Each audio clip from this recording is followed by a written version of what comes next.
I'll sit there in my OCD as I'm sitting here behind the scenes with my work email open. Says like, "Oh, there's inbox things in your inbox. Take care of them." And I'm like, "No, I don't want to take care of them yet. It's only 4:30. I don't start work for another hour and a half." But I know that feeling. sometimes it's just like, but it's there. It's bugging me. Please let me in. Hello, how are you? You hear it? Yeah, That dog? He's gonna pop backstage from. You got a kazoo. Yeah, what is going on there? I know what you mean. He sometimes has an to emails. issue. He sometimes has an issue with his computer. Makes a weird noise, and I don't know what it is. I think maybe it's one of those special Georgia computers. It's got like critters or something inside of it. Yeah, I know what you mean about the email thing, because that happens to me all the time when I'm just, when you can't sleep at night and you just see an email pop up out of nowhere. You're like, oh, let me respond to this, and then you realize you respond to it at 3:00 in the morning, and of course they're gonna see what time you read it and respond to it, and like, man, these person don't sleep. Like, you're right. I did get that like last. I don't know. There was something like the last week or something. I started doing that, and especially my Romania team notices it because they don't expect answers until like 4 p.m. their time.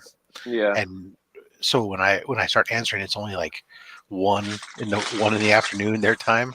They start going like, "What are you doing up?" It's like, I couldn't sleep. What do you want me to tell you? You know what I mean? Well, exactly. usually I won't like. I'll turn off my work computer, and that's it. At the end of the day, yeah. Even though it goes to my phone, I don't get alerts and stuff to my phone.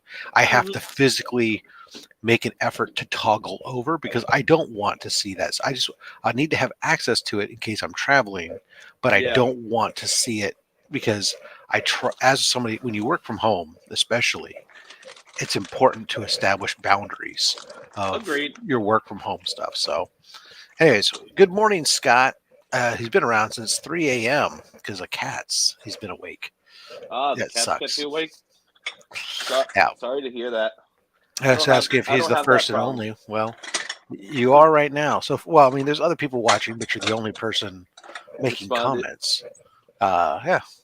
His question, do y'all sit for several hours, or is it an illusion? Like, while one person is talking, another person's getting up and thinking that I could do that for more than 30 minutes. There's your illusion. I sit here a lot. You've heard of sleight of hand. We call it sleight of cheeks. Yeah. No, I do sit here a lot between work and YouTube.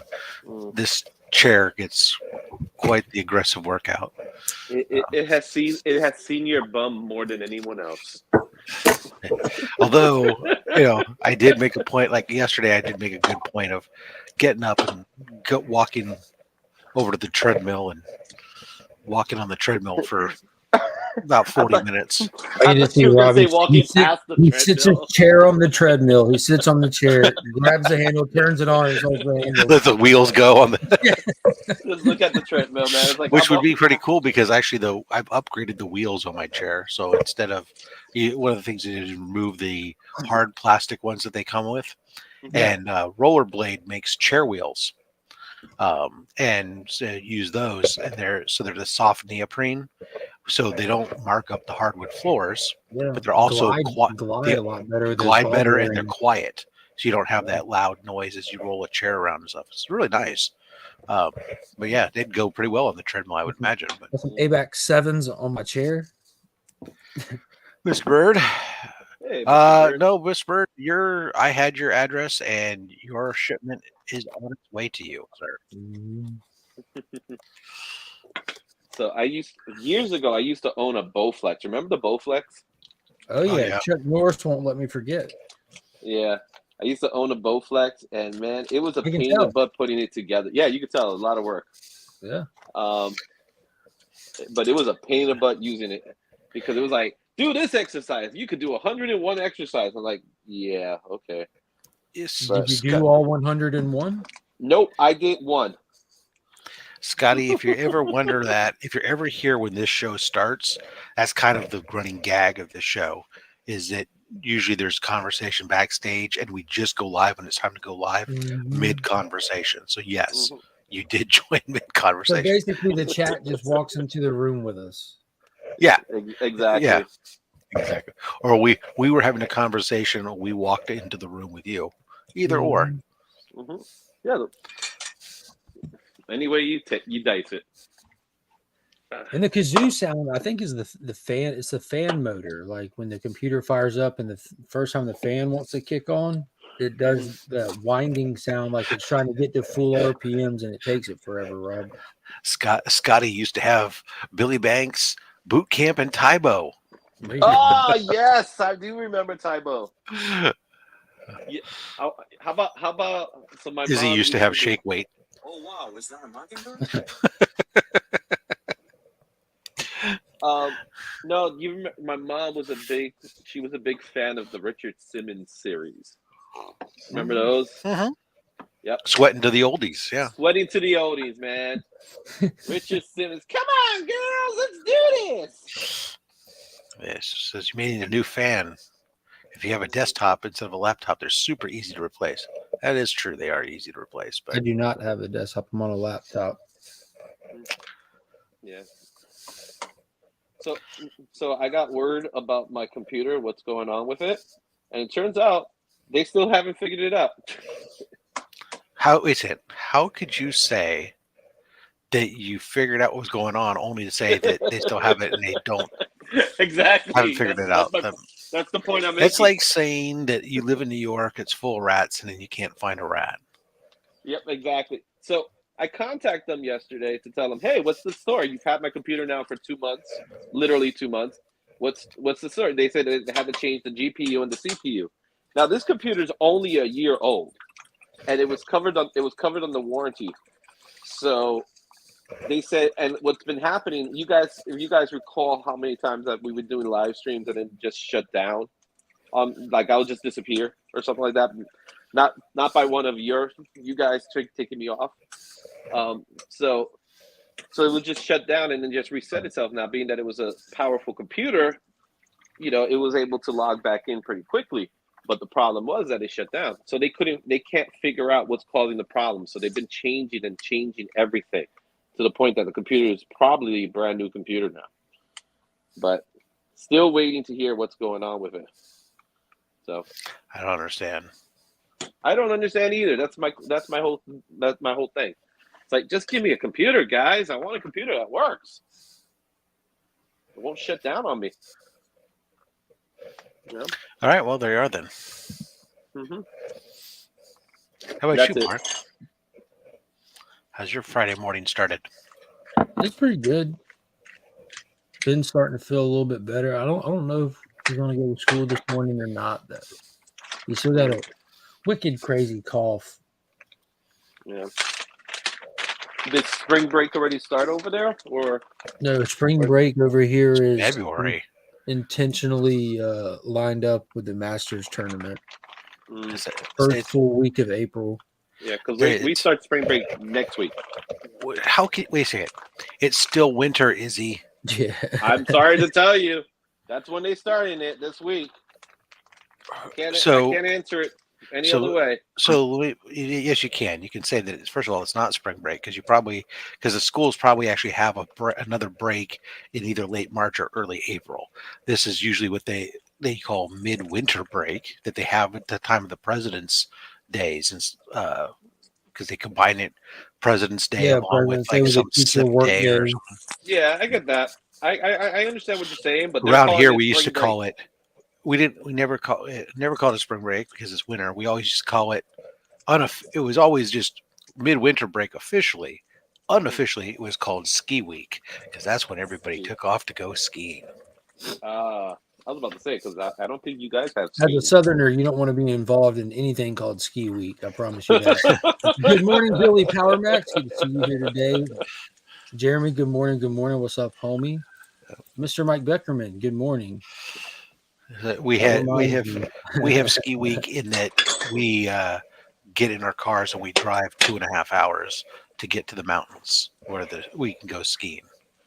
Because let's be honest, do you ski? I do. I want to see that. I mean, I don't ski often, but I have the ability. I have done it many times. Are you still in the chair? I don't understand. You mean the chair lift? Yeah. Oh, my chair? Yeah. Yeah. Like I said, I don't go. I'm not one of those guys that says, "Hey, let's go skiing." But when we do, I have on many gone downhill skiing. I'm not a snowboarder by any stretch of the imagination. I don't do that, but downhill skiing, I've done it many times. Yeah. I've been snow tubing. That's fun.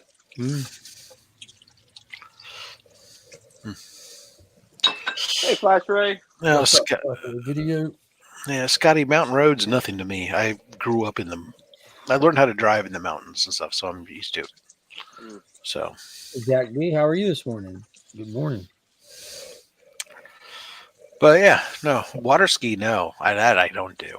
I tried water skiing a couple times when I was younger, and just got pulled forward onto my face and got drugged through the water. So yeah, I've never been water skiing. I've done the knee boarding and the wakeboarding and tubing. But yeah. haven't done the skiing. I've done it. I've done the water skiing. I had the choice to do the wakeboard or the skis when I went, and I'm just like, I'd rather do the wakeboard. It looks more fun. And I skateboarded for years. Yeah, those things all became much more prevalent when I first went. It was pretty much water skiing. That was what people did. They didn't do all the other stuff, and then the other stuff's all kind of come on since then. It was a long time ago, needless to say. It was like 1981 or 1982 when I last attempted to water ski. So you water skied. You said 1982.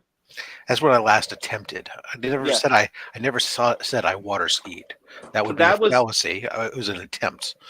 So that was the exact same time frame that the term "jump the shark" came from.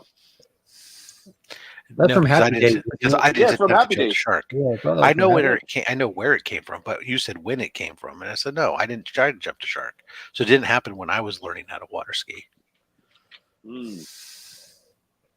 And the Fonz didn't have to learn; he just knew because he's that cool. He just knew. Yeah, he's the Fonz, of course. Full outfit, leather jacket. Hey. I will say the last time I saw him after Happy Days was the Water Boy, which blew my mind that this was the same guy. I actually thought the Fonz was a real person when I was a kid. Of course, differentiate between reality and make believe is not clear always for young kids. Water skiing is better than snow skiing because the water is warmer than snow. Well, water is warmer than snow just by the nature of the state of matter. But I don't know. That necessarily makes one better than the other.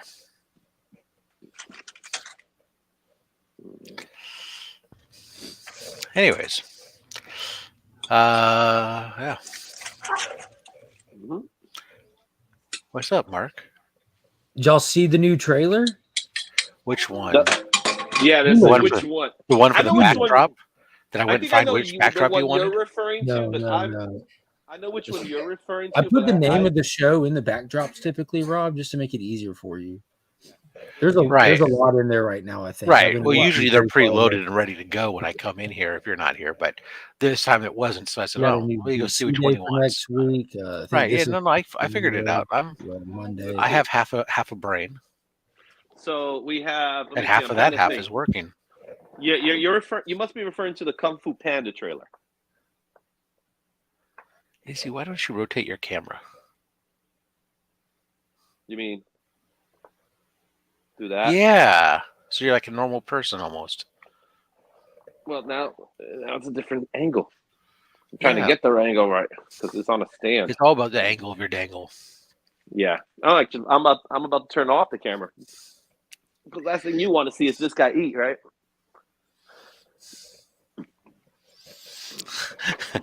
Yeah, I don't think you could ski. I don't know you'd snow ski if it was 60 to 70 degrees Celsius. That's for sure. Give it a shot. Let's see what happens. You know how warm that would be, Izzy? I said give it a shot, see what happens. I didn't say it was going to be a success. Try it. You don't want to be. You don't even want to be outside if it's that.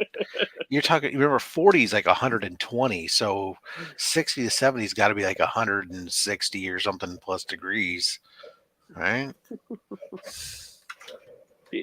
See how people jump into mid conversations. 140, 60, we 60, sometimes 60 degrees Celsius would be 140 degrees Fahrenheit. You don't want to be. First of all, ain't gonna be no snow to try snow skiing, and secondly, you don't want to be. there probably won't be there probably won't be any water. It all evaporated sooner or later. Anyway, about the trailers. So we had a boatload of trailers. I will say the one that excited me the most would be the one that came out yesterday. Which one came out yesterday? In case I'm living X-Men under a Part rock. 2. The X-Men animated. I've been waiting for that. I'll be honest with you. That trailer got me all fired up. It fired up my nostalgia and all that stuff. Mm-hmm. And then it dawned on me. I'm like, wait a minute, who's making this? So now I'm like, I don't know. That He-Man trailer that Kevin Smith put out, that one had me fired up. And then That's true. Then the show came out. Like, cutting a good trailer is definitely, they succeeded. They cut a really good trailer, and I hope to God it's awesome. I just I'm just like, I don't So, really. There was a few things that stood out to me. One was that some of the voices, because I knew a lot of voice actors were coming back.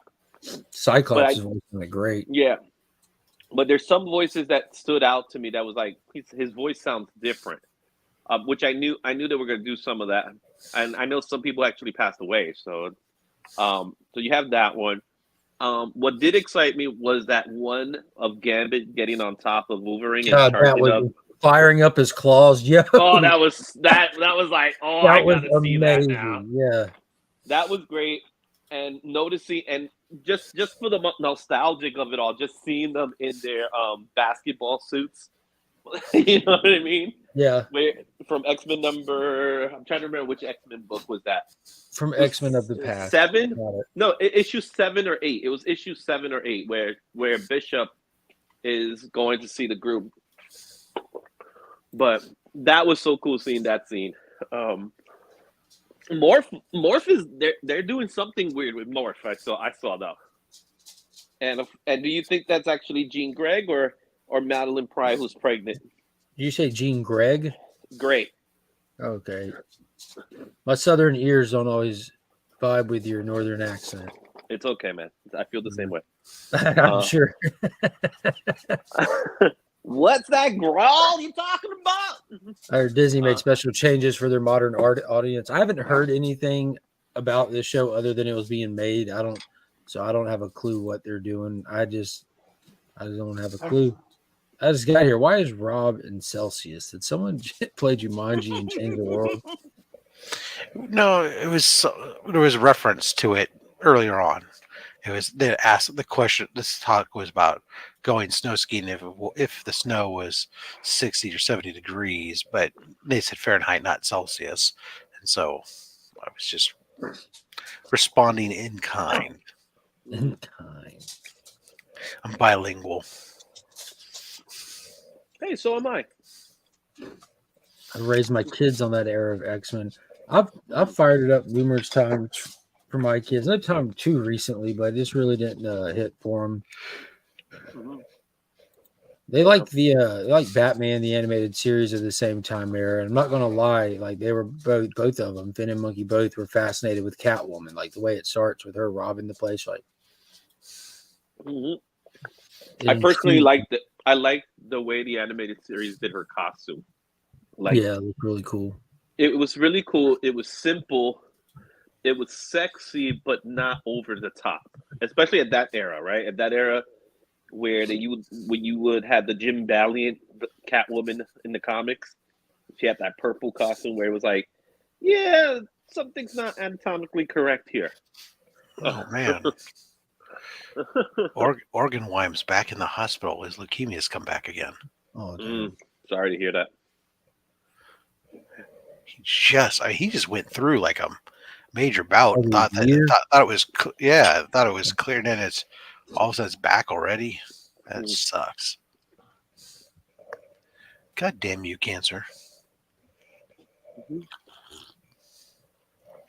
Sorry to derail that. I was just kind of scrolling Yeah, Instagram. I was going to sit there quiet and let you re-rail it and see how you're going to segue from that one. Scotty, I don't agree upon that statement. I think it's not as good as Batman the Animated Series. Then I'll you agree just to agree. that one. No, but I don't agree about Gargoyles. I don't think Gargoyles is better than X-Men. Sorry. Wasn't good. Gargoyles was cool, but I don't know. At least for me. I don't know. I was probably more into Gargoyles than I was X-Men, mostly because I was never really an X-Men guy to begin with. Mm-hmm. A and B, based on I think my age at the time in the 90s when that came out, Gargoyles was a little bit more adult oriented. I wasn't into Gargoyles because of that same Disney factor. At that time, Disney did not cater to the male audience as much. We'll say it like that. Disney didn't bug me at all. So when I saw Gargoyles, I thought it was being an attempt to try something, and I wasn't sold yet. It was darker, which I liked because at the time I was super into the my industrial and post. Oh hell no! This is your music stuff, your industrial. I see Rob just under a bridge and his stuff closed. Not cyberpunk weird shit. We didn't do that fucking weird. No, man. There wasn't that You much seen movement. that clip, Rob, with those kids? I know it's not how we did it. People love to take the clip and just put other music on top of it that just shouldn't fit. Yeah, I have not played with it. Gargoyles not only had Warframe, they had half the cast from Star Trek: The Next Generation was doing, because Maria Sirtis was doing Demona, and you had what's Jonathan Frakes was doing Fact or fiction, beyond belief. Yeah, there was a bunch of them doing stuff. Yeah. Mm-hmm. Sorry, guys. Yeah. Gargoyles is not 100% times better than X-Men. I'm sorry. We got a lot of people that. It's just a matter of a personal opinion, which you were into at the time. I got to say, like, Gargoyles is definitely worth being in the conversation when there's a lot of other shows like Biker Mice from Mars or like the Mortal Kombat cartoon, Wildcats, that were clearly just thrown together without the same level of thought, care, and so yeah, it's higher up there on the list. I would say if you put it on the list, it would be a top 10 list, of course. But what would you name this top 10 list, Izzy? Top 10 shows Izzy likes? Well, I'm going to say Batman will always be number one because it was just far above everything else. Yes. And then I'll throw in X-Men number two. That's how much I love X-Men. That's how my order is. Like, X-Men's a close number two for me. Not just number two, but a close number two. Yeah, the only thing I'm gonna say that X-Men lacked that Batman had was X-Men's animation wasn't as good. You know what I mean? Especially later in the series. So when they got a different studio and there was some issues and the studios just didn't care.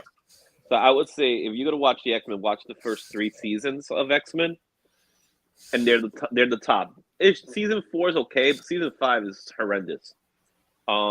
Where Batman the Animated Series was always good all around. You know, yeah, Esteban, we'll fight. You know what I'm saying? Claws versus claws. I don't know. But then you got to throw in Spider-Man the Animated Series, which I think was well written. It had slightly better animation than X-Men. Spider-Man was ridiculously fun too. Yeah, and it did the right. It had the right blend, and I love the fact that when we went into Spider-Man, we didn't get an origin story. It was just like he was Spider-Man. That's that. You know what I mean? I only remember the '60s and Spider-Man and the Spider-Man and His Amazing Friends in the '70s. That was fun too. But the newer stuff. By then, all those cartoons when they were coming out in the '90s. By then, I was I was done with that type of stuff, man. I was No. either, I was in college or I was getting married or I was So I married was and like, I just starting read a the life. Clone Saga. No way am I wasting a minute on this. He was in the industrial club listening to his KMFDM 9 Inch I Nails was machine gun and all that good stuff. Sister Machine Gun and KMFDM doing it together all the time, but Yeah. that was stuff I was doing with the radio stations and stuff. So it wasn't Mm. like, it wasn't like I would go out to the clubs and stuff for my own stuff. But that's in the '90s. I was an adult then. Moved on with my life. I was out. I was out married. I was married in the '90s. I was. Mhm. Well, that's the thing. The '90s. What I loved about the '90s animation was that this was the era that they took it seriously, right? So I love Spider-Man and His Amazing Friends, but you watch those episodes; they're ridiculous. You know? There was a lot of reused stuff. Don't get me wrong. Yeah, I mean, it was those sort of shops always slap stuff together. But you know what?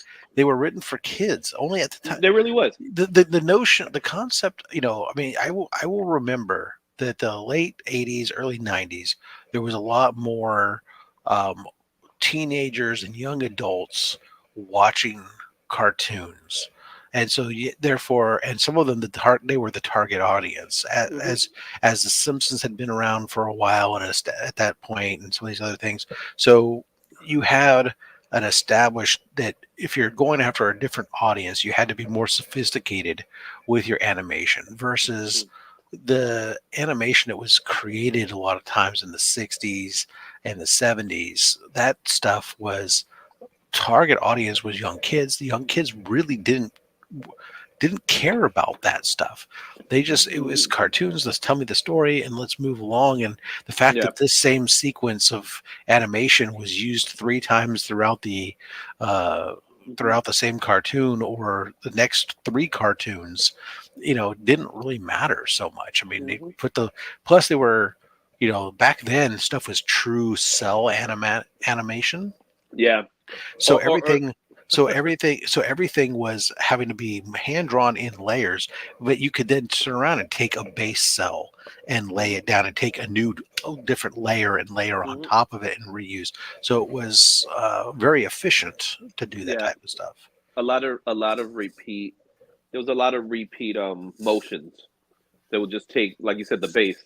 So they'll take the bone structure or something like that, and then they'll create the animation off of it. Disney did it too, so they all did it. That's true, Scotty. Based by just the pure style and storytelling that was being done via animation. I think what the Simpsons brought was a level of adult humor into it, but no, the adult humor was always there. Well, no, it was always there, but it was hidden. Where Simpsons kind of like took it out a little bit more.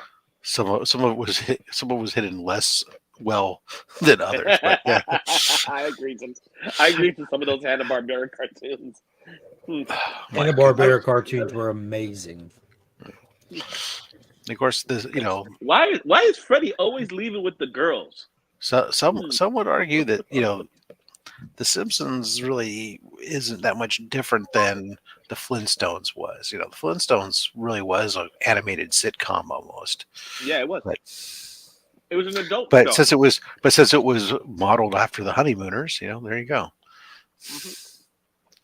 The Flintstones was a primetime show, and it catered to an entire audience as opposed to the rest of them. Scotty, no, it's not that Hanna-Barbera was adult. It was that they knew that sometimes parents were watching cartoons with their kids, and they put in elements that were very adult within it that were just above the level that the young kids would see, and they wouldn't understand certain references, but the adults would go, oh. Much like the Muppet Show. The Muppet Show did that phenomenally. The original Muppet Show. When you go back and watch it as an adult, and you understand certain things that weren't at the time. You didn't get it at the time. You go, oh wow, that's that's different.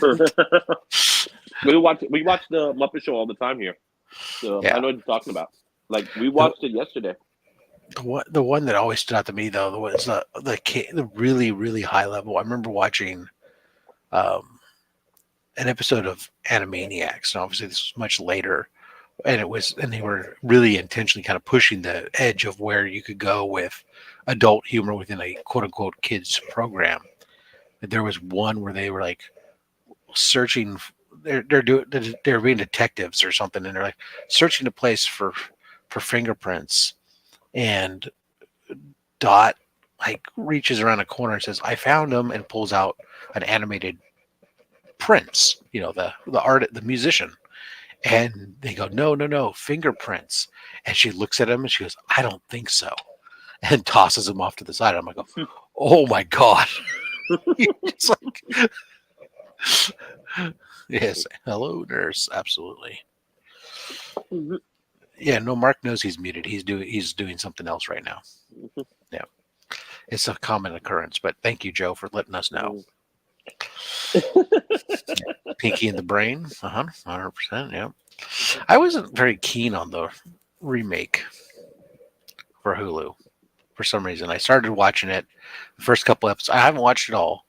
I started watching the first couple episodes a while back. I remember when it first came out, I was super excited, and then like there was just something about it was off, and it never pulled me back in. So I felt the same way, and I did the exact same thing as you did. So what bothered me about the relaunch was that all the characters that were created in the 80s 90s 90s cartoon, they were taken off, and it was only focused on the actual Animaniacs and Pinky and the Brain, where all these other characters that were part of the show were kind of like just, nope, we're not using them. They used them for one episode to just to kind of say, hey, here they are, but they were just disregarded. And the show in itself was was neutered. It was neutered. They didn't use the same joke. They couldn't say hello nurse anymore. And a lot of it I understand why, but at the same time that was the fun of the show. Same thing happened with Tiny Toons. They destroyed Tiny Toons. The remake of Tiny Toons is awful. I don't think I remember there being one, but maybe I blocked it out. Yeah, you should keep it that way. It's terrible. So we saw like 2 episodes, and I was like, you know what? I had it. This is not the same Tiny Toons. So they screwed that one up. Flash videos make me remember. Brady Bunch never had a toilet in their bathroom. When was the first toilet on TV? I didn't know that was a thing.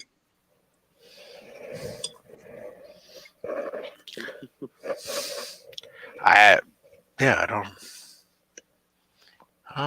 know. Good call.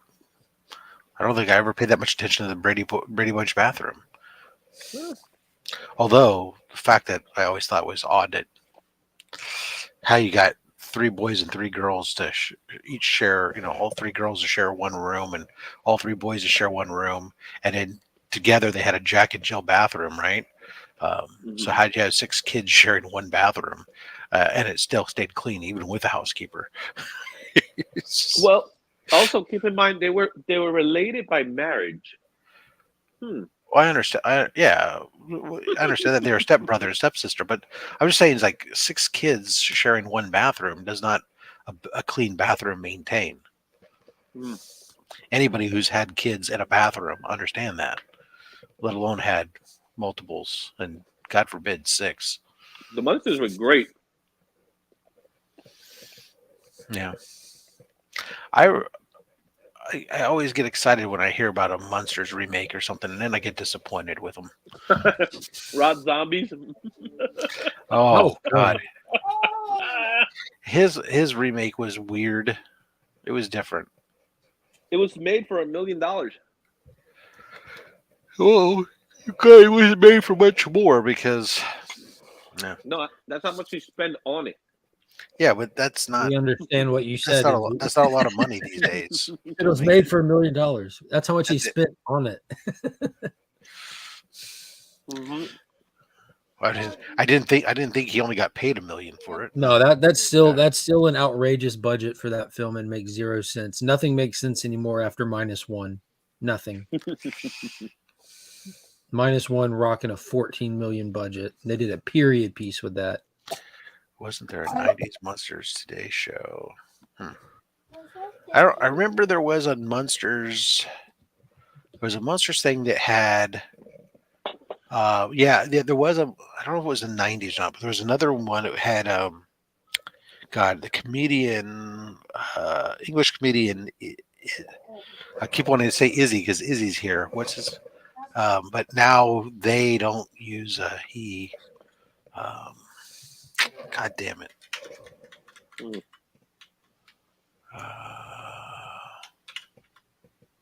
Eddie Izzard. That's who it was. It was called Mockingbird Lane. And Eddie Izzard was Grandpa. I can see that. Jerry O'Connell was Herman Munster. Portia de Rossi was Lily Munster. I'm not playing with you. So yeah, that was 2012. Yeah, it was a pilot. And yeah, you're right to have hated it. It wasn't good. They didn't do much beyond that. Hey, Pops. Wow. Yeah. So The Addams Family movies they did were great. the movies were great. Yeah. I don't Yeah. remember much of the TV series. I remember it was on cable, which I didn't have at that time. You can watch it on Pluto TV nowadays. It's like there's like an entire Addams Family channel just plays them all the time. I love the originals. I've watched all the original TV series. Obviously, when I was growing up, those 60s shows and stuff, the Leave It to Beaver, the Munsters, the Addams Family, those shows were on reruns all the time. And so that when you weren't watching cartoons, that's what you ended up seeing were these all these reruns and stuff. So I'd seen them, grew up with those things. Yeah. And I loved Addams Family. I always thought I liked the Munsters, but I didn't like them as much as the Addams Family. Yeah, we were more of a Munsters family. Yeah, I think that's it. You're right. It's like, are you a Beatles or an Elvis guy? Are you a Munsters or a Addams Family guy? Right? The Munsters was what we watched more of. That was fun. She passed away. Let's see, Gilligan's Island. So, which y'all like better, Ginger, Marianne, or Mrs. Howe? Did anybody like Mrs. Howe better? No, I mean, obviously it was always the Ginger Marianne, which was always kind of like the Wilma and Betty Rubble debate, right? Almost to the point, right? It was exactly the same. Which reminds me, there's a famous line in Red Dwarf when they have that debate. They're like, and I don't know if you remember if you've ever watched the British show Red Dwarf, but then they go, well, I'd go with Betty, but I'd be thinking of Wilma.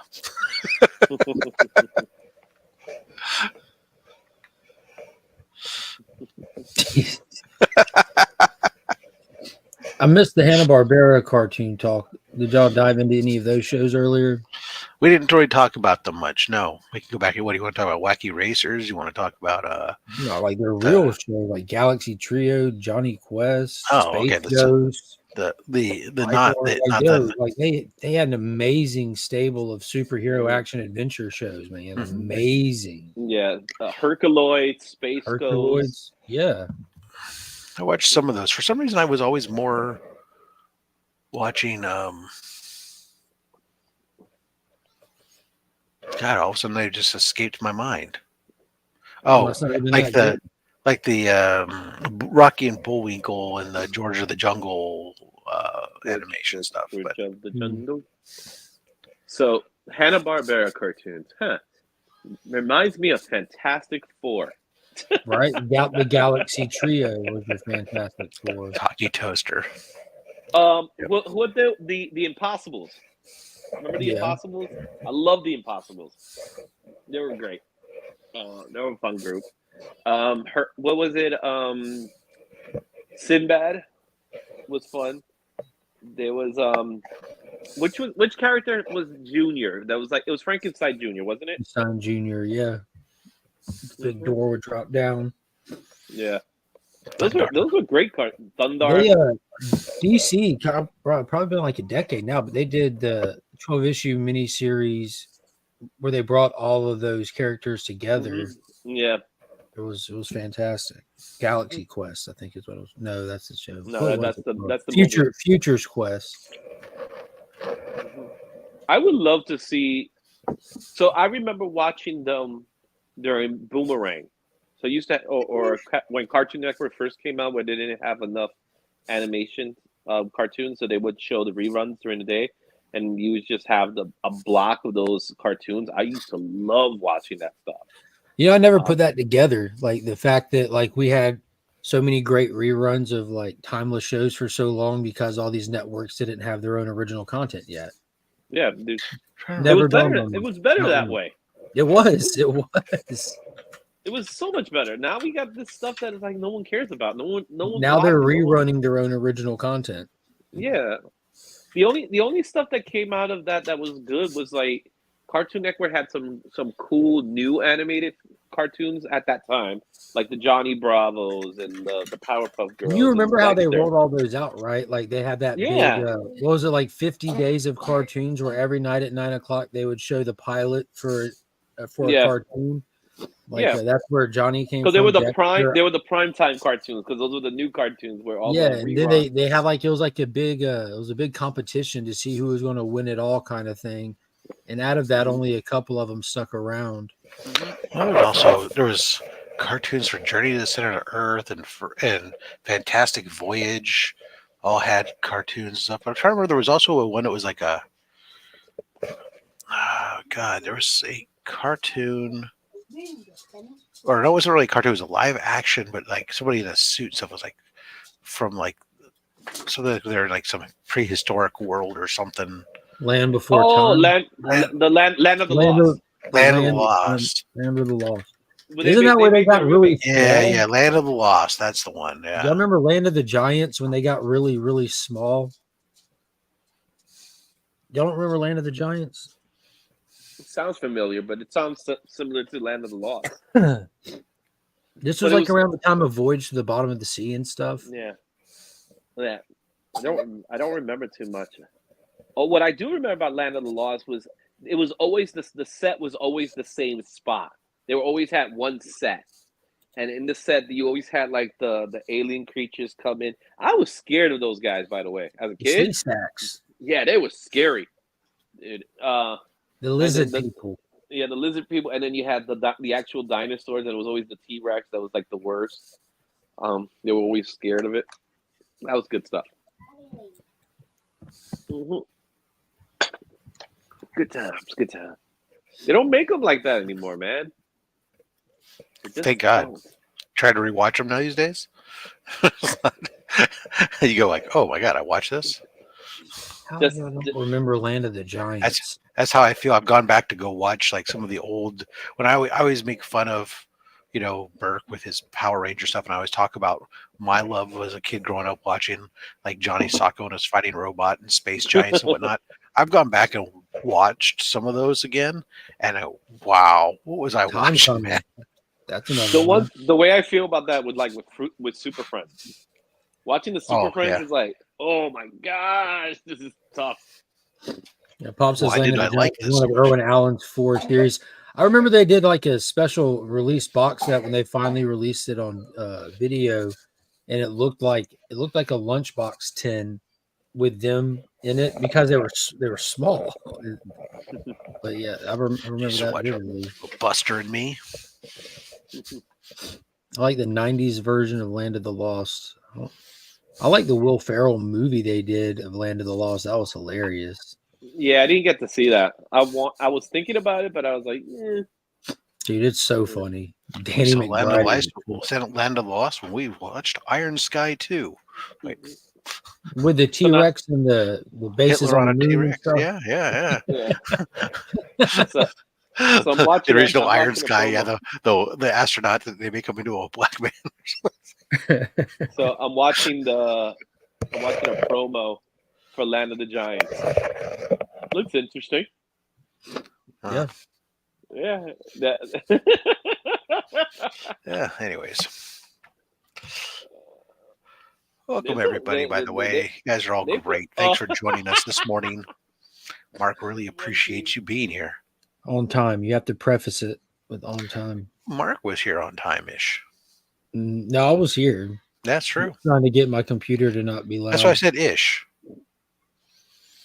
All right, so there is like some breaking news that the producer of Madam Web has come out and said that she already has ideas for the sequel, and hopefully the saw it. audience is going to embrace it enough for them to be able to tell the next story. I saw Dakota Johnson said she's down for the sequel. It seems like they're getting ahead of themselves based on the reviews I read, but I've not seen the movie, so I don't know. The only way for this to work out in their favor is for all of them to lean into it and present like this was the greatest movie ever made. Like, no matter what's asked of them or to them by an interviewer, just answer it as if they're speaking from like the stance of, we just made the best movie ever. Or Just lean into it. maybe if they did that, maybe if they just all just agreed to come back and do it for like 35 for minimum wage. It's just $35. They all agree to Lunch do and it. $35. We'll do it for What do minimum they do? wage, and we'll film it in Singapore or something where we can do it with non-union labor for $1 a day or something, and So that'll be our. yeah. We'll So are shoot it you on a referring- handy cam. So, Mark, are you There you go. referring to Taylor, Amy? perfect. Pretending a movie is great is called acting, Mark. Yeah, exactly. So are you referring to Amy Pascal that said this?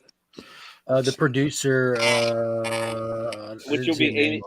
It will be Amy Pascal, she's the producer of all the Sony movies. Okay, it So- doesn't have a name on it on the header here. Yeah. So if she's saying that, she needs to go. She's been doing this kind of stuff since the beginning. Whenever you hear news that they're gonna do this, they're gonna do this with Spider-Man Well, or something. It's always Amy Pascal. it's not that they're saying they're going to do this; just said that they're down to do it. And And they've they're got always down to do They'd it. love to do more. Of course, it's a studio. Well, Of I course think they want. it would be a terrible idea if on the release weekend of your film, someone asks you, "Would you do another one?" and you say, "Definitely not." Like that's not how you get people to go see your movie. That's not what you That's do. right. You got to be optimistic. Okay, what's her name? Dakota Johnson. When the trailer came out, the day the trailer came out, she fired her agency. Yeah, but she's also come out and said that she's be down for a sequel. So there you go. Yeah, so I don't.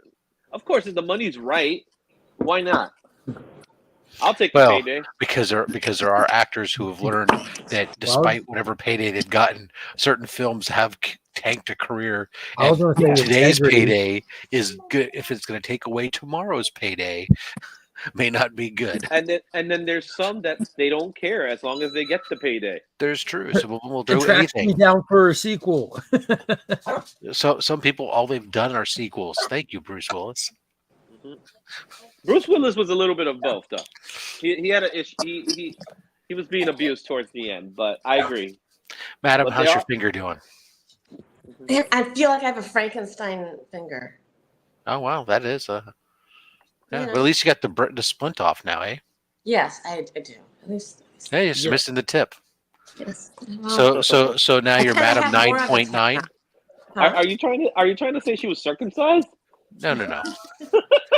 She's Madam 9.9. We have Nikki 9.5 and we have Madam 9.9. I still own the piece of skin. It's just kind of Frankenstein up now. Uh-huh. Whereas I kind of always wish like my fingers were a little pointier, so when I'm texting, it's a lot easier, right? So now I think I might have gotten my wish. But And the is that- thing heals. You can reshape it. Is that one of the fingers that you would text in? Because wouldn't that be like this? Yeah, that's Oh, how thank you. There I you go. text, man. I'm Scotty says so maybe you should low-key, become a like, I waitress, can't- then you can get a I'm tip. not good. If there was a texting contest, like I would not be. Tate says though you're still a 10.0. There you go. Oh, thank you. Thanks, guys. Madam is better than Madam Web. There you go. Aw. That is true. That is a fact. And then oddly, Madam the Puppet is also an ATL Center for Puppetry Arts. Wow. And I'm puppet again. That with that puppet, yeah. I guess you're gonna need to get your own Madam puppet so you can be Madam and Madam. I think Yeah, you're asking me to get like some sort of ventriloquist thing going. I'm not going to. No, you don't need to do the ventriloquist because that would be like good, but in fact, do like bad. So you're just not even doing it; you're just voicing each other, and you can do Madam and Madam. It could be a really bad buddy cop detective series. You're each a. This is great. Keep going, Rob. Madam and Madam. Oh, great. Awesome. Going over Madam. Oh, I got kind of excited. I started seeing in my feed that came up. I'm kind of excited. I'm going to have to let my sister know since I'm going to go see her next week at the winery. Is coming back to the San Francisco area. We have The Empire Strips Back. The Star Wars burlesque show is coming back around again. Wow. She missed it. She missed it the last time, and she was pissed because she wanted to see it. So I'm going to have to let her know. That's amazing. I had no idea such creativity was out there. Yeah, it's actually it was touring around the country. It was nice. Quite interesting. Is that the word you would use? It was. There was stuff for everybody. It was burlesque is burlesque. It's not just it's not. What I'm going for. I just want to know: did R2D2 have pasties? No, but C3PO did.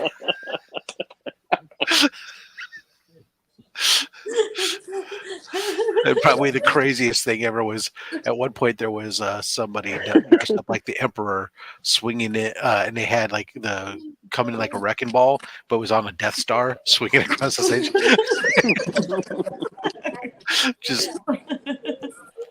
There's just some crazy. Oh man, it's some crazy stuff, man.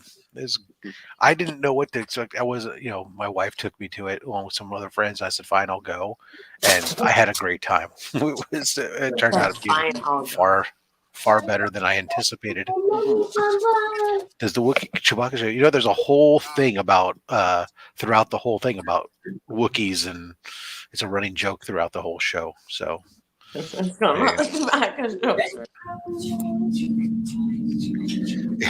Star Wars burlesque was just here in Atlanta. R2D2 made it rain like an ATM machine at one point. There you go. Oh yeah. Anywho, I was surprised to see that come back up in the feed.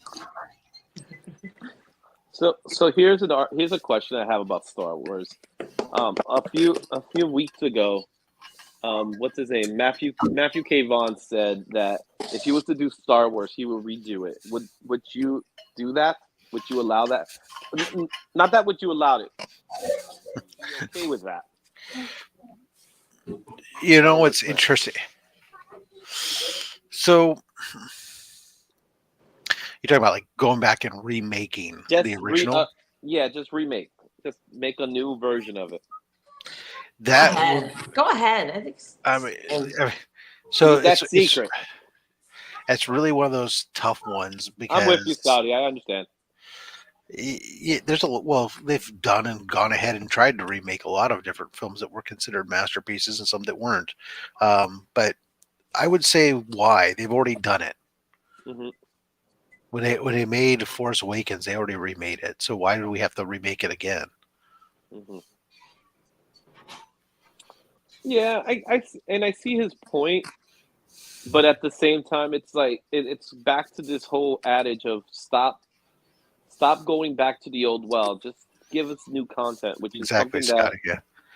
There's a lot of stuff to do within there, and if you remake the first movie, which one are you going to remake? You're going to make A New Hope, and then at which point, what? Then you're going to go start remaking all the sequels, or no? You're just doing the one and that's it. Unless you're doing something. Completely in a different vein. I don't see it, and I don't. Yeah. Mm-hmm. Yeah, they all. Yeah, Star Wars had a Death Moon or something, wasn't it? Oh, that was 7. Yeah, Mm-hmm. or was it 7? I don't know. They all had. 7 was their version of the Death Star because 8 was the fleet being chased around the. Mm-hmm. Anyways, yeah, it's all weirdness. What you got there, Mark? Hold Make on. yourself in. I will. Hold on. Oh, cool. Ooh, that's cool. It's Rook, isn't it? Right? Yeah, and you got I didn't even notice him, man, when I ordered the book, but you got Geiger hiding right over his shoulder right there. Wow. Super dope. That's a sick look. And look at this painted one. That's the Jordan. Yeah, so only like 2 shops did exclusives for Ghost Machine 1. They're very, very beautiful covers. One thing I have to say about you, Mark, when you love something, you are all in. What is it? Mm-hmm. I didn't hear what John? you said. dude. He said when you like something, you're all in. Yeah. Not Half You don't- measured avail us nothing, is he? Brother John, good morning. Esteban likes the cover. That's good stuff. I like Esteban, so there's that. He likes the cover. I like him. Are you all in, Esteban? I'm all in for Esteban. Oh, okay. That's There a you key. It is a key What Esteban? What are you on for doing with piece. him? This is good. Sounds like Mark's excitement is genuine. Yeah, Or that's genuine. when I'm excited about something, man. I don't try to hide it or hold it back. I want other people to catch on and try it out or check it out, so I have more people to be excited with. Catch a wave, and you'll be sitting on top of the world. There's Alan. What is up, Alan? I was trying to get him onto Ghost Machine a few weeks back before Ghost Machine 1 came out. Can't remember if he picked it up or not. I think he might have. Some exciting stuff. Definitely some exciting stuff. Brand new stories, top tier creators, brand new characters, brand new company. It's like Distillery if it was good. Rob, what time did you wake up? 3:45 in the morning. I'm sorry. The better question is, what time did I go to bed? What 3:45 in the morning. 12:15 in the morning. 12:15 in the morning. You were gonna guess, dude. That yawn was legitimate then. That yawn was genuine. Then it took me all of another 10 minutes to go to sleep. But in my defense, I did sleep from about 10:30 till 12 in my recliner because I'd put on the that's good for you. I put on the well. It happens all the time. In the evening, I put on TV, and like I'll put on wrestling if I have something recorded, and that usually is if it's AEW, I last 2 minutes before I'm asleep, and WWE, I'll usually go a couple matches before I fall asleep. And then last night though, I just put on the news, and at some point, the news just got enough to put me to sleep. No. And the news just gets redundant after a while, so it does. Yeah, but I what happens is I woke up at 11:30, so only about an hour nap in the recliner, because then I got up and went to make coffee, set the coffee pot and take out the trash bins and stuff like that before I went to bed. Well, the big news today is about that Russian opposition leader dying in prison or whatever. Yeah. What kind of comics did he like? So what kind of comics did he like? Bringing it right back around. Red Sun. I heard Russian. I'm like, there goes the chat. There goes Red the Sun. chat. That's his book. Red Sun is his favorite book. His favorite character is Super Soldier. I haven't grabbed anything by Distillery because they're morons. Too big. And so stupid size for the comic. Oh, they're all in the prestige format. I'll be honest with people, but I don't care if something's prestige format or not. It just goes in a bag and board and in a comic box, just like everything else. Well, except it doesn't go in a comic box. You gotta go get a magazine box. You gotta get a magazine box for it. But I've had magazine boxes before they ever started with this. I'm Yeah, but sorry. it's different. It takes up different space on my shelves and it screws up how many boxes I can put on a shelf. Like, you don't have magazine-sized comic books before we started doing DC Black Label, because really, like, this isn't a No, new I don't. format size. Like, everyone has just like put a flag in the sand at Black Label. Like, that's where this all started. No, And it's I not- purposefully don't buy the others because they don't fit into my boxes. I'm gonna mail you a magazine box. Can I ask you guys all a really Please. important question? I want to see a need know video for when he today. opens a magazine Go ahead, box. madam. This Speak is right the over perfect Izzy. question for everybody. Speak right over him. It's good. Sorry. No, he does it to us, so it's all right. It's all fair. Okay. Yeah, No, box um, them out, madam. Box It's them an out. important question. I need to know the answer to today. Yes. How many comics fit in a long box? 300. It depends upon whether or not they're bagged, boarded. Are you double bagging and boarding? Are you going So front and back? all of that's come. A long box fits 300 comic books. That's what it's advertised as. That's Okay. the number. Okay. But that's not necessarily 100% accurate, depending on, like, if you put in an 80, Double, if you get a bunch of double size 80 issues. 80-page giants, that's clearly not a standard 28 to 32 Right. page But for the comic. normal Yeah, 300. draws and just bagged and boarded, whatever, you got 300. Mhm. Yeah. Okay. I am not a fan of the long box. I hate them. You know what? You know what y'all also hate? I bet your back hates it. My That's- back. Yeah, despises that's why I use nothing but short boxes. Really, My back does not care about longer short boxes because I don't spend my day picking up fucking comic boxes. no, I don't generally either. But That's your when I do workout have for to the move day. them You're around, not Wait. like So when you have very limited space like I do, a comic book box should be smaller so it could fit in the closet that you need to put it in. Fair enough. Do any of y'all have this book, Marvel Preview number 2? It's one of no, Punisher's it's a biggest magazine size keys book. outside of his first appearance. None of y'all have that? No, it's a Yeah, magazine I size got book. I got this book. And that's not even magazine. That's Treasury. That's Yeah, that's even bigger. Mhm. Wow. nice book, is he? Yeah, long box. Yeah. Long boxes. My problem with them has always been like because we've had some that we've moved around from one house to the next Ooh, house for freaking yellow. years That's a good that were book. my You want that one? wife's. I just don't like. I can't stand having to move them Oh, around look at when this. you do. That's And then all the shelving that I you get, want this back to put it where you they're know it typically not the depth for a long box. is? Good idea. So you have to, Yeah, I agree. unless I get industrial warehouse racking, and You then Well, Yeah. we had- You The guys other just thing need to with get the- creative with your long boxes and how to make it into really cool furniture and stuff. well, the problem That's the true. problem I have with the long box is just like Rob said, right? But I also find it that the box can't withhold for long periods of time. What does So that after a mean? while, it can't sustain the amount of weight that's in it. What? The Do you, box can't do you handle it. suspend them in the air? What do you do with them? No, after a while the box starts Curl them. breaking down. Like, I'm going to be 100% honest with you. So I was raised in a house that long boxes were in before I was born, right?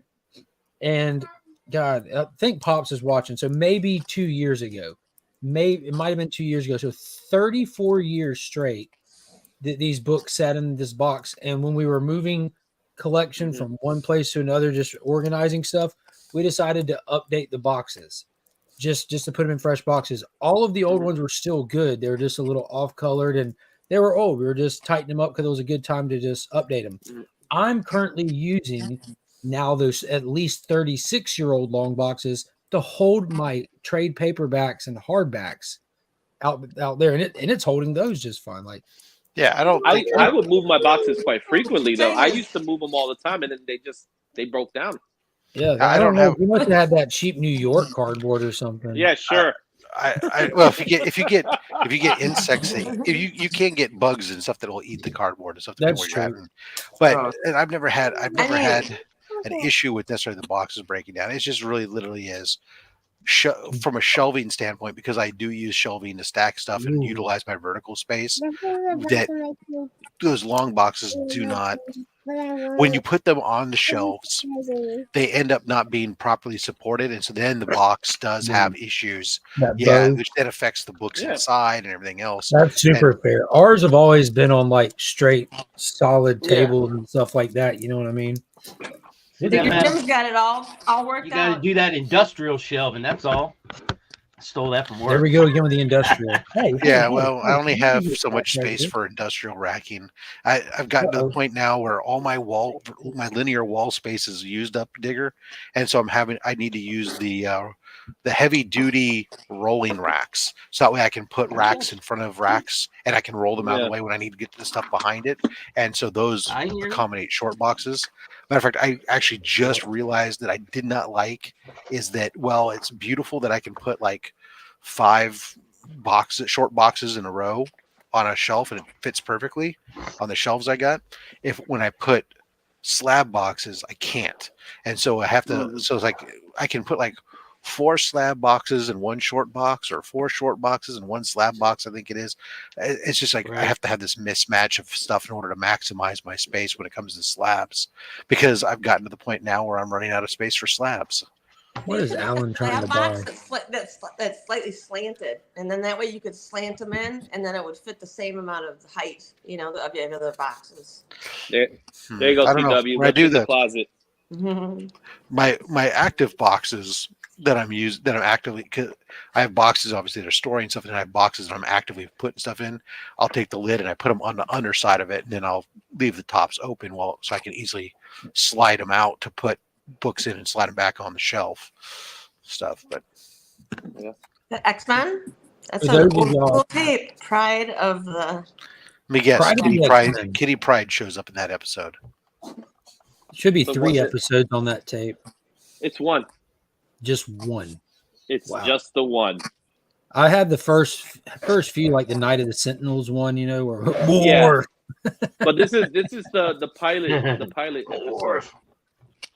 Digger Jim, how you been? Pretty good. I think you're gonna like this one. Pretty good. Have you been going to work today? Sorry, Izzy. Have you found anything? I just really want to know if Digger Jim has found anything. I have a video coming out that will show you that I did go out and I found one cool thing. The rest is just money. I mean, money's money, but just build custom. Well, just old coins. Thing I liked. Yeah, old coins. But I mean, I like to find relics also, and this is kind of a cool relic. So I don't want to give it away. Wolverine also had his brown costume. Okay. Well, thanks for the teaser. We got the fight between Colossus and the Blob in that original pilot was so cool. And Wolverine had an Australian accent. He didn't have. I don't know what a Canadian accent is supposed to sound like in that way. It's like Chris. Hey, it's just like Chris. American. Hey, don't. But he had an Australian accent. And this is also Wisconsin accent. How is it that our little friend Wolverine is Canadian, and I've never once seen him say hoser? Right? Especially, the people writing it during that time, they would have, come on. They knew Doug. In that cartoon is top notch. If you ever watch that cartoon, the animation is amazing in that cartoon. For the time. No, not for the time. They use Japanese animation. That's why. So watch it. Trust me, it's good. It stands even today. And you said something about Hoser. That's a Canadian thing. I thought you were talking about that band, like Hosier. No, not. Which is like my favorite that's band. He's Doug. What was it? Doug and what was it? Rob? Doug and Mike McKenzie. Is that right? Doug and Mike McKenzie. Remember that? Where they would go, "What's up, posers?" It's that whole beer thing. It was like prior to. Oh shit! Now I'm really old. Well, how old are you, Jim? Now I'm gonna look that up. I got my invitation to join my AARP and get my free 5-port charger when I joined. That's an exciting moment. You should almost go out to dinner and celebrate that. I could charge 5 devices at once. Unfortunately, it's going to take 3 days for them to charge since they're all sharing the same source. Look forward to that Bob and Citizen discount, man. 65, baby. Bob and Doug McKenzie. Yeah, it's rolling in there. Yeah, people got you. Yeah, they know. Porter's knows. Bob Duggan, because it was oh man, I can't think of that guy's name. What were they in? Who's the guy from Honey, I Shrunk the Kids? I think it was Rick Moranis. Rick Moranis. I think he played one of them. I want to say he played one of the characters in it. So I don't know. Digger, what's the coolest thing you ever found? Can you tell me that? My wife, I found her. No, come on. Coolest thing I ever found. Wow. And she's still around today. She's not corroded or anything. She lets you touch her. She's going off to work. You need to make sure she watches this because you're getting lucky tonight. Sometimes you have to polish it. Everybody, Jim. Yeah. The coolest thing, I'm personally, for me, again, it's not the money, it's the relics. Because relics are part of history. Relics found? Like that's what I for me, it was a political watch fob that it was a guy running for the nomination against Woodrow Wilson. And I found it in a yard that's not too far away from the fairgrounds. So my guess is if they handed them out to people that went to the fairgrounds when he went to do, stump around to try to get the nomination. I sculpted Woodrow Wilson's first wife, actually, a full-life statue of her. Yeah, I think I remember saying, yeah. And I didn't even know what it was until Jonathan, man, I don't know what he calls himself now. The Comic Collectibles or something. Remember, he used to be Punisher. Yeah, Collectibles to Astonish. He messaged me and said, hey, I saw what you found. I found out some information because I didn't know what it was. And I hadn't researched it yet. And like within a day, he's like, yeah, I have a whole website that I can go to look up stuff. So he sent me a bunch of information on it.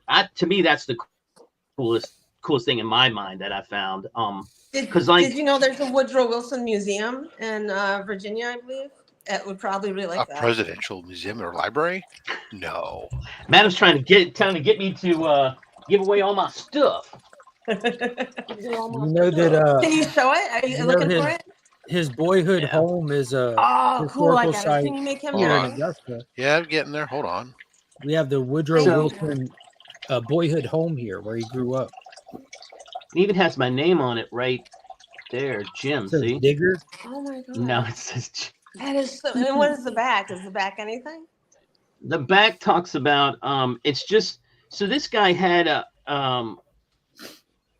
I don't know if it was a saying or a song or whatever, and it just the words to it. It just says every time they come around, let me see if I can read it. Every time I come to town, the boys keep kicking my dog around. Makes no difference if he's a hound. Gotta quit kicking my dog around. I don't know why that would be his thing, but every time we come around. Okay. Yeah, so that's why it has a dog on it and everything. That turns my I was wondering what that was. Okay, yeah, that's so cool. That is so cool. I love that. It has a real silver spoon. Nice. Silver spoon. Which you don't find a lot of those. Have you ever found anything gold? Just a gold ring. That's nice. Just a gold ring. But, my wife wanted it, and I was like, nope. That's the only gold ring I've ever found. I don't dig a lot of gold, madam. You did not give that ring to your wife? No. No, maybe she should not watch this video because that is ridiculous. No, man, that's giving that ring to your wife. I don't dig a lot of gold. Gold it comes up like you're not trash. A gold digger. And yeah, not a gold digger. So gold. I think you guys need to watch this video together tonight, Jim. And I think you need to present her with that ring on the bended knee. Yeah, he probably doesn't have to after having said that she's the best thing he ever found. That's right. I came out swinging hard. And then right afterward, he said, I found a lot of relics. Like right after that. Yeah, because they don't make them like her anymore. That's right. Come on, you got to know how to play this, Izzy. He's trying to hit back right. He doesn't know. This is how we stayed married for 30 years. Here's a I got Dick 20. Tracy. I got 20. I think I'm okay. Here's a What Dick is it? Tracy Hold on. badge. A dick. Wow. Yeah, it's probably from the 50s, maybe. Yeah, I dug That's that up and then I cool. had my wife clean it up. That's going to somebody in the community as soon as I can get Going my to act Greg. together and ship Got it. So cool. You can wait. You should wait until Dick Tracy 1 comes out. Pick up a copy of the new Dick Tracy to issue number 1, and you can send it together. When is I that bet coming? Greg's coming out already going to soon. have that book. I'm pretty Couple of sure he weeks. is. Yeah, Isn't I'm it pretty a couple sure of he's weeks gonna that's have coming out. that. Yeah, he knows it's coming anyway. You I find get- some exclusive variant. I mean, it'll probably be Dynamite, right? Yeah, he knows it's coming. No, I already think told it's him. Titan. Oh, Doing okay. Dick Tracy? Yeah, I'm not Yeah, sure. you're I probably don't right. think it's I don't think it's Dynamite. I think it's Titan. Oh, you said Titan. No, I thought you said Tiny. And I was about to say, Tiny and better not be writing Dick Tracy. Ooh, Good my God. box, my CGC Not- box is Not the coming man in for the today. job. So I got Here my you go, box madam. coming I in. found some original jewelry. It's like a rock with like some kid had put a rock together and put a little thing on it for a necklace. I don't know what this is. I find a lot of stuff I don't know what it is, but it was definitely a pin of some type because it has little pin things on it. And I'm pretty sure this is just because it has like a floral pattern and it said something on it. That's what women used to carry their lipstick in. Wow, I love that. That's so cool. That's what they carried their lipstick in. I couldn't find the other part to it Are though. we sure they carried lipstick in that? Yeah, So they carry their Yeah. coat in. Yeah, was actually, or Mhm. coat, but it was a There's lipstick other holder. women products you could carry. Yep. I remember my mom used to have you put it was a lipstick case. So you buy Yeah. the lipstick would still be like in the twist thing, like but you put it inside of a different case so it was a decorative case, whatnot. Right. Here's an old flat button. So that would have been probably early 1800s flat button. Nice. These, people were like, I don't know how they lost so many buttons. I was like, because they didn't Because they're all have anybody hand to sewn. sew it back on. I mean, Have you ever stumbled upon? I know you're metal detecting, but have you ever stumbled upon any arrowheads? I haven't, but you know what? I've been thinking about doing a video on that because I found out that where I live, where I would have a high probability of finding them would be along the creek, not far from my house. There was a whole Indian village that lived down the road that way. Yeah. And so I'm thinking, the creek is where they would have done a lot of stuff. Yeah. So, Dig into the creek bed for sure. And just scan you got to scan for the chip. yeah. On my grandpa's farm, there was an Indian reservation there. My brother and I would go down there and we'd just find mass arrowheads, scrapers. That's so much fun that's just cool. walking around looking for arrowheads. So it was amazing. Oh yeah. For a minute there, I thought you said airheads. It's like, why are you looking for airheads? We know where New Jersey is. Arrowheads. So Mark, Not they have Not that far from here. a box that will fit these, right? They make boxes that Yeah. will fit these, right? Yeah, every comic store has them. I will go. Well, I didn't ask, but I think I'm got If you- enough. in all where sincerity, I'm gonna Dylan, need a if you box. if you just look in the area where the bags and boards that they have that fit those are, there should be the box Yeah. right there near it. Yeah, because Those I've been. are not I we mean, just grab a milk crate. They're I've not been. everywhere. I've been picking like one or two of those up every time I go. Yeah, I don't know why. I Something just that's like them. gotta be. because you have good taste. I just like them, and there's not a lot on the wall that Hey I'm man, liking good right morning. now. Maybe I am. Maybe I am. Careful, Today, He's behind Hayes. you, Mark. I'm reading this one right now. This is what I got at Heroes last year, and I forgot about it and put it somewhere, and I just started reading it. I like it. It's an interesting take. Yeah. When it came out, I think the only person when it came out that was actually kind of talking about it was Flo. Flo Dameron liked it. Yeah. Yeah. Yeah, it was the last day last year, and I was like, yeah, I got a couple more bucks. We can't go with money in our pocket, John. Let's see what we can get. And I saw that, and I was like, I like it. I'm gonna get it. That and the Kingdom Come pack. There was a whole that whole series was in a pack. I was like, you give me this and this, and I'll give you this much money. And we haggled for a minute, and he was like, all right, that's fine. He didn't want to take it home with him either. So that's what I saw the Godfathers. I'm not at your level, but I'm close. Chat. I just want to give him proper respect. Who's that? Godfather. Marlon Brando? Nope. You can guess again though if you want. Gary B? No. Brian. The Godfather of the Grow Together movement? No. Oh, I forgot that the Godfather title got switched from Gary B to Brian with the CBC awards, right? Mm-hmm. To be fair, I didn't call either of them the Godfather show. But is he really still? I mean, he's left New York now and gone into the witness protection.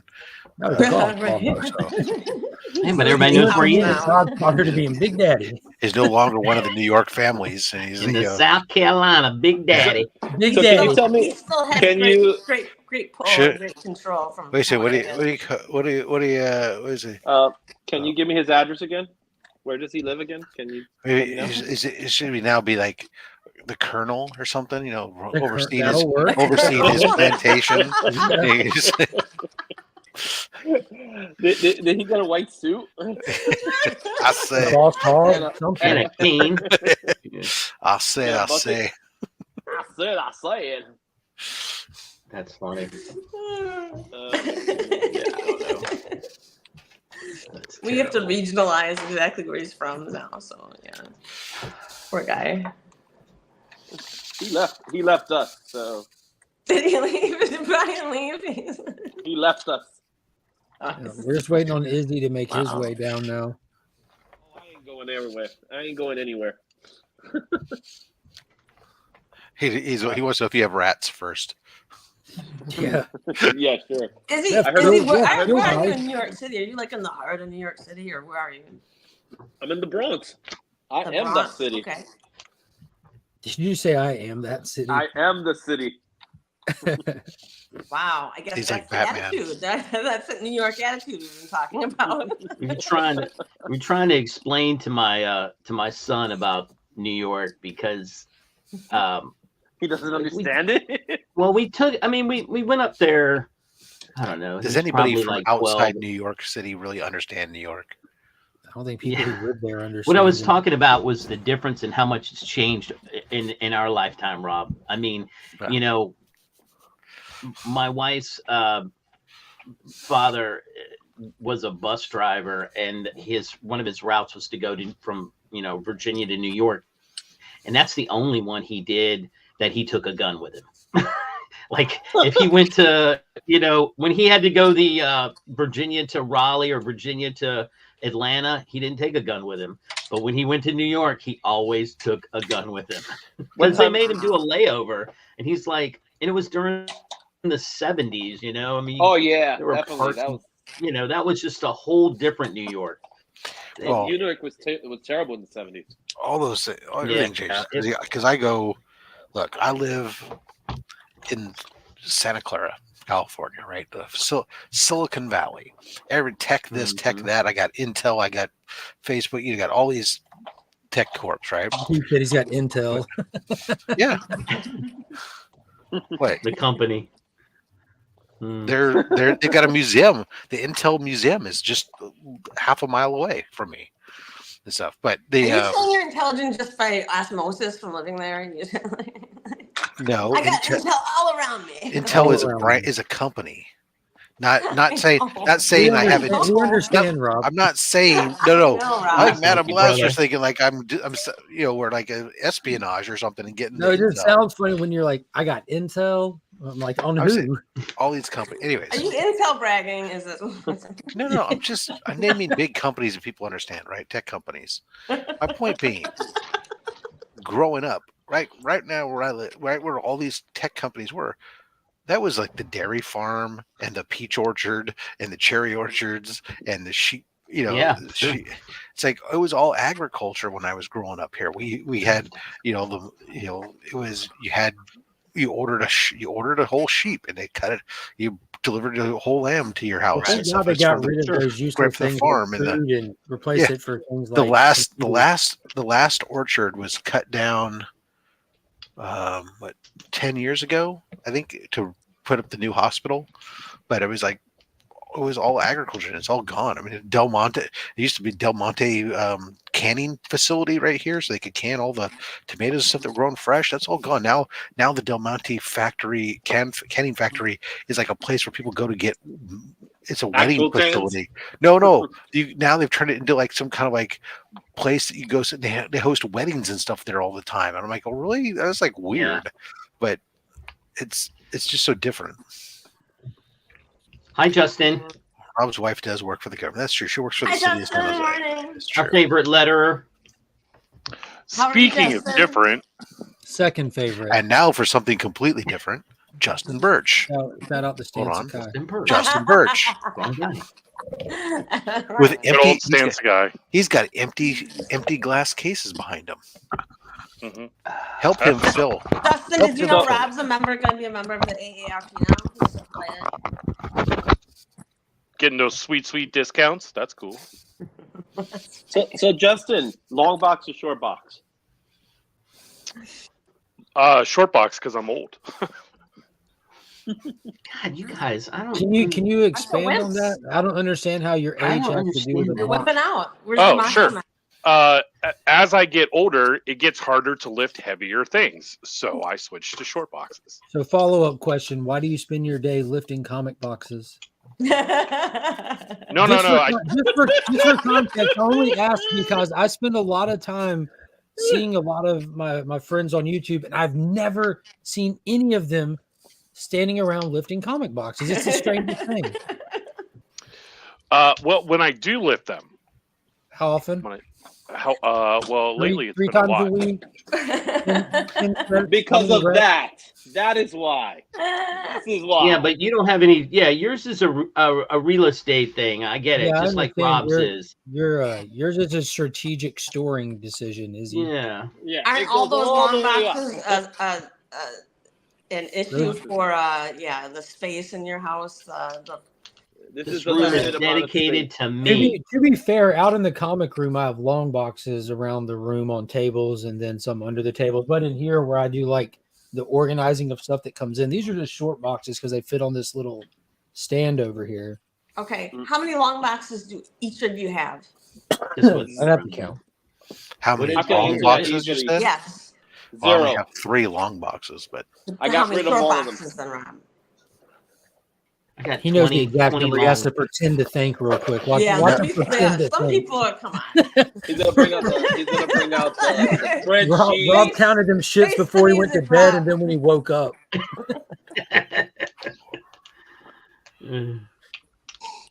I'm just saying, I have 20, madam, How and many? it's this is it. I can't leave this room though. 20? That's what this is my room, and I can put as much crap in it as I want, but it can't leave and go into another room. So It cannot escape. are we talking about that. just I like that. I like Wait. whatever your wife and you have worked out there. so when we say short and when you boxes, watch Yeah. this back later and you present Include your them slab Friday, boxes, Rob. we're not counting the slab boxes, on. right? We're just No, talking about just the include raw, those because a Just- oh massive. yeah, long you have boxes. to. Okay. in short No, boxes. just yeah. raw. Okay, the Yeah, raw. just break short it down boxes. for us. So should be. I think there's like 53 short boxes, Okay. and then like I said, the 3 long boxes, and then slabs. There would be 32 boxes of slabs. And you get like 25 in a slab box? About 25 to 30. Oh, really? It depends Any on of the slab it. box? It depends on how thick the slab is. You can get even more than 30 in there if they're like the The old CBCS slabs. You can get like 33 in a If box. they're thinner. The thinner and the way they nest is a little bit different. Okay. CGC really varies. Sometimes they're really thick, sometimes they're not. PGX are slightly thinner. EGS are slightly thinner, and then of course, then you have if you have some of the older slabs, like the old CGC slabs, are really thin.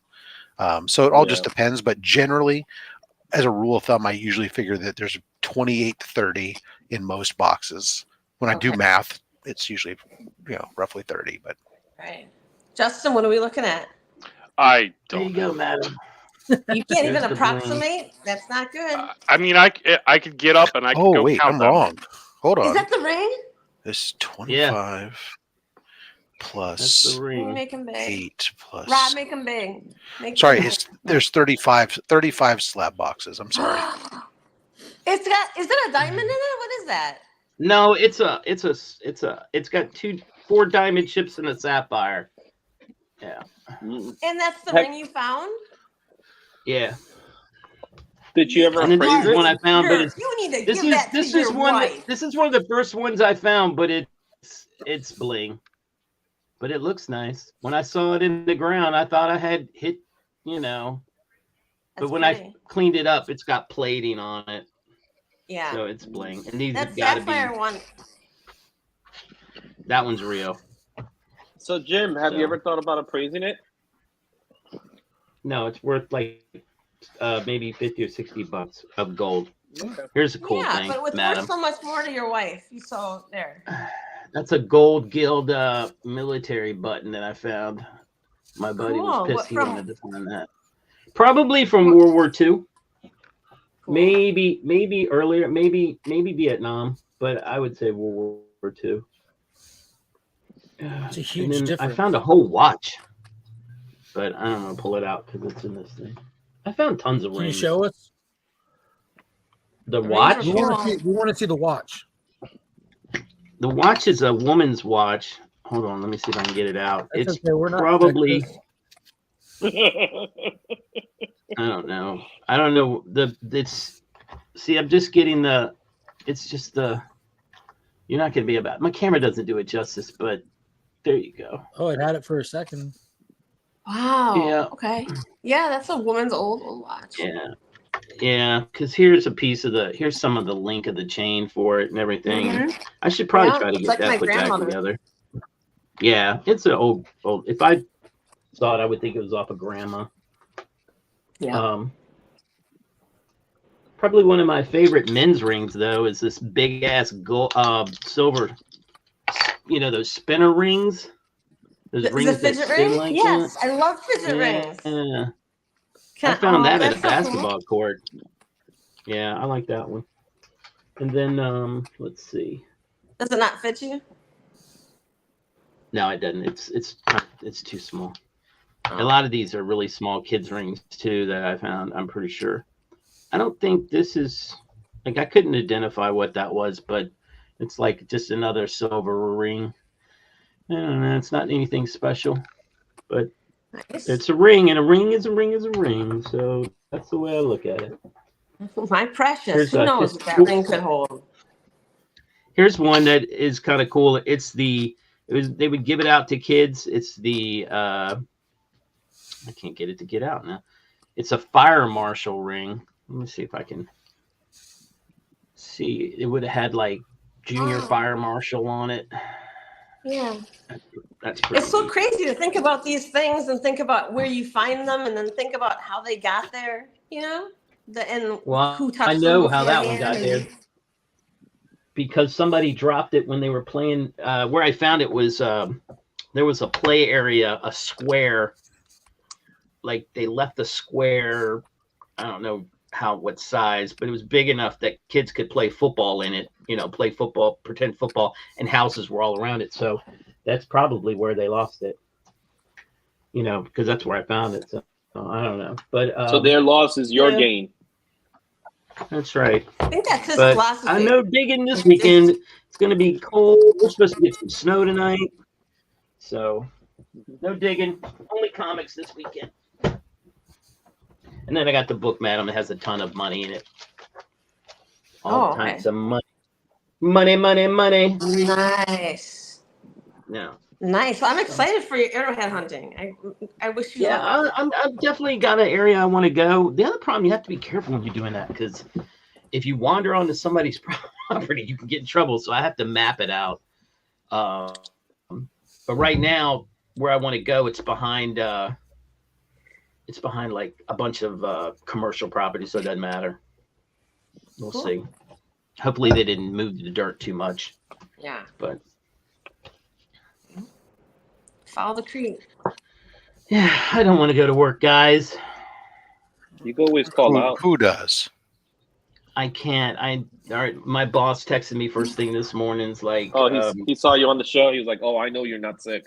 oh no, today is my day off. I mean, I don't work on Fridays, but I have to take my son to. He's doing that outside driving thing to get his license, so it's not far from the office. So my boss. He does inside driving? Yeah. My boss had texted me about something, and I said, "Well, I'll be in after 11 when I drop my kid off. I don't want to worry about it right now." So, but I'm only going for an hour. So, question for Justin: Does your Yes. lettering skills include calligraphy? No. Why not? That's hard. Because I prefer to make money. I didn't say it wasn't part of it. I'm just saying. I You enjoy never been calligraphy asked as to like an do- art form. I'm like, You never had a project that included a calligraphy piece into it. Calligraphy is a skill. You have to. Yeah, it's not easy to do. It's not like you just write No. like you. But you can learn. I mean, sure, you'd be great at it. But I'm sure, like maybe the Wait, first wait, word hold for on, a hold on. comic or something, like Justin, the could you first explain to word them once might again be a how calligraphy. you letter a comic in the Yeah, modern age? So You know what I'm saying? I apologize to everyone who I've somehow Offended? led to believe that this is some extraordinary skill. I copy and paste all day. Command C, Command V, sometimes a Command Z. Well, a lot of times a Command Z. Yeah, he's not writing anything. I mean, yes, I am using a stylus, but it's See? just drag and drop. Yeah. So there you are. Calligraphy. Well, Sorry. damn! And you just I- knocked yourself off your pedestal, Justin. I don't. Well, for the record, I never put myself on that pedestal. That's true. I had this world where I believed and wished and thought at one point too that it was still done by hand or old school. But no. Yeah, I was hoping.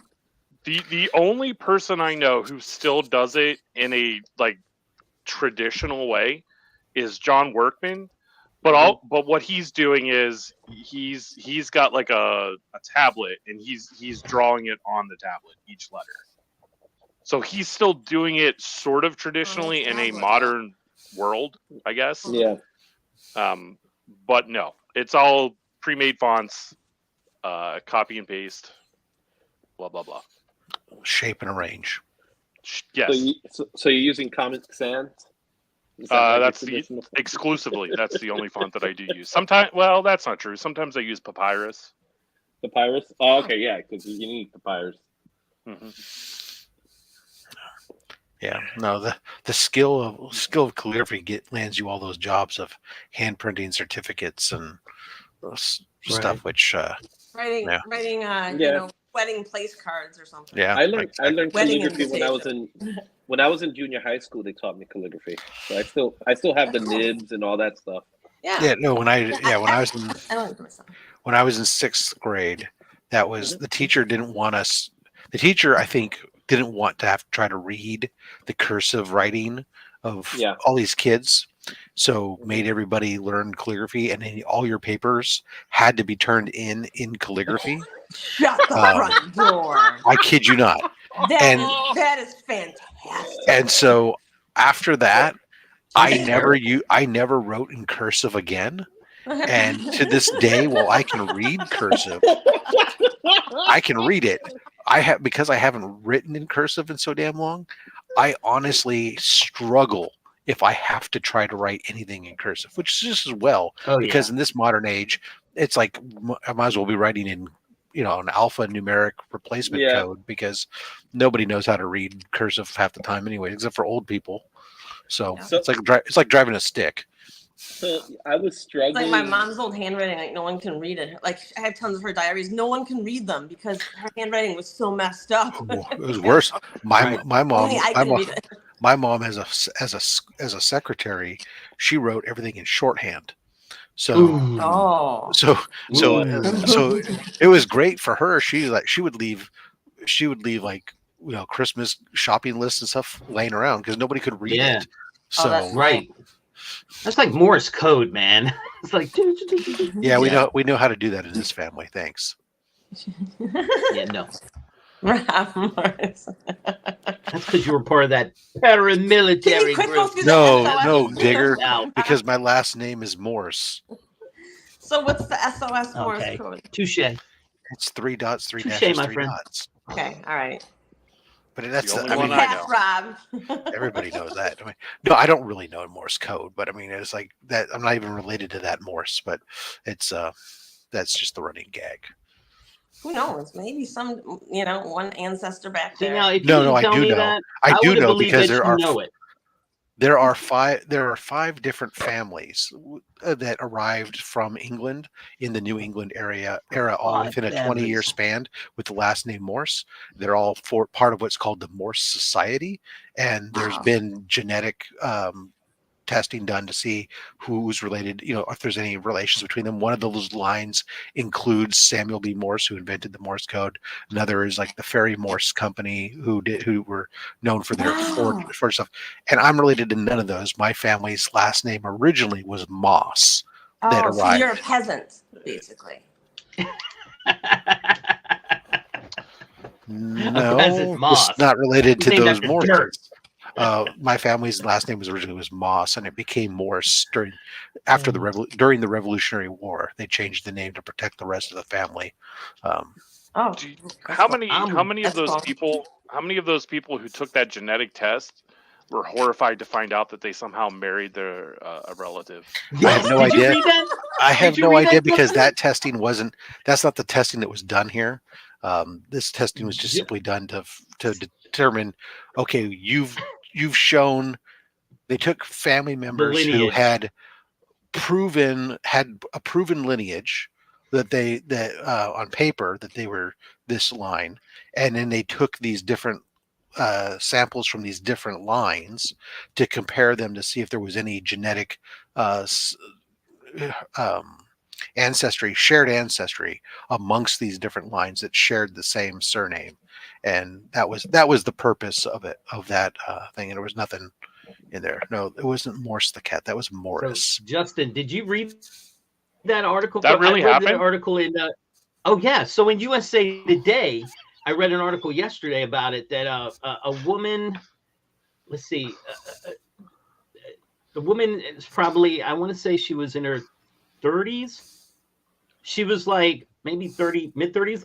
She couldn't. It had always bothered her that she didn't really look like either one of her parents that much, and compared to her brother. And so she took a DNA test, and her parents had already done the DNA test just for, I guess, what Rob was talking about for, finding out your lineage. It turned out that was not her father.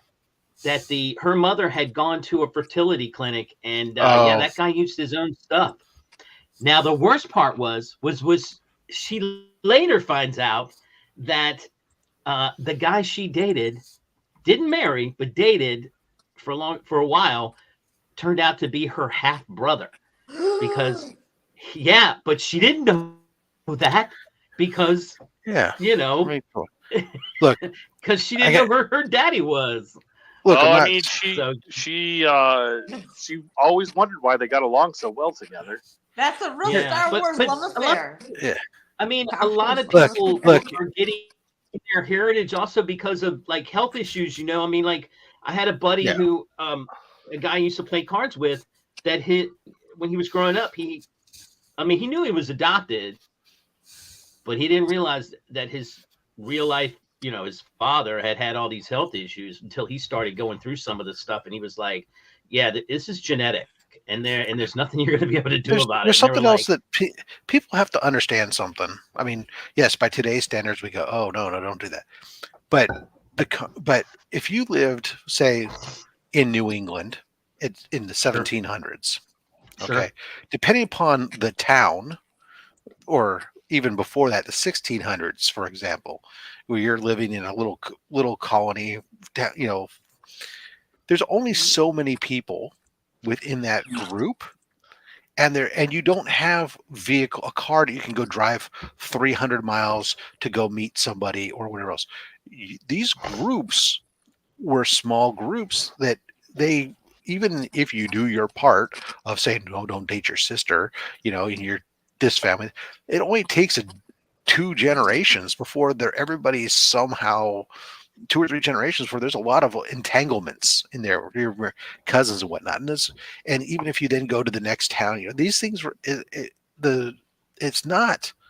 I mean, it's not marrying your third cousin or something was not unheard of. And there's a lot of early family trees where you're going to see things where there's family, or especially like when I do research on my family, there's like 2 or 3 families that have a lot of, you know, like they connect multiple times, not from brothers and sisters or direct cousins marrying, but like these 3 brothers marry these 3 sisters or whatever from these families, and they're connected here, and then later on this family sort of, you know, there's a lot of entanglements, and that's just because Right. there's only so many options available to you. There's only so many fish in that bowl. If it's a small Right. bowl, you know, Exactly. there's a lot of inbreeding. I think the Amish have a lot of inbreeding, actually, or a lot of that. They have a Well, smaller pool. Small, Look small. look at 19th century European royalty. Yeah. They're all Look related at- to Queen That's- Victoria. Yeah. 19th century, 20th century. Current Well, century? somehow everyone is related to Queen Victoria. Sure. Is what I'm trying to get at. Mm-hmm.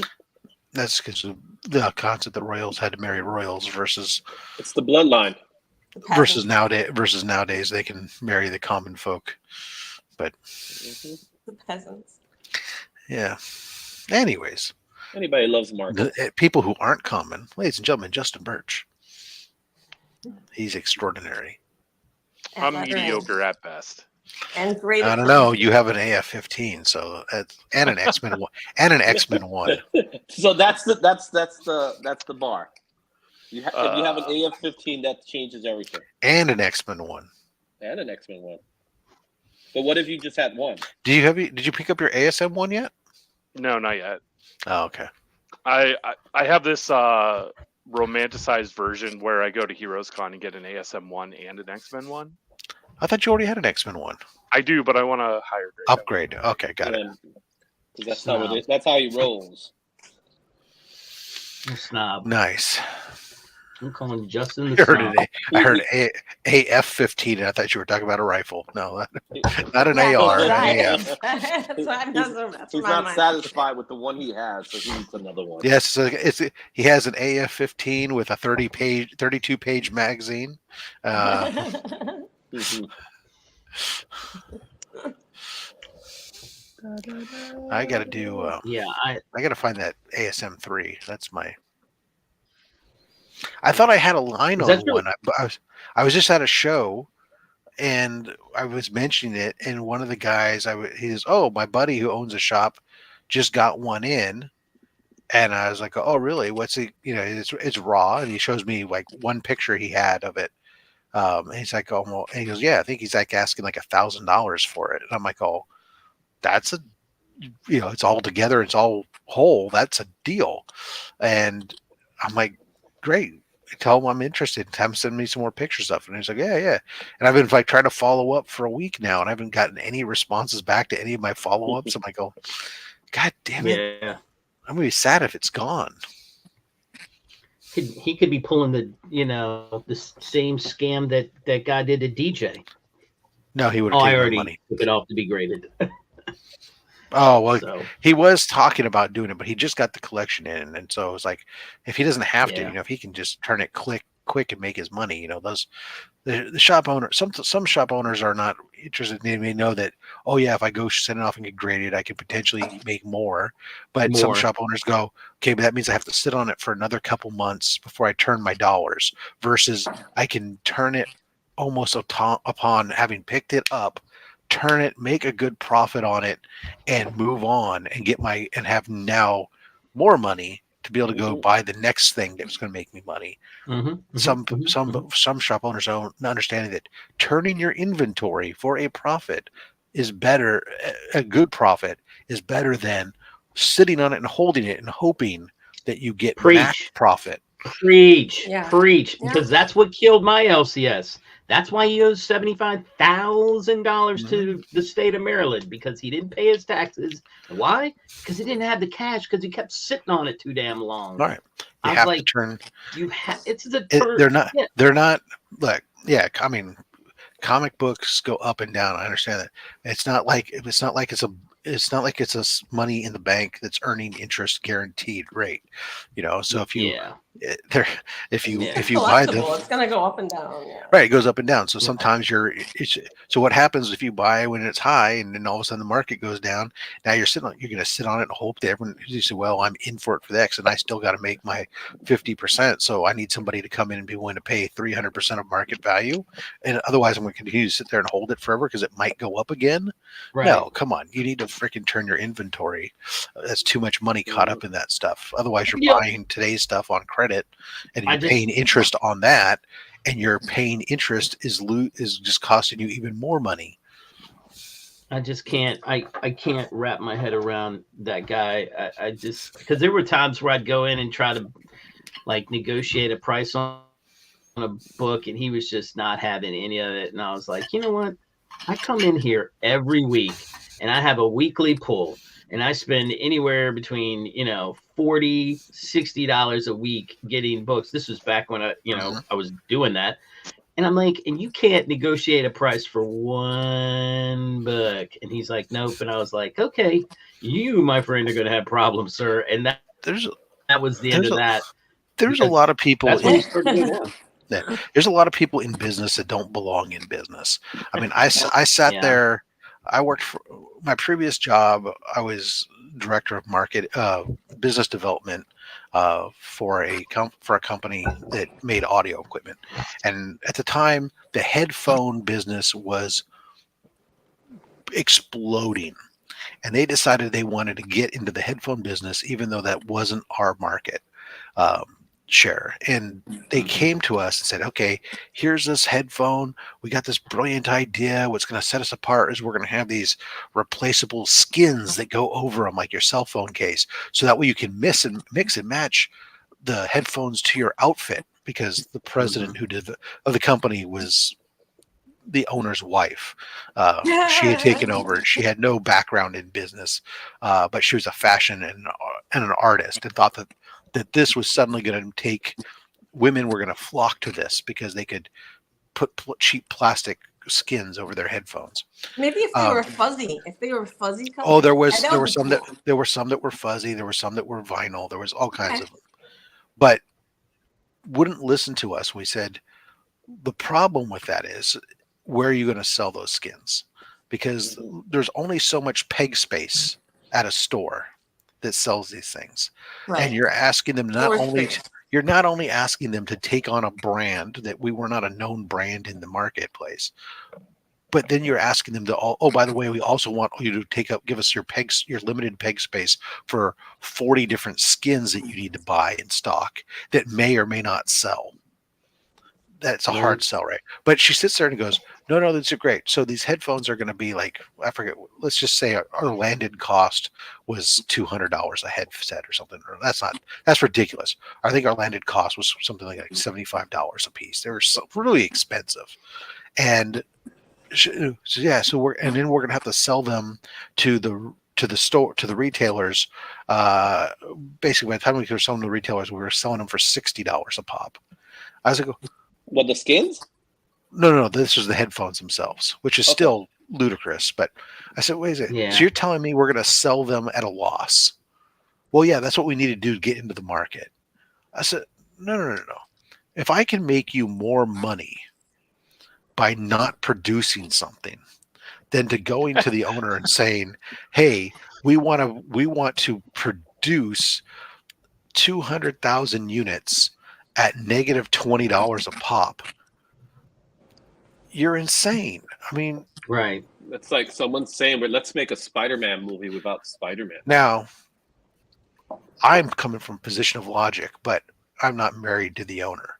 So the company ended up making those headphones, and then their audio business tanked, and they ended up selling it to a German company to take over, who promptly killed all the headphone lines and whatnot. And everybody who is here in the this American company is no longer an American company because she ruined it with these dumb headphones.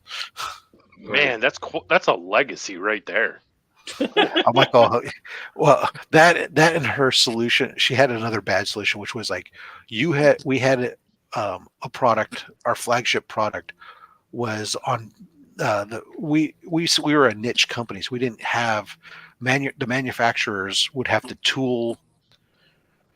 I don't want to go too deep into manufacturing, but essentially, you only were a partial day's run at the factory. So the company, the manufacturer in China, did not like making our product because they would have to take down a line, set it up to make our product, and then take it back down, and we wouldn't even get a full day of production out of their line.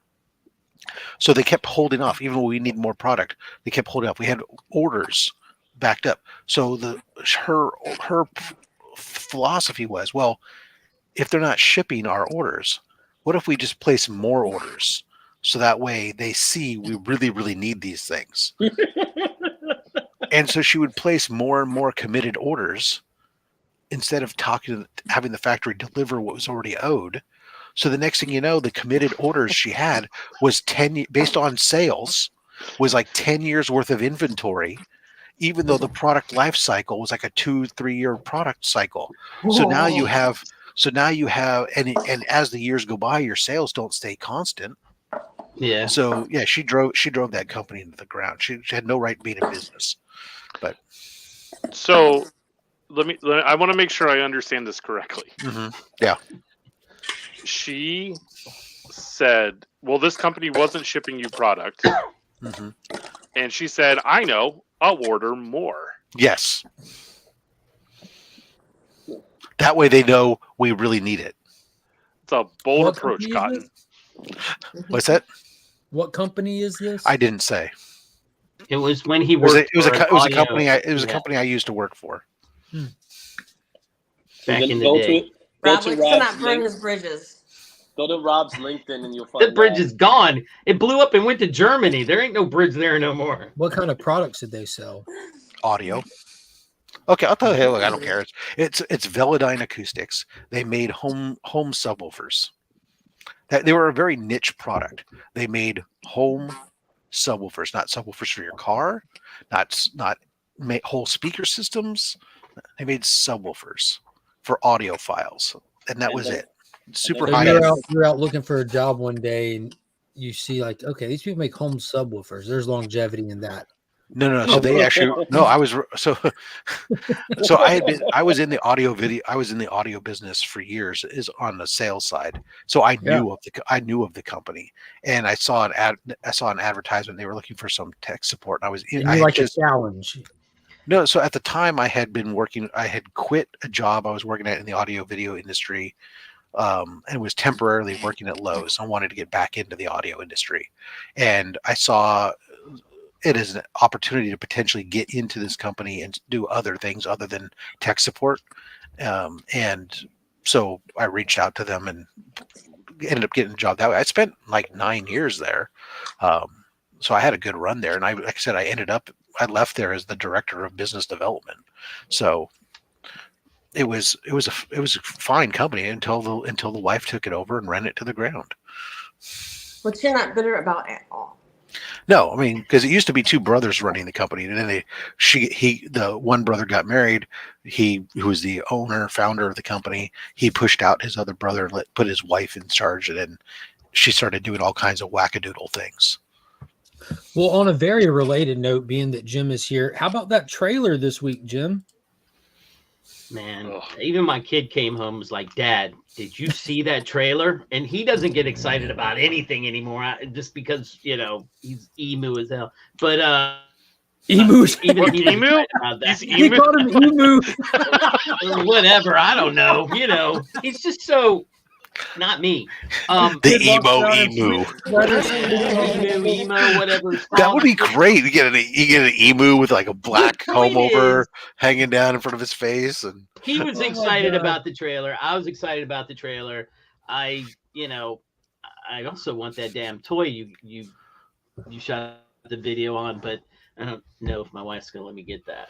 I saw there was a new Godzilla toy with the launching rocket fist. Even The But it's still the trailer cool, was man. The way I fantastic. shot Like, it dude, got me very excited. so I'm excited for the MonsterVerse stuff, anyways. But watching that, dude, it got me so fired up. Like, it was a good trailer.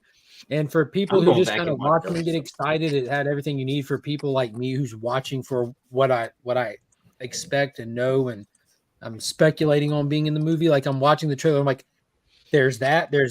Pause. There it is, hiding right there in the trailer. we There's so talking- much hidden. we in talk that about the trailer. Godzilla and Kong trailer. I'm guessing. Okay, Yeah. I'm just guessing, but I'm yeah, also excited for Planet of the Apes. emu. It's Like, emo. Yeah, no, it's the how- emu. It's the emo. Blech, I can't even say it. With the Planet of the Apes one, okay, God, you say one thing wrong in this joint. I know.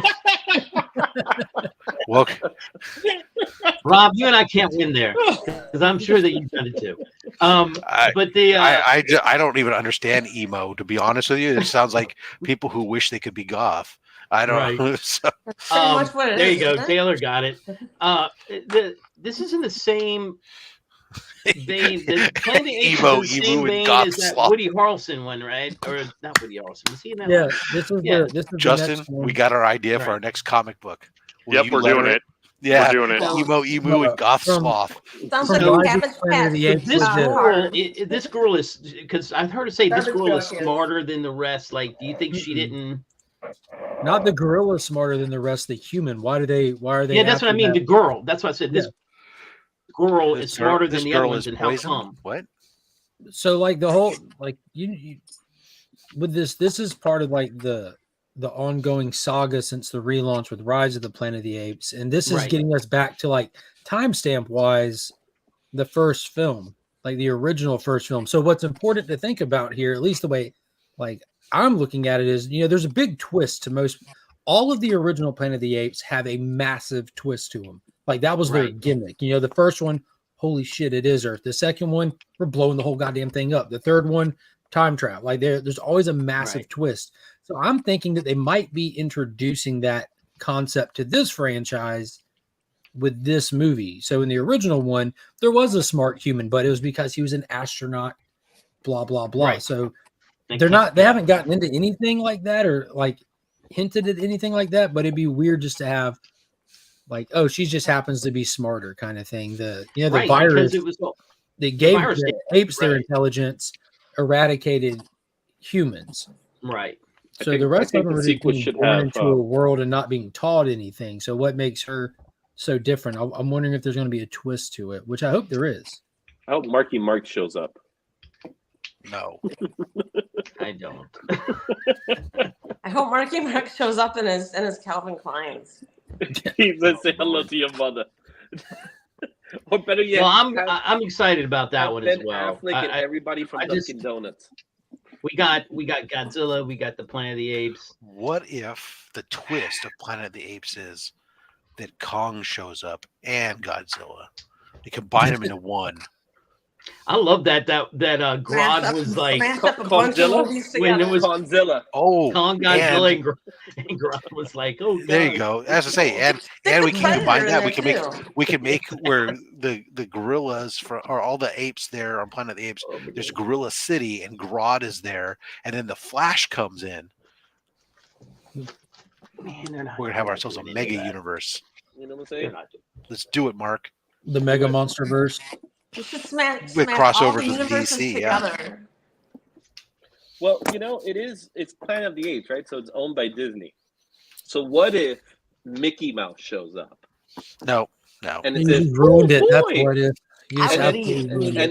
and then you get Deadpool, and you get the whole thing, everything. You just put them all together. Why did you just bring in bad stuff? Why not?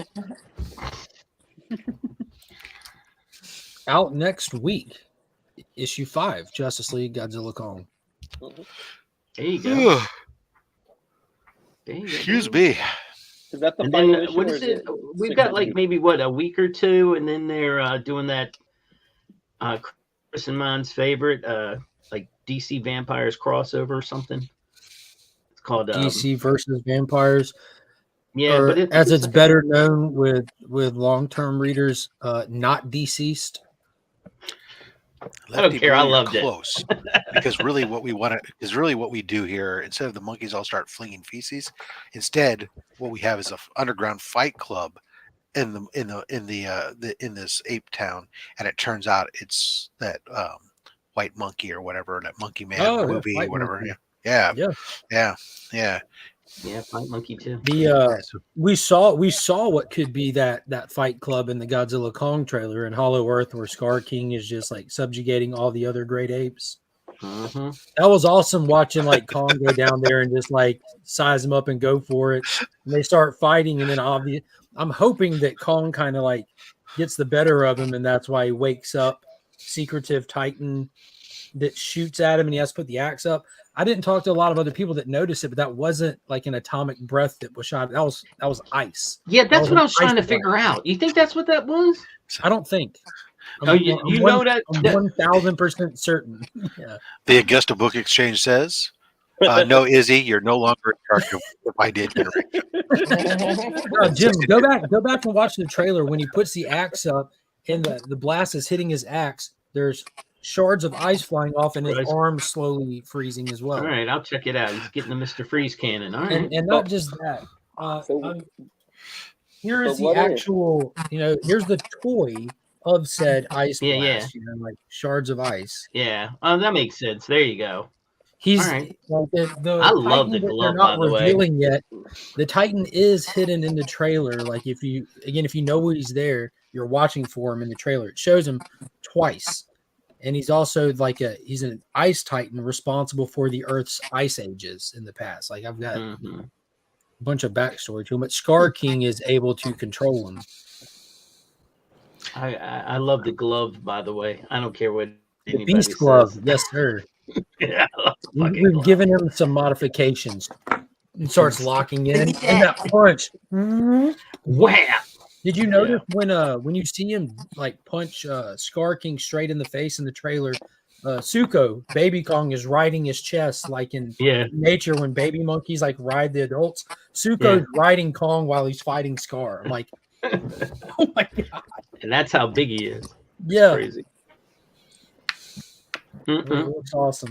So we get Baby Kong. Are we gonna get Baby Godzilla? Nope. No, not that'd be cool. There's also another massive Titan tease. Like this, I do not have confirmation on this, but there's another fan favorite, long-term standing Godzilla character that is speculated at being in this movie. And there's this part in the trailer that definitely teased that. Like when you see the Monarch employees go up and touch whatever it was, and it starts lighting up bluish green. For a split second, I'm like, "Oh, is that it? Is that it?" But I don't want to potentially spoil anything for people that don't want to know. But I'm excited. But it's all speculation, really. Yeah, I mean, if you say so. And then we got Ghostbusters. I'm kind of excited. Ghostbusters. I don't know why. Yeah. What about Ghostbusters? Funny. I want to see. Got another one coming out. Awesome. Is it with girls again, or was it? Yes, No, it's the kids. No, this is the kids. The one with the kids and Paul Rudd. Time out. You never saw that one? They did the Girl Ghostbuster movie that was its standalone thing. Didn't really pick up any steam. But then they did a movie called Ghostbusters Afterlife, which is the actual Ghostbusters 3 in the film. Yeah, the original 2, and then Afterlife. This is the next one. Right. So this will technically be Ghostbusters 4. Okay. With your original cast and everything included in it. Wow. The Ghostbusters. What the hell do you want? I love. She's back. that was You talking about Walter eating Peck hot? as the mayor, right? Yeah. Yeah, well, Yeah, Yeah. okay. here now. I thought so. Yes, he's back. It's Yes. Yes. He's back. He's the douchebag yes, it's of true. every This man 80s has no movie. dick. Of every 80s movie. I don't know. I looked fun. I watched it the other day and thought that looks like a fun trip movie to see. I'll see that one. There's a lot of stuff coming out, and then a lot of stuff coming out in the following year is what they're predicting. I don't know if I believe it to be true, but we'll see.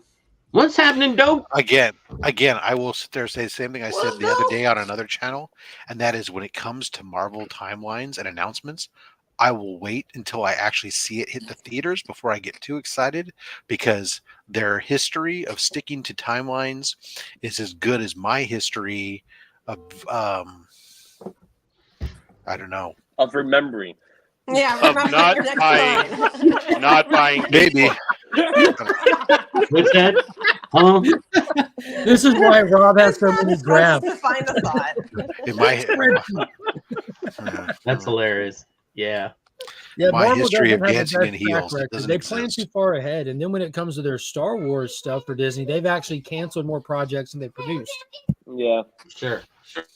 I'm not saying it's going to happen. I'm just saying, there's a You wanna lot wait of and see until- possibilities that could happen. So Yeah. So really, the idea is, if you see a trailer, is that good enough? Will a trailer confirm that it's coming? if it's an official trailer, the problem Yeah. is the internet's littered with trailers for shit, Yeah. which is just Those nothing. are but Yeah. the people- worst things that exist on the internet. Or Oh fake my god, trailers. they are. They are, because every time I have a friend who only likes the movies, right? And he'll come across one and he'll watch it and he'll send it to me and be like, "Is this real?" And I'm like, "No." Just Can't you stop. tell that all that footage is footage you've seen from You've other? seen From No, other to be fair, in this person's defense, they did think that everybody was dead at the end of Infinity War. Like, I feel like this person is your wife. okay, my wife did call Kirby Ice Kirby Blue Jigglypuff, but that is not this point. That's a different person. Yellow Jigglypuff or whatever. I don't. Somehow she insulted me by confusing Kirby for a Pokemon. Wow. Are you insulted by the Pokemon reference or the Jiggly or the Kirby reference? All of it. I appreciate you clearing it up for me, because I wasn't sure what the fuck a Jigglypuff was. I thought you were talking about some kind of breakfast cereal or something, but apparently. What is all I your can't wait for that thoughts on the Deadpool 3. fantastic? All right. Go ahead. Deadpool 3 is going to be great. That's what I'm looking for. Deadpool 3 Yeah, looked yeah. awesome. Yeah, As it should have been for called. sure. Yeah, I like that they held back the name Deadpool and Wolverine. Like, I'm like cautiously optimistic, but very optimistic at the same time. This is the first Deadpool that we're getting under the Disney ownership of 20th Century Fox. But at the same time, the same people that were like boots on the ground and money out the wallet responsible for the last two are also heavily involved in this one. Ryan Reynolds is still producing it. He still has a heavy hand in writing it. Just, He's still a massive talent. yeah, he's still like very, Yeah. very much in the creative atmosphere of it. And then that trailer gave me a lot of hope, being that they made the take it for what you will, made the pegging joke and called Disney out in the joke. Right? Letting Right off that the were rip. kind of worried. Well, I'm saying to let the viewers that were worried about a Disney Deadpool, let us know that we're still doing Deadpool here, guys. Don't worry. This is still Deadpool. That's because it's Ryan's baby. Yes. It's Ryan's baby. I don't And no, care but if the Disney thing with it owns it or is that- whatever. Well, it's Ryan's baby, but more importantly, it has a track record of making Money. money. Yeah. And then but my you thing know is that what? gives At the you end more of the leeway than day- anything At else. the end of the day, Ryan Reynolds could be the worst actor in the world, but if he makes a shit ton of money, they will let him do it. anything. Anything. Yeah. James Cameron. And he's Yeah, also James proven to be a Cameron. smart Sure, but he's a talent. businessman. He's Yeah. he's very talented. All right. So There's my not- only concern, not what my I'm only debating. concern at all So they're with the getting- movie comes in with Yeah, the whole they're like getting having butter. to bring the MCU narrative into it. Like, I don't want anything MCU narrative at all. I get that Yeah. they have a goal with this. Like, since it's now owned Yeah. by Disney, they want it to be represented in their MCU, whatever. So we have the TVA, which is just boring and useless in my opinion. And they're going in like, look at all these heroes that exist. Cool, show them. But I don't want to spend all my time doing like flashback stuff into MCU stuff. Like, if you're going to do Deadpool, like having to hop around through universes and stuff, like go to Age of Apocalypse storyline, go here, go there, like have fun with the 20th Century Fox characters that we'll never ever see again after this movie, which I know we're doing some of, but I just don't want to. This is the swan Can it go into the song Sony universe and kill some of them too? That'd be great. Which universe? The Sony one. The Sony. Yeah, that would, Go in that and would wipe be out nice. like Morbius and. They really need to go into the Sony one.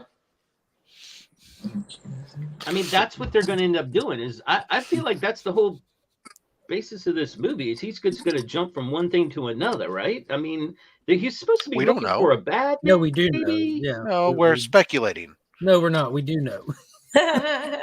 Like you see it in the trailer. Like, Well, hold on. I love Again, the wig. I go gotta be back more The to wig. has everything ever shown in a Marvel trailer come to fruition in the movies? yeah, it's more often than not. Yeah. Yeah. I don't know.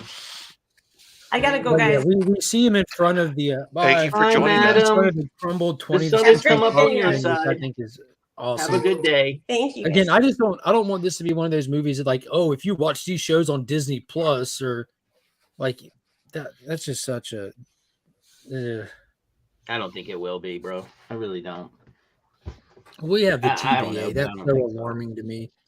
It's so unnecessary. You know, we had cable, right? We had cable in the last movie with the bracelet, and it ended with Ryan Reynolds putting the bracelet on and traveling through time and distance. Right. You know, like we went to Green Lantern, for God's sakes. Like, we're not beholden to much of a realistic anything. Like, it's just we Right. don't need the TVA Right. to explain shit. Yeah. I don't know. No, I don't disagree. I don't. We'll see. We'll see how it all plays Yeah. out. I don't think that, like I said, I don't think there's anything. There was something else coming out. I can't remember what it was. I thought there was something coming at the end of February, but it's not on. It's on Prime or. We've got Doom Roadhouse? 2 coming. We've got Deadpool I think coming. that's what I'm thinking. That's on Netflix. There was something. I don't know. I'll remember it. What's going on, There's a Mike? lot. How I are you watched today? a trailer that had like nothing but trailers of different action movies coming out, and some of them were so. I'm like, really? It's like Aaron Eckhart. I'm the bricklayer. I'm like, so are you friends with the beekeeper? I was about to say, I see what they're doing here. I'm like, are you kidding me? You just had the beekeeper, now Aaron Eckhart's. I'm the bricklayer. Is this like Like a wrestling? good neighbor. I don't know. I couldn't believe when I saw the clip for it though. It's like, this is bad. This is going to be so bad. I'm okay with it with the beekeeper because it was exactly what I thought it was going to be. I paid A the lot money. of I got people what have I given that wanted. nothing but high praise, dude. Yeah, It's gotten great. great feedback. I mean, you know, I knew what I was getting going in, and that's what I wanted at the time. But isn't that the point? Isn't that the point? You want to go to a movie that you're expecting the movie to be what it is? Yeah, And that's why those it is movies are successful as opposed to other movies? well, but there's also, you know, like, and I'm going to use this particular one. When I went to see Walk the Line, I love Johnny Cash, but I wasn't sure what I was going to get. But when I left there, I felt the level of emotion I felt was undescribable. I looked at my wife and said, that might be one of the best movies I've ever seen. I mean, we got in the car and I was just like, I think I talked about that movie for like 2 weeks. People were telling me to shut up on it already, but it was that impacting. And if I can, you saw the just even plenty of more movies I've gone to see- emotional. You saw the even more emotional roller coaster thrill ride movie, Walk Hard, the Dewey Cox story, right? Absolutely. Hey, I don't think you should be in here doing any of this, Mark. We're doing cocaine. You don't want I no think part I of want this. some of that. You Okay, want no part of this, just Mark. one. Yeah. I love that. The Dewey Cox is the best. What are you talking about? That might. I mean, I could watch that one over and over. But yeah, no, there's been plenty of movies you get in there, and it's just this was not what I expected at all, and it's not good. So when you get one that's good, you really enjoy it. So, all right, well, I'm gonna go make sure the kid is up and moving, so he can get ready for his driving, and I can go to work and go. When does he take his test already? I don't know. I have to find You that gotta out. He schedule might it? have this class and one more class, and then I think he's done because he's got the hours in. So, Well, but in Maryland, Jen, it's tell us so. what you think of the weird. confirmed casting announcement for the Fantastic Four film. I Enough did said. not All right, care see you who later, bud. played Johnny. I do like the guy they picked for the Thing. I've never seen The Bear, Yeah. but I've seen a lot of people excited. He's Micro from Punisher. Yeah, remember but he was in the Punisher? Bear. I Micro? really like the Bear. Wayne Knight. Oh, from the Netflix Punisher. Yeah. Got you. I was thinking of the the Punisher Warzone movie. No. That's Newman. Yeah. Yeah. So, anyway, Pedro Pascal, not my first choice. That's all I'm going to say I on like that. Vanessa Kirby, just period right there. Full stop. I Yeah. like Vanessa Kirby. She looks the part. Yeah. She'll Rob, give me fit the yeah. bill. She'll fit the bill. Yeah. So Not hard to That'll look at. do. Got it. I would that'll love do. it if it's in the 60s. I would love it if it's really filmed It in looks the like it will be. 60s. They said that, That would despite be me phenomenal. being on here for like a year straight saying the only way to fix the MCU is either reboot it or do FF in a flashback, and everyone thought I was crazy. And then Kevin Feige got in that interview said we're going to do a soft reboot, and everyone's like, "Yeah, of course we are." Like, oh, now because he said it, it's normal. And now Yeah. they confirm Fantastic Four's in the 60s, and I'm listening to everyone say, "Oh yeah, I knew they'd do that. That makes sense." I'm like, no. It's that whole classic trope where like you announce a villain in a movie and it's everybody's favorite villain all of a sudden. Mole Like, Man. you know how many arguments I've had over the past year, how much shit that I've talked back and forth with people saying we need to reboot the MCU and Fantastic Four needs to be in the 60s. That's the only way to make it work. I said it needs to be in the space race age, and like that's it. Now Now if they everyone's give like, us "Oh yeah, the Fantastic we do this." Car. The Fantastic Car It, in the 60s. That would Nope. be cool. I understand what you're saying about the space race era and stuff, but at the same time, it could have been done in the modern era from the standpoint that now you have so many private space, SpaceX and all these other private people, industries trying to get into space, where it would make more sense for a family of just eccentric whatnots to make their own rocket ship and launch into space without the government being involved. You know why you need it? You need it in the past, though, because we need Franklin. We need Franklin in the present. So the way to get Franklin in the present by introducing Marvel's first family this late in the narrative, the only way to do that is to set it in the past, hide him in the negative zone, bring him into the present when you need him for Secret Wars. We know this is going to Secret Wars, so we need some form, some version of this family that's ready for Secret Wars event for however they're going to write it, whatever take they're going to have on it. That requires them having been around the block. And this is a great way. This is a great way to get around the whole. Well, where were they during the Infinity War? We can just surpass that. Dealing with the nihilists, they're over there. That's why I want the villain to be. No, Justin Birch was next. Go, Justin Birch. What if, and hear me out, what if Dr. Doom is the one responsible for financing their rocket ship to space, but he's worried about delays, so he decides that he has to go with them? Oh, that sounds really original. Oh, you just described the plot from the Sony one. Good job. Yeah. I was going to say, that sounds like No, it wasn't a Sony movie. It wasn't Sony. Oh, the 20th Century Fox one. It was a Fox movie. What? No, that was an original idea. And what if he was going to propose to Sue while they were up there? Oh my God, this writes itself. What if? What if the Submariner then shows up? Oh, man. And he falls in love with Sue. What if I don't know. In space. Herbie was Only in space. responsible for lunch? everything, and Herbie is actually Ultron? You want to get sandwiches for lunch from Firehouse? Yeah. Where they have the pickles? Yeah, when this timer runs out, we have to go. That's a good idea. Did you tell Rob good morning? You just walked up here. Hello, bye. Hi, bye. She didn't leave. She's literally right here. Put a Hello, monkey goodbye. I want a sub from Firehouse. Let's go. Yeah, I love Yeah, for Firehouse. it. It's such a great sandwiches. go. The steamed sandwiches. So like I didn't realize it. I went in there to earlier, Rob. I went in there to ask Kyle if Finn was going to go to school today. He still has a really bad cough, and she's laying down, and she looked like half asleep. She popped up. Neither one of them are going to school, and just laying back down. I'm like, I guess there's no school today. So apparently school's out. School's out. There you go. Nobody's going to school. Yeah, I'm excited about the potential for the Fantastic Four thing now that it's confirmed. I know that it's been like heavily rumored that they were going to do the period piece for a couple of months now, but I'm excited that it's confirmed. I think it gives it the most opportunity to be good. I'm also excited to see that we got the first confirmation of Herbie. I was told, God, probably about 6 months ago now, somebody who sat in on a script reading for it. Really? I'm not going to say their name as they asked me not to, but let's see when he sent me this.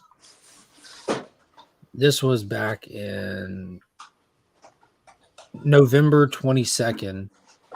He said that they come back from a Disney presentation last week and saw some early concepts and plot points in the script read. The Silver Surfer art they showed was male, but I don't think it was new. Other rumors I've heard seem to be panning out. If they follow through on what they showed, it should be a hit. No casting was announced by the first appearance of Herbie the Robot. Don't tell anyone I told you. That was sent last November. And then what happened yesterday? Confirmed Herbie for the first time. Mm-hmm. What is that? I got to get that spec on. What is that? FF 209 for those that don't know. 209. And There I you can't go. confirm or deny that there may or may not be a copy in the Legion loot. Yes, you get a 9.0 for $110. Yeah, but if you would have looked, last month, you could have got a 9.4 for like $50. Like, and here's what I'll have to say about that: go look up almost any of your movie spec books over the past 10, 15 years and see how they're doing today versus what they were at their build up stuff to it. Unless you have a copy that you're just looking to sell, it really isn't that big of a deal unless all of a sudden you just really loved that character and you go, oh shit, I need to get that one because I'm going to fall for FOMO. Otherwise, I mean, it's like, you can get ahead of FOMO. Like it's one of those things too. Like because I know everyone collects differently, but you have people like myself that I'm into so much stuff. I'm into so much stuff that when you see something coming on the horizon, it makes you prioritize differently. Sure. Like, okay, so like I would definitely like to have just, for example, the first appearance of Herbie. I get word from somebody, XYZ, Herbie will be in the movie. I'm like, well, I better go ahead and grab a copy now versus wait till whenever, in fear that it goes up and doesn't come back down to this price. I just did the same thing with the book I brought on Guess That Key. I'm like, I got to prioritize that one now. For that aspect, if it's something that was on your radar anyways, because like my ASM 50 was that way, right? When I grabbed it, just as it was really, when Fisk was showing back up again in Hawkeye before all you timed that really well. Yeah, it was like the day it came out. It was like, but because that book's a book that then goes up and will continue to probably be up for a while. And it's like, otherwise you end up having to wait a really long time for it to come back down. But I'm just saying is that if you're buying it because you think that book's going to be a long-term hold and value is going to be, it's going to be the next, Action Comics 1. Got news for you. History says no. Well, I don't think any of these are. I mean, I really No, don't. I I mean, you got some big books behind you, Rob. I mean, let's not joke about it. I mean, your wall compared to my wall is, from a monetary standpoint, is significantly larger. But will they increase, 50-fold? I don't know. Hard to say. I like that. That's talent. There's only some books that will hold their value like that, and there's not that many. Sure. Yeah, but he's got a couple on there. I would say something like a UF4 will hold its value because of who Miles is as a character. People love Miles. But it holds its value only in that it's come down 30 to 40% from where it was 2 years ago. But way more than that. It still hasn't even seen its heights yet. Yeah, but I mean, he's saying there's a lot more play to go up. But my point is he's got like an Avengers 1 over there. That's always going to be a solid book. Fantastic Four 1, solid book. I believe the term is blue chip keys. Yes, yeah, but that's not going up picking up the first appearance of Herbie, the robot, because it's been announced for a recent movie. Is what I'm saying. Yeah, no, I do know. I do know what you're saying. Now, at the same time, I bought a slab on eBay this morning that I was like, I would say a year ago was probably double the cost. I was like, wow. That's a lot of slabs. Yeah, I was like, but I mean, I was surprised. I was like, wow, this is almost too good to be true. I wonder if this is a scam or something. But I went buy it now and did it anyway. So we'll see what happens. If it gets to me, it should be. But this is a book. I'm shocked at how much. We got an unboxing coming from Izzy. All right, here we go. Is a box. I'll open it. I don't have a problem opening it. This is a box of a book that is a spec book, but it's not a spec book just yet. So I'll open it. I don't even know what that thing means. is. This is a box with just a book. Yeah. Okay. It's a phone book. It's a phone book. It's a FOMO book. Good one, Justin. That's good. But I got this relatively cheap. I figured it makes sense to pick it up now. And what's in the box? A box. That drives me crazy. I know. A box in a box. While you're unboxing, can I just interject real quick? Mark, that person who packaged that Metamorpho, holy snakies. How cool was that, right? That was freaking unbelievable. So what Jim is talking about, it's a video that's for channel members only right now. It'll release everywhere else Monday, but it's I got a Golden Age, my first Golden Age book of 2024, as well as Silver Age Key, and a very nice Bronze Age book that I threw in there at the last minute. Yeah. They really wanted to protect this book, didn't they? That was a solid, solid little haul right there. Wait, now we got a bet. Is this a Russian nesting doll of packages here? You better get, yeah. Please tell me This there's must another have bag been in sent here. from Nick's Kicks You in the Dicks. Well, look at that, another. I don't even think there's no book in there. This stuff By the time drives he's me done, it'll be a crazy. trading card. This is why I go bonkers during unboxings. Okay, Pull up finally. Jim Lee X-Men #1. Oh, All right, I got to go to Romania. I thought there was something good coming. I'll talk to you guys later. Smoke Bye, ball. Rob. Smoke ball. Rob's disappointment. I said it's a spec book. So that's like It's a book. like third down the spec tier for him. Yeah, this is like super. This is a spec book. I got this super cheap. But Of the course idea you is did. that there's a TV show coming. Why not? So you have his first appearance, and then you All right, hold in on, I'll be right Avengers, back. then you have his first solo title in Marvel Preview. Then you have Mhm. that, right? Yeah, but you know what's really cool? The cards in the back. Yeah, that is pretty dope. Yeah, I love the cards. So let's see how Not much bad. Izzy bought that for. It took 2 bags, all this, and 2 boxes to get to this. Oh well, you got that for $36.88. Not that far off. $44.99. You got it I'm for the looking at cost. I'm looking at the slapping eBay it. last solds around the Yeah. around the. You're looking for. Dude, You're that's looking a for. I crazy. didn't That's a buy. I crazy didn't buy good it on book to pick eBay. up right now. If that's something, I didn't buy it on eBay. Oh, okay. That's still a great book. Great timing with picking it up. Yeah, I picked it up because there's an actual TV show coming. Yeah, why not? yeah. Abdul Mateen is playing Wonder Man. He's a phenomenal actor. Yeah. So, well, I got a whole bunch of bubble wrap. Roscoe said the back advertising is better than the book. Caroline, good morning. Good morning. How are you? Good, Jeff man. Johns, but the listening to your artist, he's a really good artist. He's a good guy. Spec.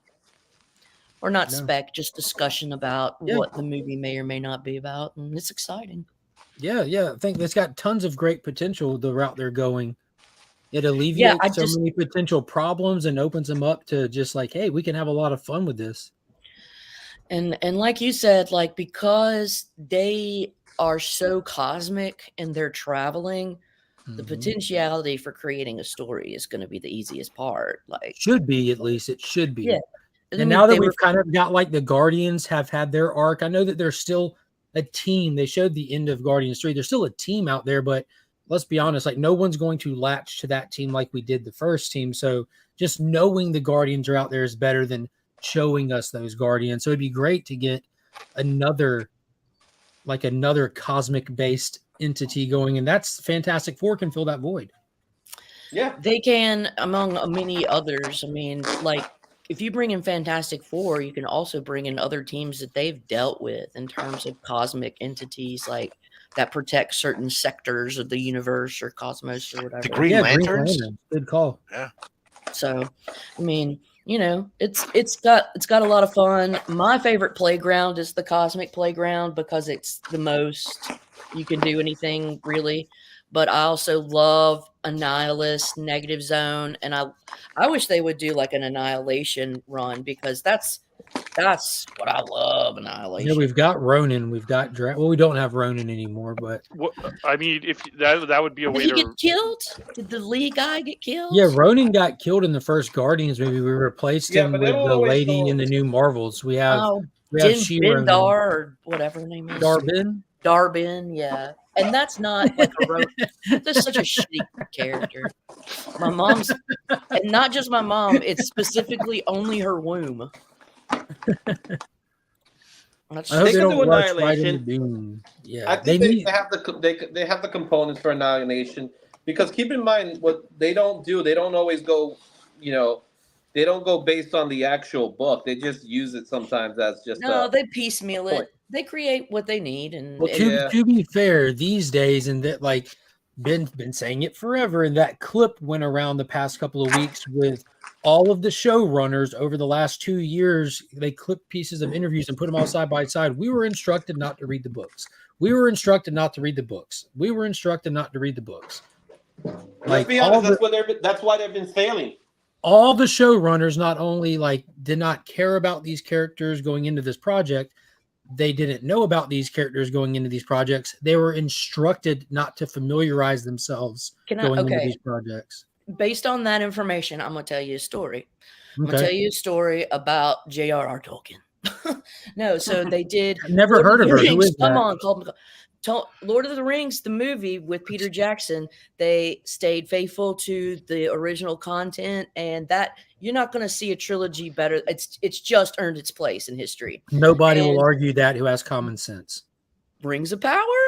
Rings of Power. They did not stick to the original content, and it's a shit show.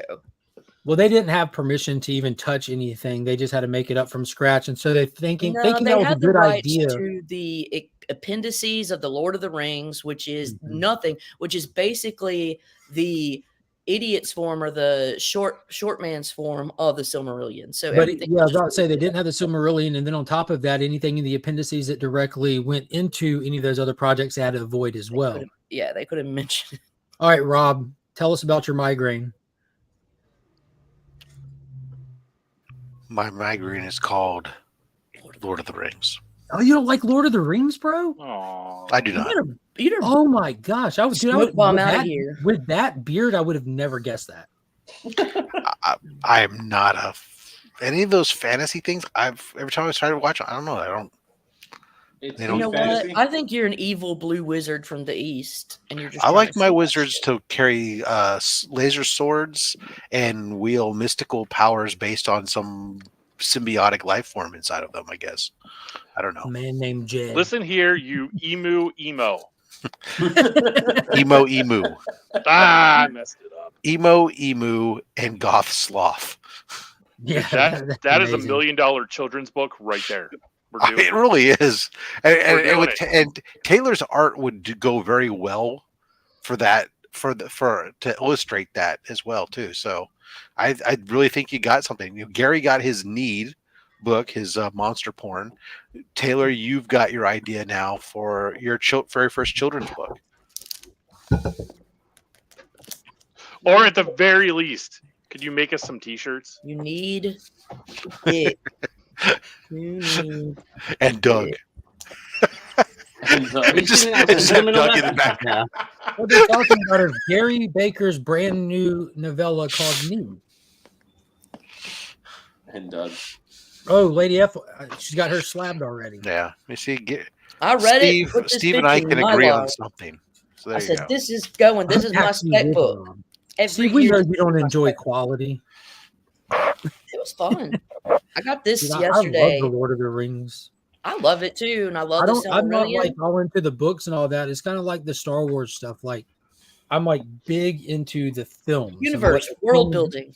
Well, no, I'm saying like there's so much more beyond films with Lord of the Rings, obviously, and World with Star building. Wars, obviously. But like the films are what I love, and can go into all like the trivia stuff based on that and have fun talking that. But when you start getting into like with Lord of the Rings, like the original books or any kind of expanded lore that you know based off exterior information, I'm lost.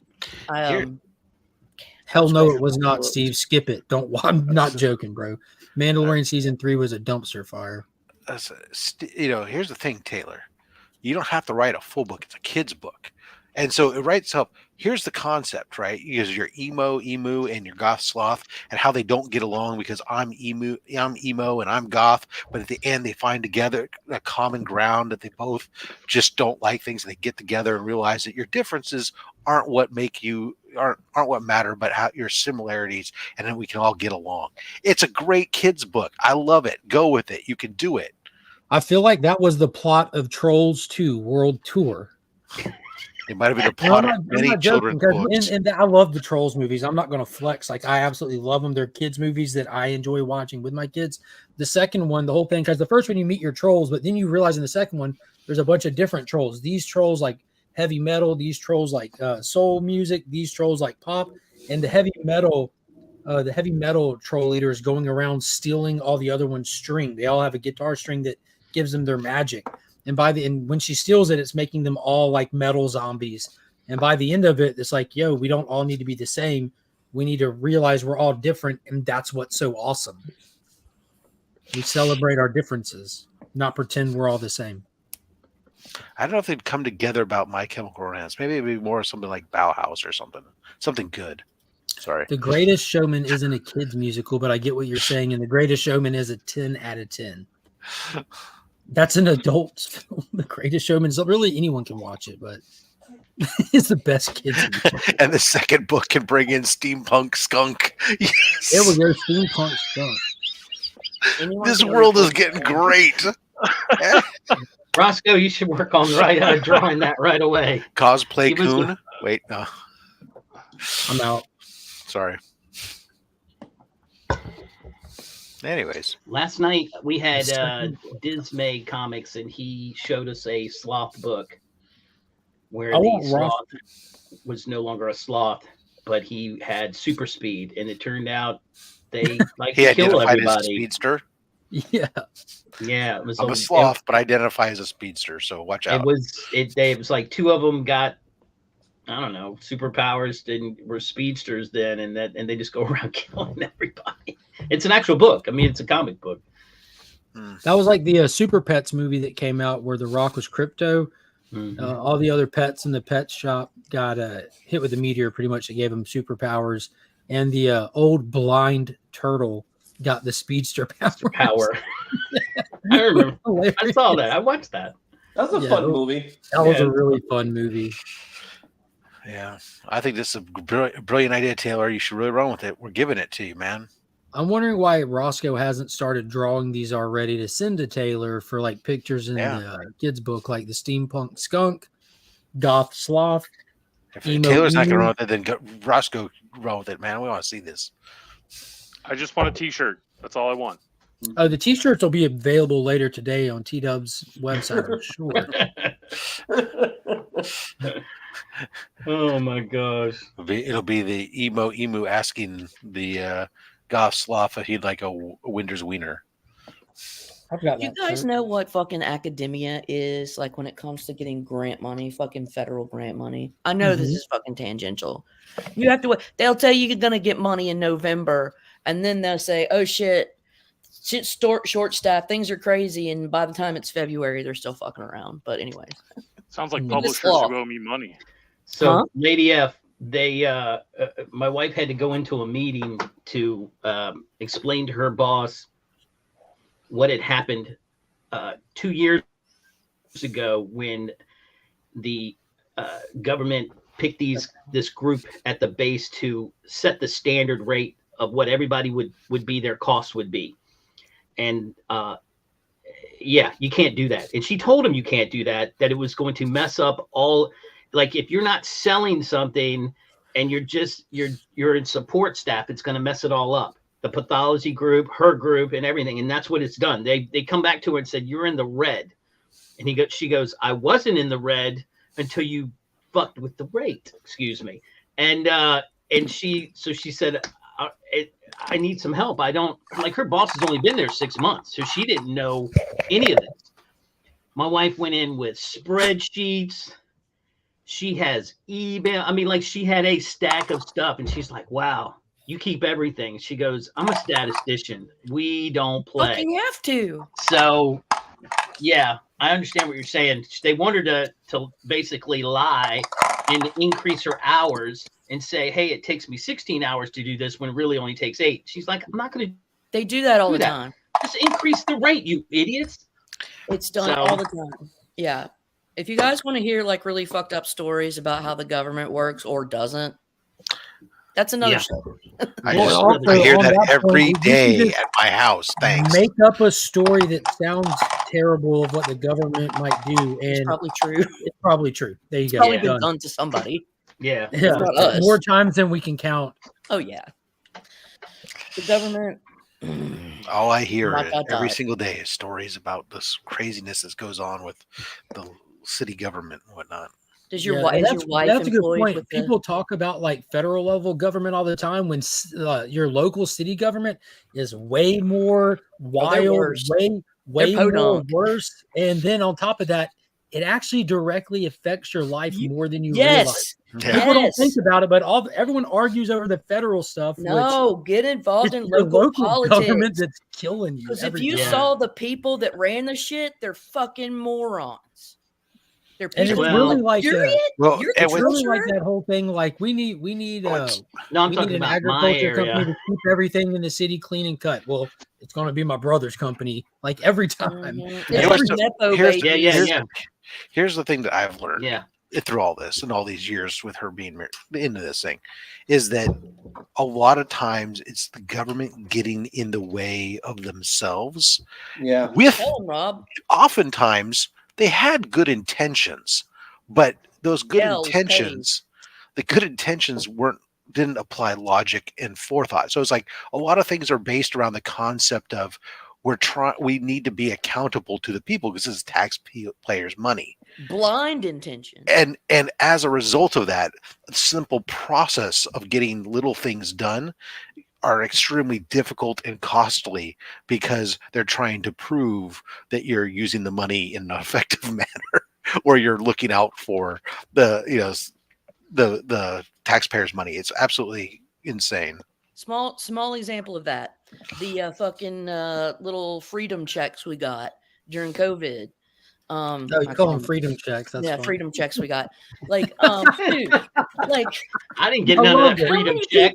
how many people got those that didn't need them? How many people are still like being charged for assuming like the small private owner? They took all these loans that weren't theirs and they just let it happen. Yo, get this. Like, so I didn't get any because like I stayed working the whole time, like whatever. My wife's job where she was at before T-Bone, she was working in the recovery field at a woman's facility, and they mandated her to cut 1 day off her schedule, 1 day.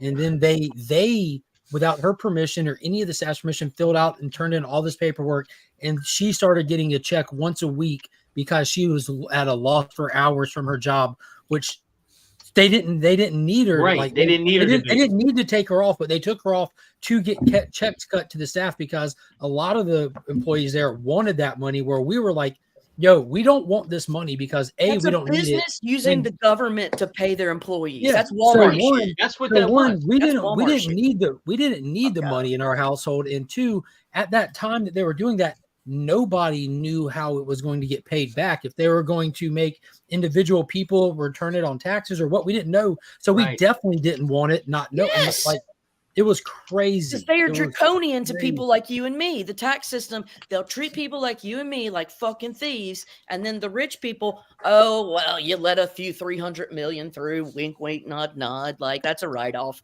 Fuck that shit. Fuck Yeah, that. but hey, crazy. you sold $650 worth of stuff on eBay. We're gonna need that. Yeah, we're gonna need that. I got some You need carbon that shit, credits right. for all you motherfuckers. Some carbon credits. Yeah. Carbon credits are Bitcoin. They're not real. Fuck off. Bitcoin in the Lord atmosphere. Jesus. Fucking moron. Good morning, Lord Gary Jesus. B. Morning, Hey, morning. Gary. Gary, I was shared an trying to tell interesting him. photo late.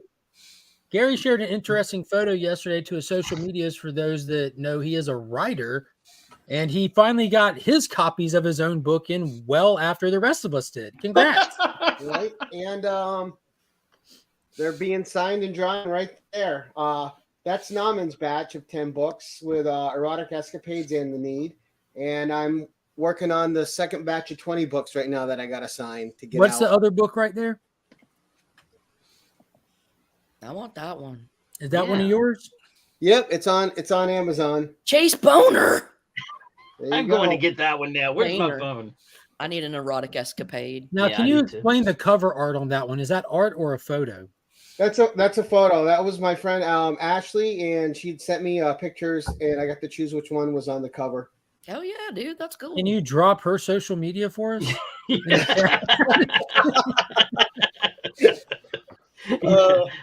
Scary, man. She had a tragedy in her life, and so she had a couple of sad things.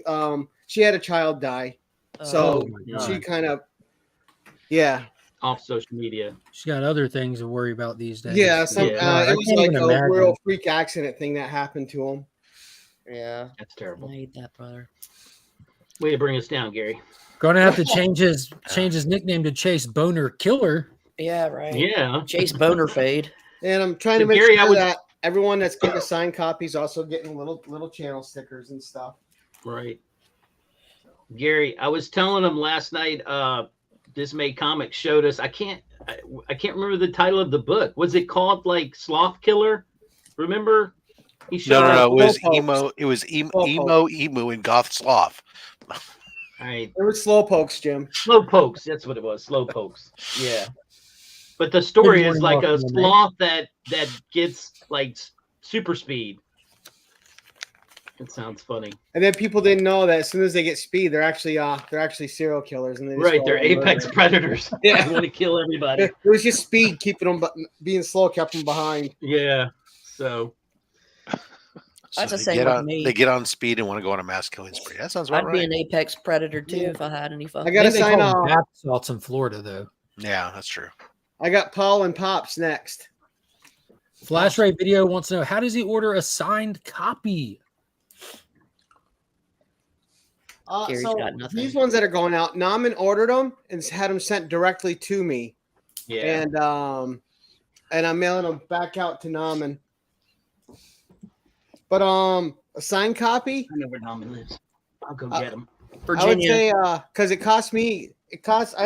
I make $1.80 a book. It costs me $4 to ship them. So a signed copy, it would just be like a $5 signing fee if you had it sent to me. That way it would cover the shipping. There you are. Just because I got to cover the shipping, guys.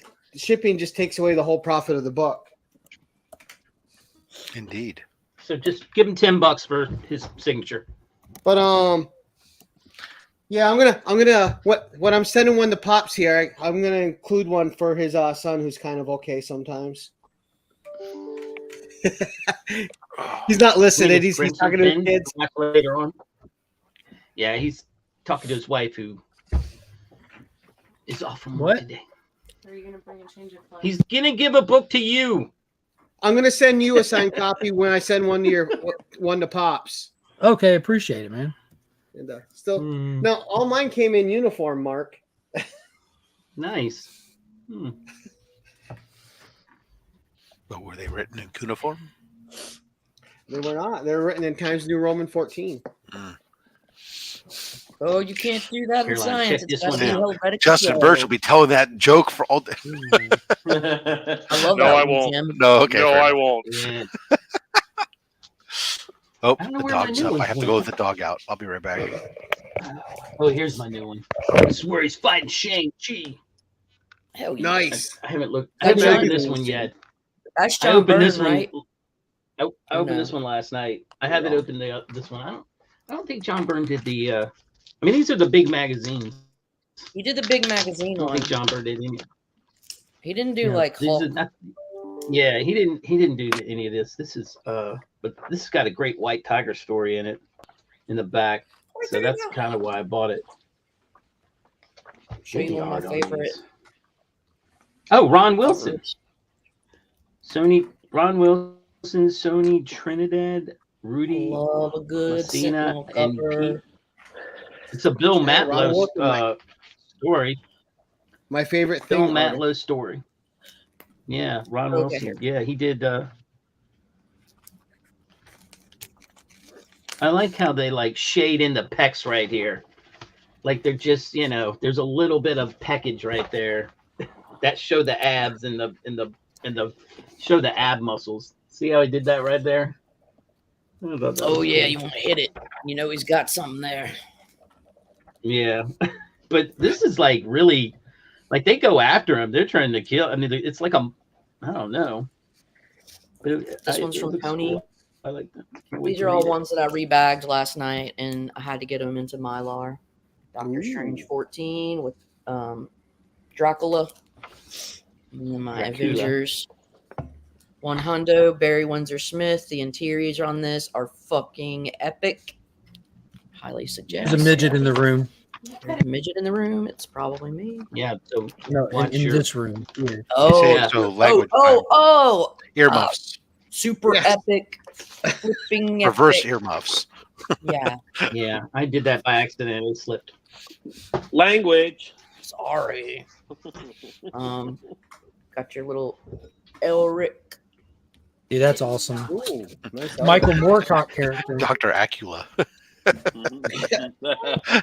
Oh, that was such a good Scrub joke on Scrub. Final issue of Squirrel Girl Raza variant. Another sweet New Avengers variant with Squirrel Girl. All right. I have to go He's for real. I have to go take him to do his thing. So you guys have a good day. Bye, Jim. Bye, Jim. Unruly Simeon gave me this. Ooh. Got it Ooh, from his nice. box. Yeah. He's a good I got one of those from Jim. You got oh yeah, Jim's got a thing for him. Do you have one of where's Jim? He left. Okay. And I have this. I need to get this too. Yeah, eats nuts, kicks butts. Aggressively relaxing and I are on the Squirrel Girl train. That's our spec, dude.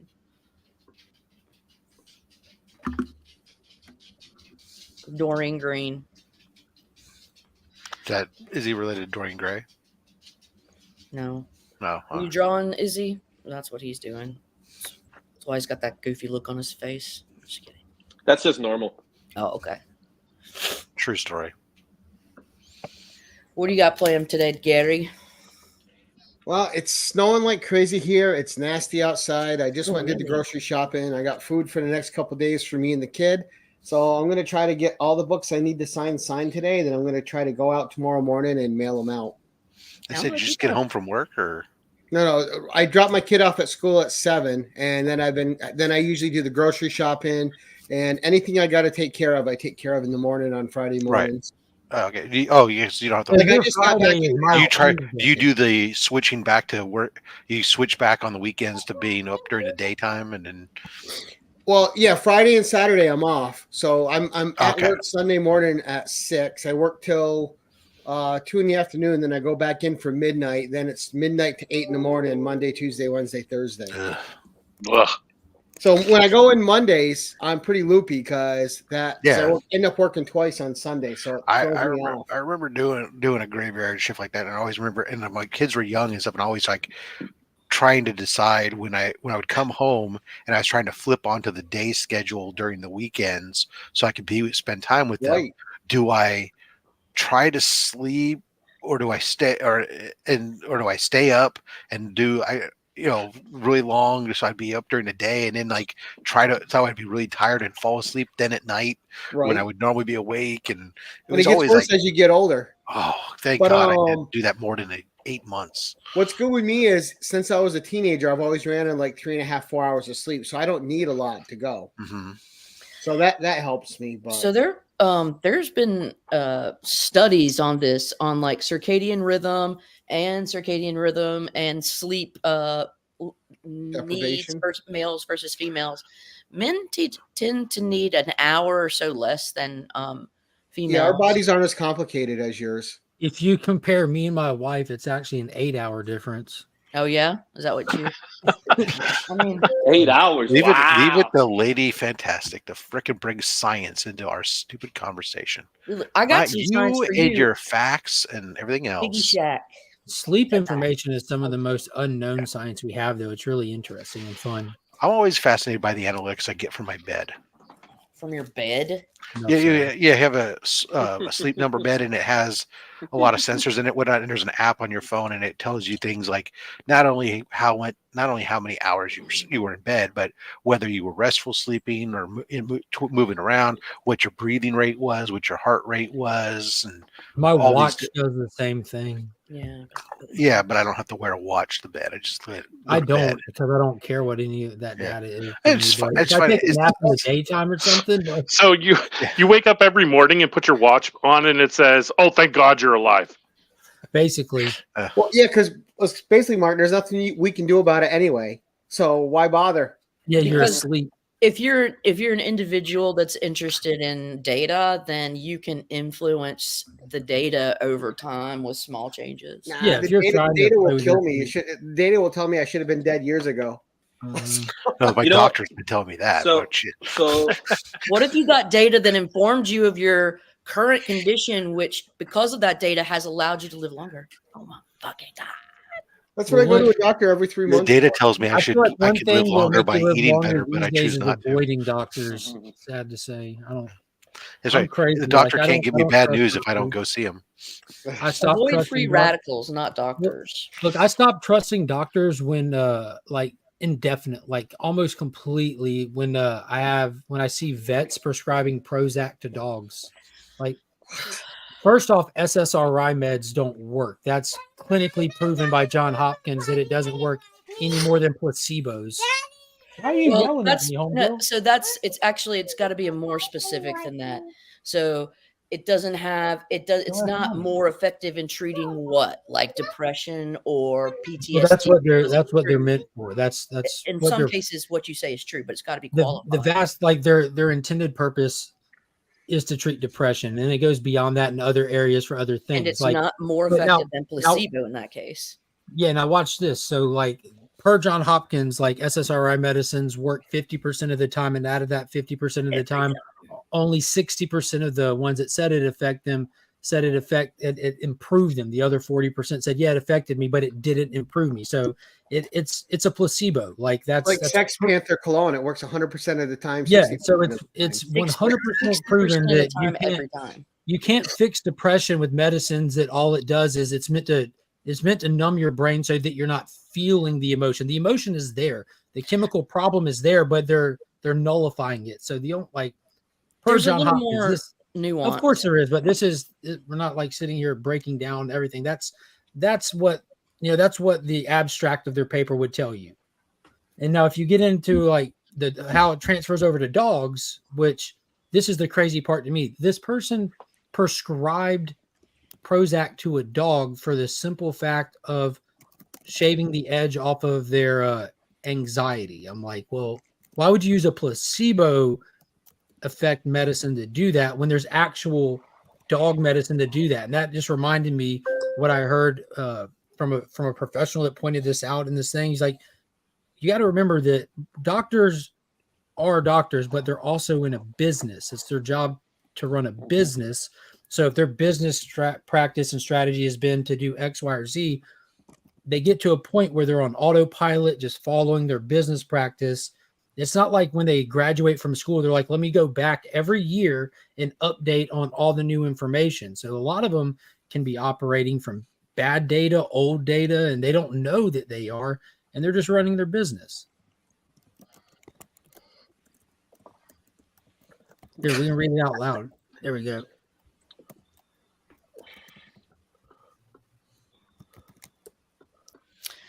Yeah, so the thing is I've taken SSRIs and they didn't help me personally. But then I switched to SNRI, which is a serotonin and norepinephrine reuptake inhibitor. Mm-hmm. And like that shit's the bomb.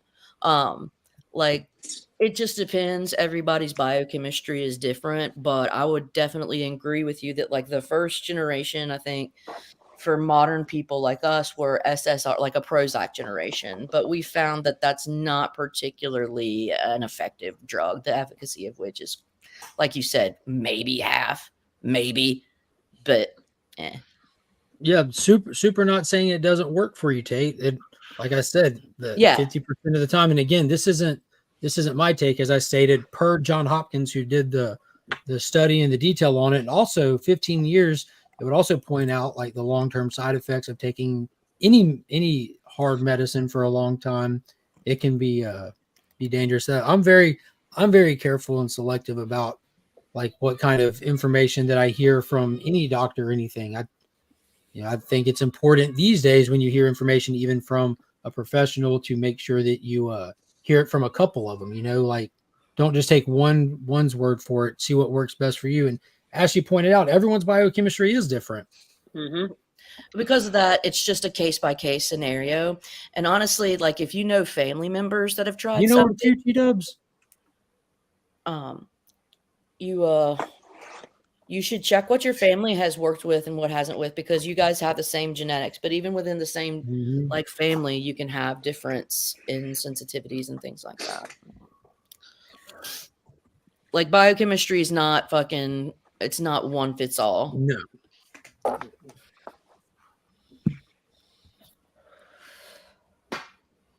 I just know SSRIs, when I took them and they upped them on me, I felt like I took like, I had 10 or 20 milligrams or something, whatever it was at a time. And then they upped it and I was like, all right. I feel like Lady, if you've probably seen this, but the most effective study that's been done to treat depression has been psilocybin. Yes. So, well, and also a subset of that. So it's treatment resistant depression, and it's also in PTSD and trauma based depression, things like that. They found that in treating PTSD and in treatment resistant depression, psilocybin has actually become they're having problems trying to get approval because it's scheduled as, one of those drugs that, are just worthless, but actually it has massive therapy. Well, it's scheduled as one of those drugs that if you have a small amount on it, you get charged with attempted overthrow of your government. They say that like Schedule 1 I'm drugs. not even joking. That's how much the government wants to control that one. they say that Schedule 1 drugs have zero therapeutic or medicinal effect, and that's just bullshit. It's an arbitrary scheduling based on, well, Yeah. And in the study, they're not like sitting there like giving people like 10 caps and letting them trip balls. It's very controlled microdosing and stuff. Yeah. It's microdosing in a controlled environment where you've got medical professionals monitoring and asking questions through the thing. And not in a van in an alley. No, right? They are, so y'all. There's some places where God, what is it? DMT. You can go in for controlled DMT trips, like as a recreational thing. I forget what states. That's probably that sounds like some Arizona bullshit to me. It might be. Because that's like where the Sonoran Desert Frog is, anyways. Yeah, I think that would be too intense. I'm not saying it in a negative way. I'm just saying on a personal level.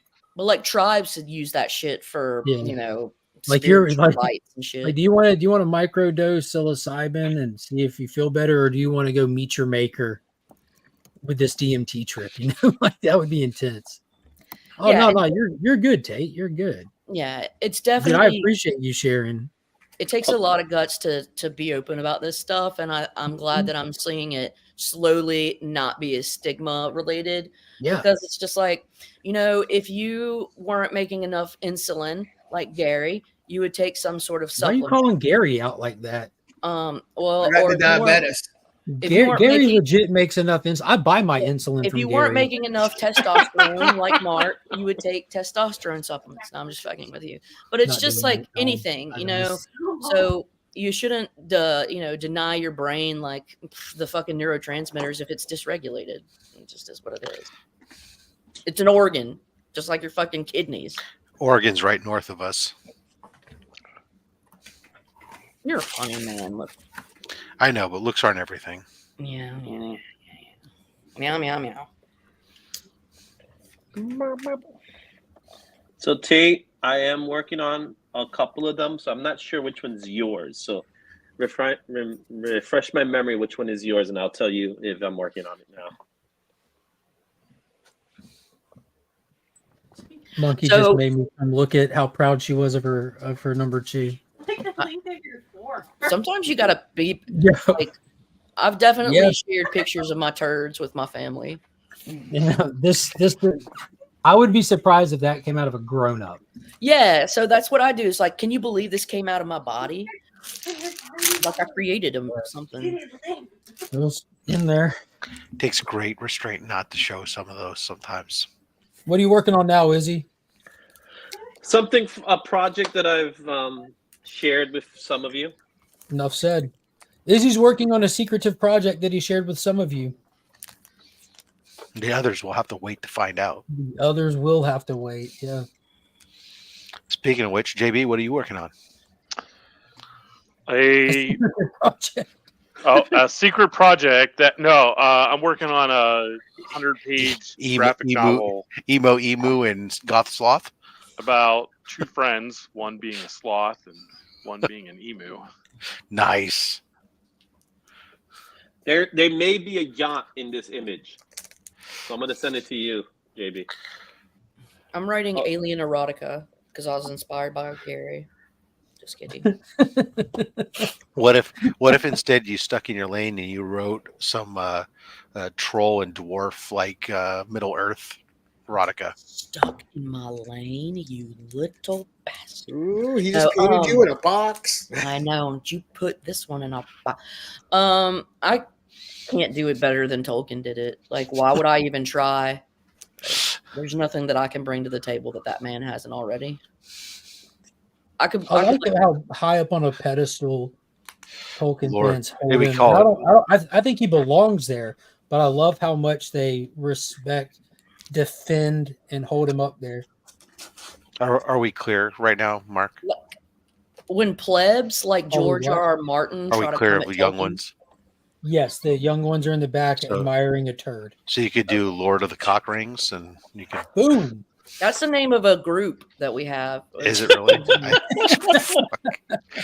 Wait. When you say group, do you mean like musical act or like a group of It was an IG group. Okay. Thank you. I was actually thinking of a musical act.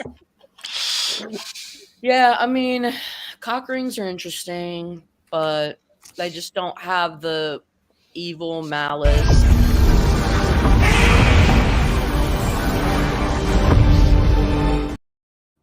Biggie's here. Oh shit! I'm here. Speaking of cock rings, the Lord of the cock ring himself. Shit, What's that's up, weird. homie? What's up?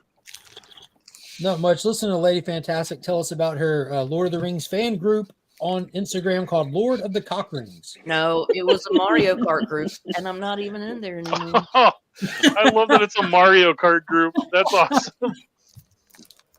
Lord There's you guys think it's weird how you get on the StreamYard, right? And you see like the StreamYard avatar guy, and they got like headphones on, but they have no eyeballs. But they have a mustache, though. Yeah, that's he's got a great, right? Yeah, I figured they just modeled it after Rob with the mustache and the headphones. Dang I'm like, this ATM's guy busy. literally drinks coffee, but he's too hip to go to Starbucks. Like the way that avatar's drawn. I don't go to Starbucks. Starbucks is lame. Tip to be square. See, they nailed the avatar. But you can get so many good coffees where you're at, Rob. Couldn't you? I see San Fran as being a place where you could get some good brews. Well, I wouldn't go to San Francisco just because that's like 40 fucking miles, 40 minutes away. I hate that. There for you go. You fixed it. Yes. We Hey, why measured is it. everybody cussing so hard today? I don't know what's going on. It's Not this Friday. guy. I'm not. In the air. I'm a feeling like human a Steeler, male. dude. I don't know. Yeah, I don't know. There probably are good coffee shops, but I don't like going to coffee shops. I just get my coffee sent from the grower and sent to me and grind it and Jesus Christ. do myself. What? I don't want to have to. I buy get direct from $2.99 the. to drink a cup of coffee. I'd rather just buy it ground. I have a grinder and buy the whole beans. I reach out to my grower. He sends me the beans, then I grind them. I have a and then- grinder, but it's not. Bro, for you got to file taxes to drink a cup of coffee. You know, the difference is I drink good coffee. I support a local. I'm not arguing that. I bet local you do. businessman, man. Well, Except that shit, I local, just he's said Hawaii. But I mean, So, what happened in Secret Wars 5 2015 that everybody's running to go get Nothing. the It book was for in. everybody It was knows? in a trailer. That's just the Not- issue that popped up in the dude. trailer in the background. Easter egg. It was just a comic book that was physically sawn. It has nothing to do. Oh, Correct. Yeah. It's in the trailer. oh. Yeah. I thought maybe Deadpool was in it or something. I felt like I read the story, like some of it. It's a little not that fun to read. I mean, it has some cool stuff happening in it, but Did you I see the trailer? You saw the I trailer. don't though, right? listen. I'm poor. I watch trailers off YouTube, so I've seen 2 or 3 things that look like they could have been a trailer. I don't know if I've seen the whole complete thing because I don't have cable TV, so I don't know. At the end of the trailer, Deadpool gets kicked across the ground, and when he's laying there, just a damaged copy of the book is laying Yeah. there. Next Oh, to I him. didn't notice that. Oh, So- I didn't notice that.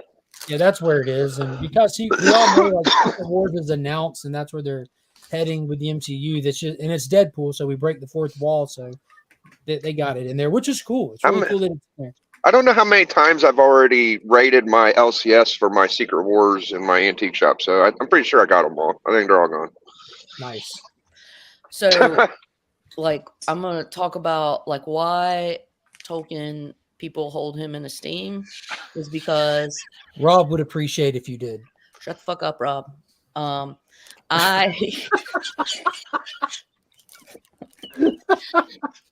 Tolkien. He wanted to create his Well, own language. just continue on. He wanted to create his own languages, and he built this world around the languages he got to create. Okay? He was a philologist, meaning a studier of languages. He actually rediscovered Beowulf as like an Anglo-Saxon story and like brought it, said, hey guys, this is part of our heritage and our culture. Like as Brits, we should really study this and pay more attention to this kind of oral tradition. and that's how he got Oral just, traditions. like reading I and knew it. studying all those old Sounds school like- things from history. He created stories based off of those and languages that he could create influenced by those old Germanic and like Nordish, like Norse like languages. It was so great. You know, the people at Amazon didn't have as nice of things to say about him. That's for sure. Yeah, they were dipshits. You know who else They didn't wrote their read own his shit. language? He just kind of like, let's go with it. Let's do some fan fiction. Well, they thought his stuff was dated, racist, and all kinds of other stuff they said about it along their journey. They thought it was dated because it was written. They had their opinions, and I got mine. Yeah. You know, it's funny because being a Robert E. Howard fan, you get all that stuff too. Like, look, things that are written in different time periods are products of the time that they live in and the things that were prevalent during that time. To throw the modern eye on it Isn't accurate. Judge it by Right. to modern standards is a bit like, okay, you could. Hey, Luke Besson created his own language, so there you go. Yeah, yeah. and Hey. Fifth Element, let's go. I do got one thing. So the casting for Reed Richards is trash. I want my Reed to be skinny and dorky and tall, and I don't like that little plump-looking turd, whoever he is, that is casted for Reed. So it's a big thumbs down so far. You better be a really good actor, and they better have a lot of makeup. So that's the actor who played in the second Wonder Woman movie as the bad guy. He played in the Mandalorian as the Max- Mandalorian. Max He played Lord. in The Last of Us. Played as in Joel. Narcos. He was great in Narcos. Yeah, that's How does he look like Biggie, Reed I- Richards is my problem. I just want him to look like Is that Reed. I don't not the care same if he's guy? good at acting. Biggie. I don't really care for that. I don't care for the casting personally, but Yeah, I'm open to be impressed though. Well, he's one of the hottest actors right now, so that's probably why. that doesn't mean squat to Is me. he I going to be the agree. hottest I don't actor? care. in Oh, but 2 it's gonna years from work. now when the You movie didn't. comes You out? guys did not let me finish what I was gonna say. Oh, That's why how's it he feel? was picked. Rob, the most interrupted man on YouTube, hands down. right? And he was really good in Prospect too, that little indie film. If nobody saw it, little sci-fi movie. Was it about looking for He's a gold? really good actor. He's a great actor, actually. Yeah, he ends up doing this- My problem is that he's in everything now, and that's where I have an issue. My problem is he don't look like Reed. He's not having a problem with it because he's getting paid. Exactly. Yeah, that's fair though, Biggie. You know, when the Supergirl casting came out, everyone's like, "This is awesome. She looks just like Supergirl." It does into the property to see those characters in the actor or actress playing them. It does. One thing I will say is that Marvel, for what it's worth, their casting's been good. I haven't seen a. It has up situation until where- now.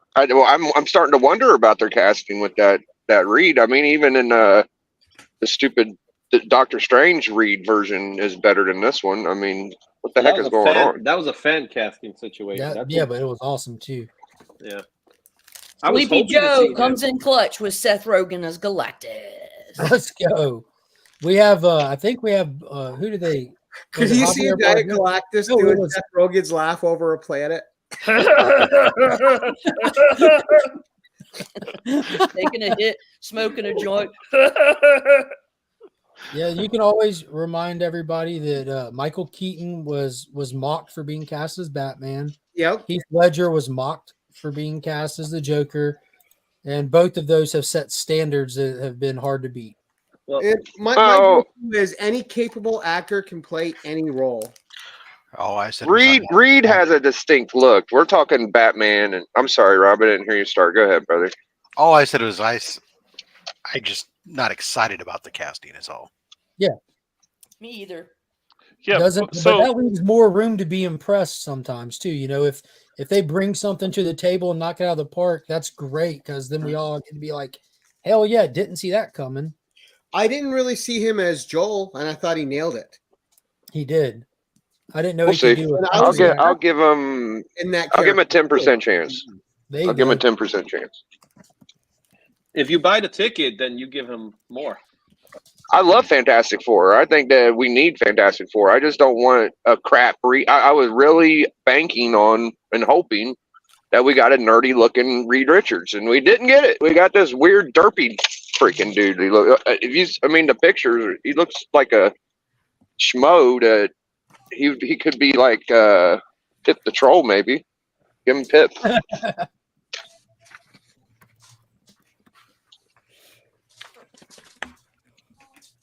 Yeah, you can check it out, Tate. I mean,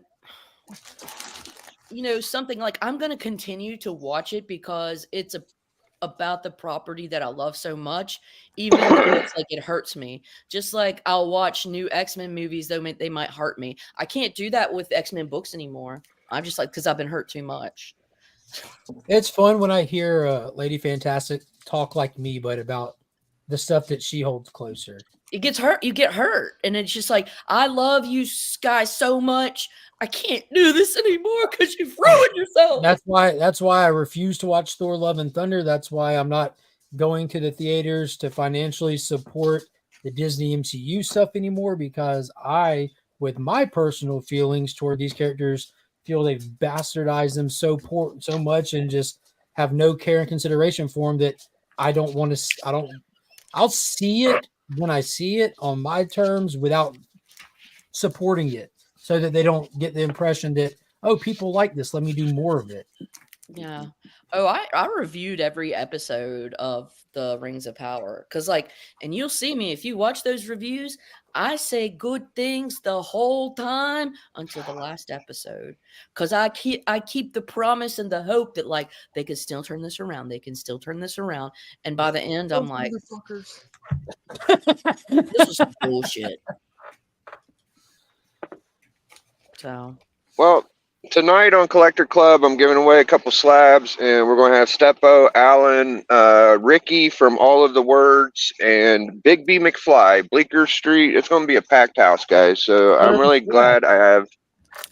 There's going to be a Peach Momoko 9.8 ASM 40 something, a slab of, I think it's called Monster Squad Killers #1. It's an indie. I love that movie.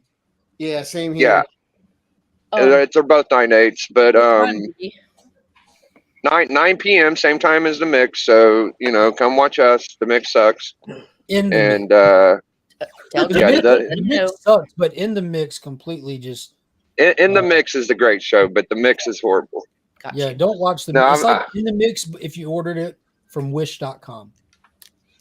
It's a rarity. I'm giving some away, so come check me out. Anyways, I was saying I've been looking for my pack, my circle, and I feel like I finally got a little good circle going. We're having fun. Good, man. And my boys are awesome, man. Steppo, Alan, and Bleecker. Team Collectors Club over the Hunt. But I have a special place in my heart. Oh, good. For the Hunt. Thank you. Without the Hunt, we would have never got the Collectors Club. So. Well, without me, we would never got the Hunt. So you guys start at the beginning. I just choose to start there, because all things lead I back can't. To the way that I see it. All things. Well, the Hunt was before me, but I was the first wrestler guy, so I take credit for that. I don't care what people say. Anyways, the Hunt's great too. Yeah. No, I'm just kidding. Guys, gotta go. Got a meeting. I'll see you. All right, Izzy. I always like watching you guys. Some of the best books that you'll see in comic history come out on that show. Yeah, man. It's fun. It's not a competition. I was on Ricky's channel. We was doing wrestling last night, Clash of the Champions. I'm the third or fourth battle, and I went up against Big B, and we're just palling it up, man. Me and Big B for buddies of the year right now. Tell me about the Fear Itself cover, though. What's going on with the Fear Itself cover? Who, me? I don't know what that is. It's your book. I keep seeing you post it with names on it.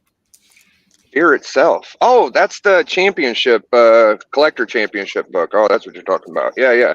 Everybody that wins signs that. Everybody wins signs it. It's just a sketch blank that we sign if we win. Tonight's Modern Age. Do you mail it to them and they sign it and they hold it until they lose it or something?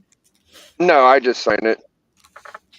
I usually get Melody to sign it because her handwriting's better than mine. Well, what are you going to do when it's full? I haven't got that far yet. I'll probably get another one. I like it though. I mean, what do you do with these sketches? You can get an artist, or I just made a game out of it, so it's I fun. think it's I think cool. it'd It's be like cool a if it got. I guess the show's every week though, right? So it'd be hard to actually pass it around to the whoever holds it because the mail it wouldn't even I've get tried to. that before. I tried that before Legion. I've actually said, okay, guys, I got a belt. I'm going to send it to you with shipping money. And if you lose, you ship it to somebody else. And it just died. So I gave up on that. I'm just not going to do that again. You got to find people that really want to do that to do that. So Good morning, DJ Links. what's up, TJ? Yeah, the whole shipping stuff, that's worked one time though. I think it was Poor Man Mike had a book where he got everybody to sign it and he shipped it with money. That's where I got the idea from. Nice. And nobody took the money. They just shipped it. But for some reason when I tried it didn't work. So There was this AOK box that went around years ago. It probably had a stack of like 20, 30 books in it, and it had a note in it that says, if you see something you need, take it. If you're able to replace it with something you don't need, and pay it forward. And it had like shipping money in there if you needed it. And it vanished. Like, who knows where it even went to. There's another one going around now. Do not send it to me if you're out there and you have it. Not that I wouldn't appreciate it. I just don't want it. I don't want to have to mail it back on. you can send it to me. I'll do something with it, whatever you're supposed to do. I always like getting involved. I have packages sitting over here. Not just packages I need to open from years ago, but packages I need to get to the post office. Post office is a chore for me. And if I get sent something like that, I feel obligated to get it out fast, kind of thing. I should give credit to Doc for the giveaway tonight because he actually paid for it. It's not something I came up with myself. I'm not very super generous like that. So thank you, Man Cave Comics. I gotta get off of here soon, guys. I gotta start fucking doing adult shit like answering the emails that I get paid to answer. Lame. I know. You don't do that while you're doing this? Yeah. I was about to, but then I thought it's gonna be rude, and I just I do it anyways. I make funny faces. That Avengers 100's a Neil Adams cover, ain't it, lady? Or am I crazy? It's Barry I Smith. just figured you were reading them going, oh, which one's the freaking Neil Adams I'm thinking of? 96. There's a couple 96. of them. Oh. Or is that upside down? Yeah, that's around the time Neil Adams was doing Avengers. That's why I keep thinking he's on 100. Daggone it. He's on issue 90. He's on like issues 92 through 96, 98. He does a few of them. So beautiful. Yeah, you guys take care. Tolkien bitch out. She always got a cuss, man. She cusses worse than I do, I think. I don't know. I would put y'all like neck and neck, to be honest with you. It's a redhead thing. You just do it naturally. Yeah, if you're on screen and my kids walk in the room, I start throwing stuff at them to run them out immediately. I try to be. When I'm on your channel, I try not to cuss because I know you got. And when my kid's in the room, I try not to cuss or anything. But he's usually not in my room. Well, I appreciate that. Yeah. So the world will take my kids in due time, but I try to protect them while I can. Yeah, they don't need to be exposed to all that. My kid watches YouTube, and everybody's like, "You give your kid a phone, you give your kid a tablet." I'm just like, "Yeah, I guess I do." And he's worse than I am. He's definitely just like me. My kids have like one of those Amazon kid tablets that Pop got them that they get to look at here and there. They don't really care too much about them, but if they're like wanting to watch TV and me and the wife don't feel like putting up with the kid shows on like the big surround sound and stuff, we're like, here, just watch it on this. And we don't do like devices in public and stuff like that, and I've been watching this. I want them to learn how to properly act before I introduce distractions. I don't want them to only be behaving in public because they're distracted. I want them to know how to act first, have patience, and all that. It's kind of a long venture story with me, like how I've had friends on YouTube and they've like stopped streaming and they've stopped doing YouTube, and I've had to venture out and find it's an ongoing journey, you know, and it's a heck of an adventure. It really is. It's like there's so many people. I enjoy everybody's content mostly. I'm not one of those guys that's like, oh, you do this, I don't like that. If you're just charming and just charismatic enough for me to pay attention to you, then I feel like, you know, you're a pretty good guy. So I was talking to it's weird. Alan, Comic Viking, kind of about that this past Tuesday, how like when it comes to like the YouTube realm of your friends and stuff, like a long time ago is really a short time period on YouTube with how people show up and they're there, then all of a sudden people just phase out or just go away out of nowhere. Right. So it seems like it seems like time goes by so much faster with like the online circle of friends versus real life. It's kind of sad. It makes you nostalgic for a short time ago. Right. What was his name? Kenny Comic Cap Collectibles? Oh man. Are you talking about Comic Head 84? No. Well, Kenny Cap. Are you talking about Kenny Caps? Kenny Yeah. Cap. Like remember how active he was for a little while Yeah. and stuff, and then when people fall off, like you get concerned, like, yo, where'd they go? And like, I hope they're okay. And like, what was like 2 years ago, like Burke's channel was like a go-to channel where everyone congregated and stuff. And yeah, like, it was just White like, Shadow. Yeah. Yeah, Chip was pretty regular. I mean, Chip's still there. He just isn't trying to. Same with Jimmy. Jimmy's still there. He's just not really doing YouTube. I just talked to Jimmy last week. Yeah, Jimmy will surprise you. He'll He'll see if just drop a Dan's here. comment every now and then. Like, Okay, this dude's been here the whole time. He went ghost. He's just incognito out there. Yeah, what's my guy's name? Slotted Up. Like he was great. Oh, you know. Yeah, He shows up on Old Man Eddie's Cranky Comic Chat from time to time. I could wait out here till. But he's not generating his own content anymore. Yeah, what's crazy is Slot was like a staple founding panelist on this show right here, like from day one. Like it was always like wake up, hop on. You'd have Tyler and Slot right here. Yeah, my boy Madness, NYC, Don Dada. I don't know. There's just my boy D Runk still hops on my channel. So I about to say, you've been MF doing this Comics for like what, 6 years now? More, right? Yeah, 6, maybe 7 years? 7. So you've seen a lot of people come and go. There was a guy that just disappeared. Minutia Minute. He talked a lot. He did DC Comics every week, and he talked about Criterion collections and stuff like that. We put out 2 videos a week, and then nothing for the last year. That's wild.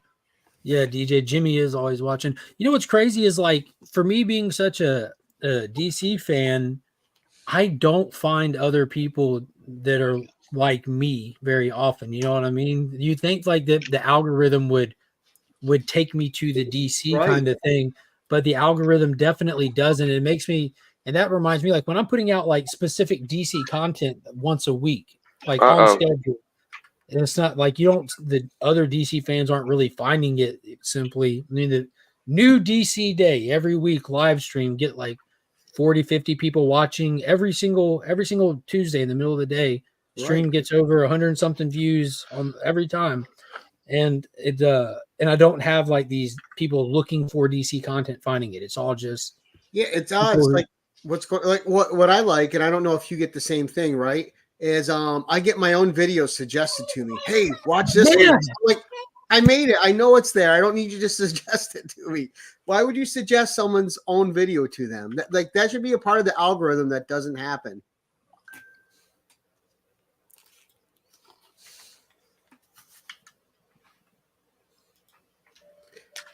But you would have liked Minutia Minute because he did his DC reads every week.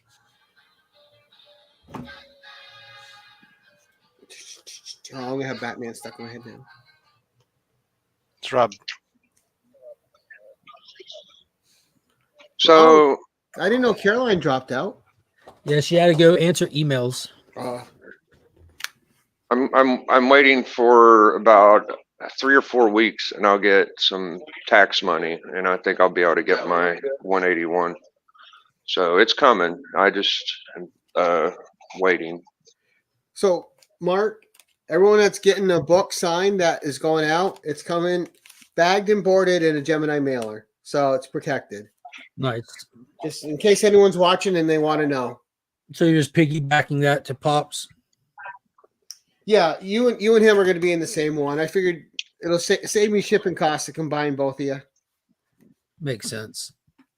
I like that. I figure you see your dad here and there. Yeah, only almost every day. Right?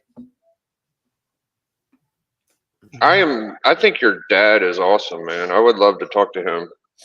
You should come to Heroes Con, Charlotte, North Carolina, for the once-a-year opportunity to actually sit down with a true comic historian and hang out. Yeah, I don't want to do all that to talk to him though. He can, if he wants to hop on his stream, I might do that.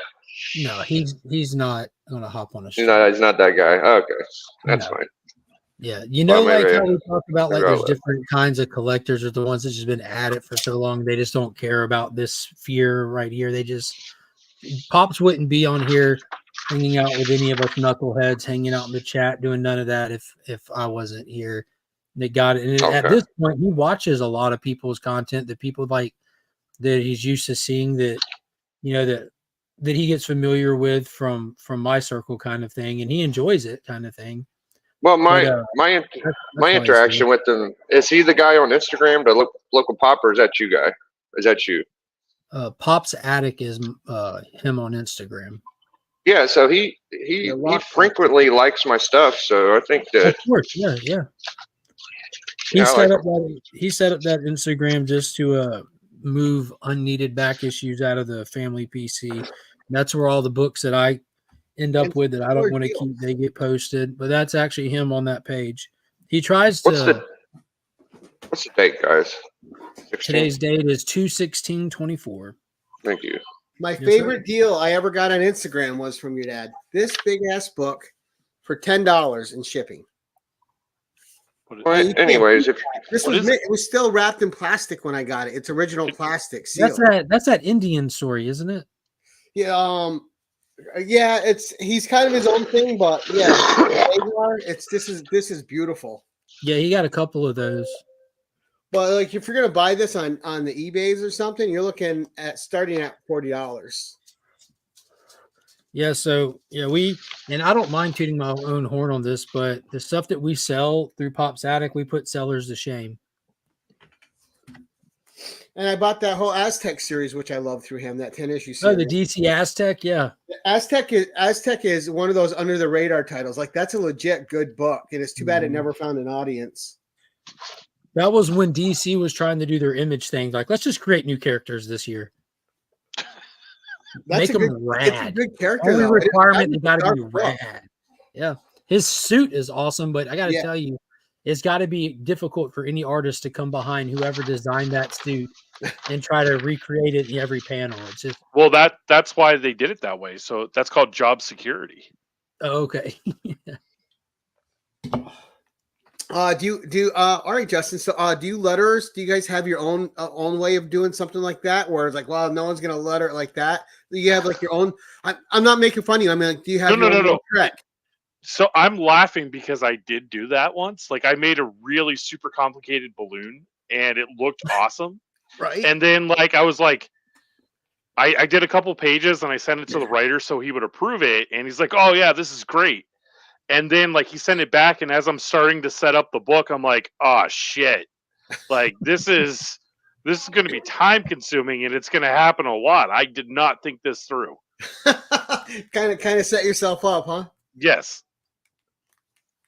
Yeah. So yes.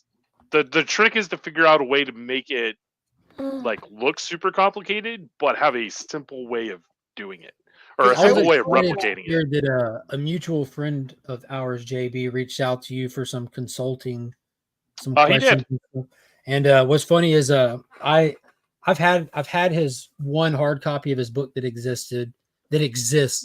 I've had it for the past couple months. I've sent it off, but I went through it, proofread it and everything, and I baptized him on the lettering. Not like I wasn't trying to be mean or anything, but he said a lot of the stuff that I was critiquing. He's like, yeah, Justin said the same thing. I'm like, quit putting everything at the top. I can't tell who's saying what, like, and he said that his artist was kind of inserting word bubbles for him. I said, well, his artist isn't a writer. His artist isn't a letterer, and you're gonna have to re-letter this whole book. He's like, yeah. He said he planned on it.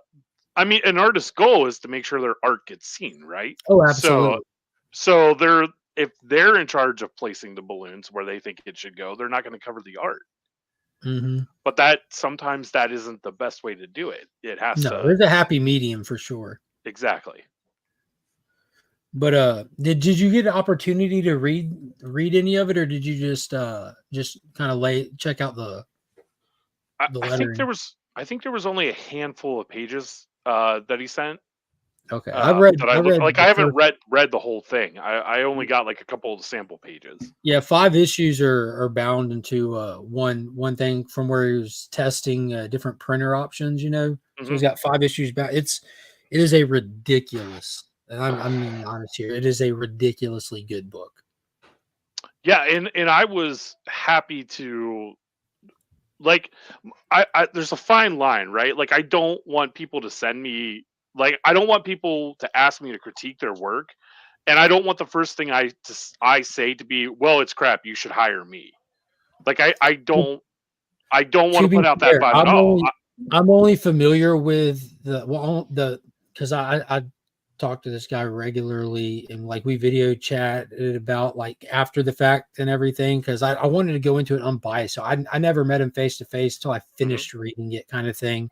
And my first recommendation was, these word balloons suck, you need to hire Justin Bridge. I don't want to.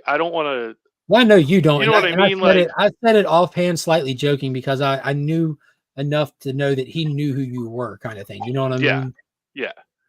I when I talked to him, I stressed all I wanted to do. Like, I wanted to provide him with guidance and make his product better. If his plan was still to do it himself, and he was fine with that. Like, I don't ever want to just come out and tell anybody that their work is crap. Like, you make it as a sandwich, right? You tell them something good, and then, oh, this is something you could work on to make it a little bit better, and then end with something positive. That's how I do. Nice of you. This person found me through that first ISOM review that I did, and he was just trying to get like feedback on like independent, like, you know what I mean? Like, he was trying to find like what people saw, and he reached out to me, and he's the only person. I had numerous people reach out to me after that, wanting me to read and review their independent thing, and he was the only person I said yes to. And he, just from the few interactions I've had with him, like, he cool guy, right? Ridiculously cool. Don't know how much you know about like his credentials or his backstory. Oh yeah. But what's crazy is after going through it, because what I did with his is as I'm reading it in real time, I'm taking pictures, and with my phone stylus, I'm writing on the pictures, circling things. I'm like, this shouldn't be a small panel in the bottom right. This should be a page turning splash. Like, there's not a splash in the book, and you can see where like from early in the book to the end, it actually improves, kind of thing, from like getting your momentum going. Much like Gary said, like about writing, like you hit a point where it all starts writing itself, and you can see that happen with his book. But what's funny is I went through and just like, he asked me to critique it. He asked me to, like, how you did with ISOM, don't hold back. I want to know the honest about my book. So I went through and did all that. Then after I'd finished it, I'm like, all right, now having said all that, this was awesome. Like, this does not feel like somebody's first comic. He goes, dude, that's great to hear. And then I find out his credentials. I'm like, that makes perfect sense. Like, this is actually a professional that is trying out a different medium for the first time. And also, like, that's not always an easy transition. I've seen plenty of people who start out with his background try to do comics, and they're two completely different mediums, and sometimes there's a learning curve that they just can't figure out. Understanding how how stories that work should be structured, and stories that work why they're structured that way, and being able to discover that structure by looking at it like that, all that went into play with this book. Because like I said, I was able to read 5 issues, and everything in issue 1, kind of getting used to the story, getting into a completely brand new universe worth of people, places, and things. And then you get to issue 5 and you're like, holy crap, your mind is back in issue 1 kind of stuff. You can't, it's this dude, it was structured so well. I'm like, this is insane. Like who is this guy? I like it whenever you're reading a book and it feels like, maybe I'll give this up. Maybe I'll quit pulling it. And then it slowly is like, well, that's kind of interesting. Dude, And you were then describing exactly how I felt, Biggie. Yeah, that's how I felt with the last Venom issue. Like Venom 30, I thought, oh, it was like, now I see why we've been putting around and all the riprap and all the flexo, and it's like, oh, so he like Ewing kept me still getting it because it was worth getting to an extent, and now I'm like happy I'm buying it. So I want to see the next issue. Feeling, you're like, wait a minute, so none of this has been filler after all. Right. Yeah, dude, that's how this felt. Because again, it's an independent book, so it has to work to sell you. You know, it isn't like it's a, hey, I like Deadpool, let me try this Deadpool book. You know, no, you're starting from scratch. You don't know if you like it or not, so you're reading and you're like, all right, am I gonna get invested? And then all of a sudden you're like, holy shit, what happens next? And reviewing independent books is tough too, because then you do get a lot of people reaching out to you, and I felt bad for one person reached out to me. And, yeah, I'll read your book, and they sent it to me, and I had to, as politely as I could, turn them down because I hated everything about it, and I wasn't trying to be mean or hateful, but it was so rough for me. I'm like, dude, I can't go and promote this. I'll be lying to everybody if I'm telling them they should go spend money on it. I go, I'm sorry. He goes, well, you're the only one that doesn't like it. I'm like, well, that's just my opinion. I'm sorry.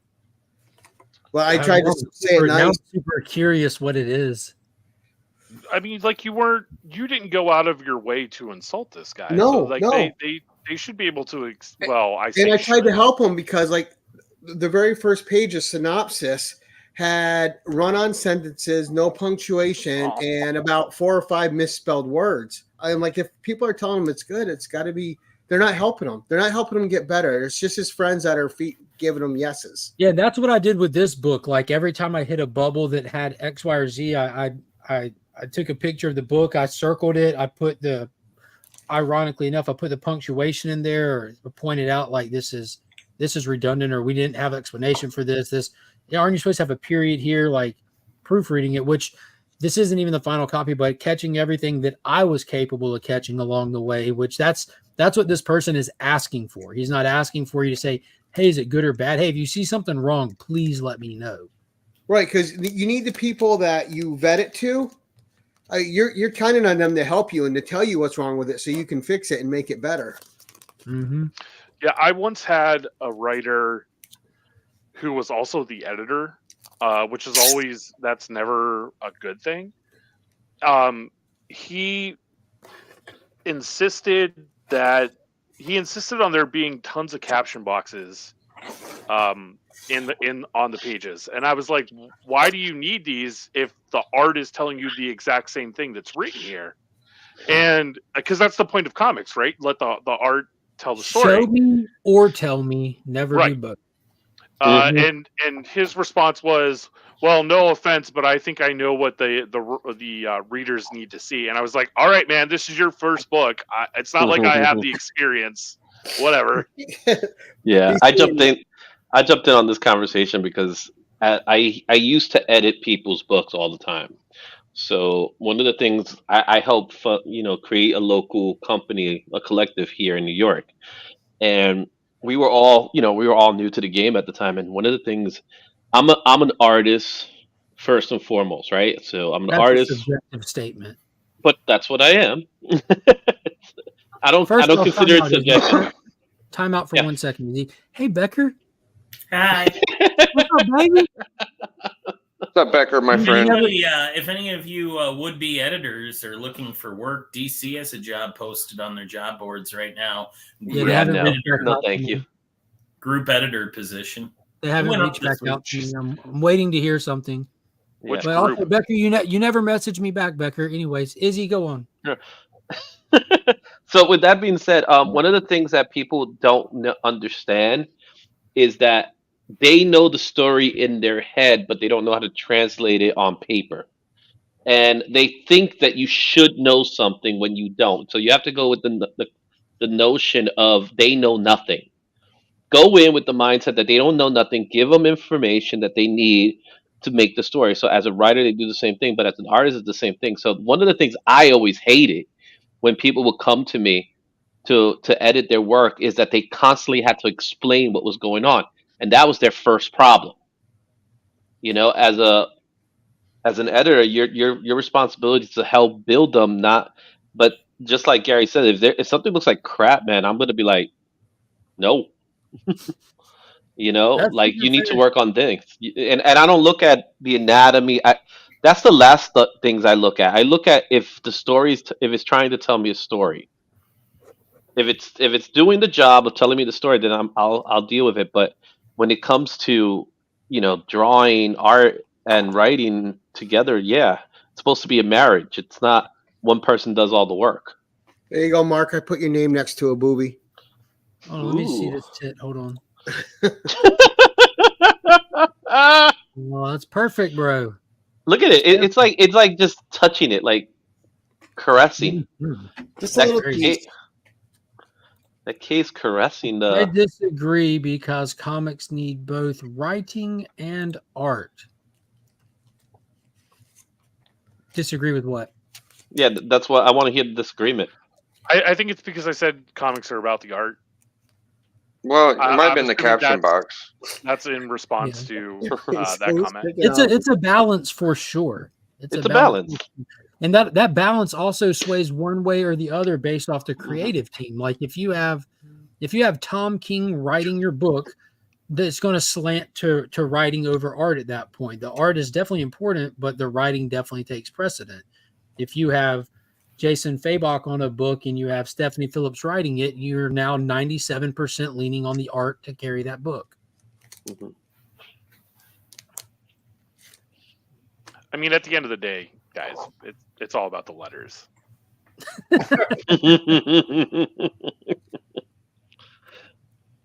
Definitely about the letters. Disagree. I don't think we're going to disagree to your face. That's all I ask. That's all I ask is that you do it behind my back. All right. Well, let me go ahead. The way I always look at it, the art draws the people in. The writing is what keeps them in. Since we have this now, we've publicly announced this and everything, just adding more details for it from the Comics Curing Cancer crew. Yes, we'll be at Heroes Convention this year. We'll be at booth 1769 AO. Look at that, 1769 AO. That's like middle. So come by, dude. Dead in the center. Yeah. We have phenomenal booth placement. You should have Like, gotten you know where the 1776. You know where the heroes aren't hard to find? Main booth is like right in the front door, next aisle over. Wow. Yeah. Phenomenal. Yeah, that's awesome. So people will have to walk past your booth before they can have fun. Mm-hmm. That was our goal. We are your gateway to fun, or your prison guard, one of the two. Mm-hmm. Gotta go, boys. See y'all later. Bye, Biggie. Yeah. See you at Heroes Con, buddy. Have a good one. Is he going? I'm saying optimistic about everyone. I'm not taking no for an answer until they don't show. It's kind of like the reverse thing. Rob doesn't believe that a Marvel movie will happen until it's actively in theaters and you can go sit down and watch it. I don't believe anyone's not going to Heroes until Heroes is over and I didn't see them there. Mm.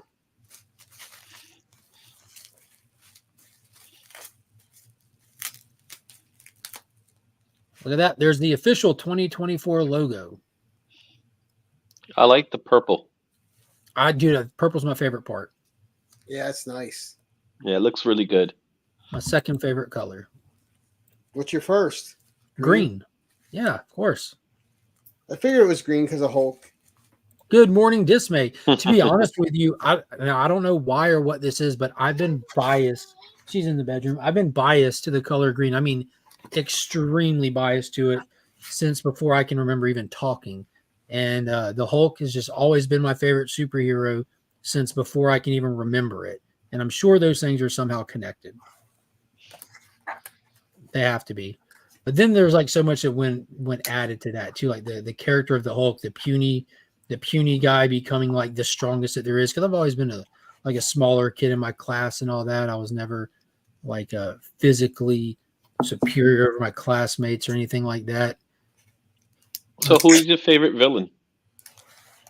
Dark Side. I mean, come on, let's get real. Oh, I thought it'd be. Damn it! I would have said Green Goblin, the Lizard. No. The Hulk, the leader. The leader. The leader Abomination. Dark Side is just there, dude. There's just something about Dark Side that's just Hulk's rogues gallery is awesome. not the most impressive. No, it's just gamma dweebs. The army. Yeah, like who's the bad guy for the Hulk? I don't know, the Hulk, but not the strongest. So what's his point? You know, why is he here? Well, you had the Hulk Smashers for a long time. You had the Now, refresh my memories. The original Incredible Hulk cartoons, not the one that came out in the 90s, the one that came out in the 80s. The 60s. No, I'm talking about the one from after the cartoon, after the Lou Ferrigno. There was a where he fought the 80s like, one. Where he fought Quasimodo and stuff. Yeah, it wasn't the one that was on UPN. Did the leader show up a lot? Because I actually don't remember the leader at all. The only one that's like very vivid in my mind is when he fought Quasimodo. Because if you went to Blockbuster and wanted to rent some of that cartoon, it was that episode. It was always about him and Thunderbolt. Thunderbolt was pretty much the villain of that show. But I never seen. Yeah, thus saith the leader. We're supposed to be getting the leader in Captain America, so we'll see. Wendigo was fun.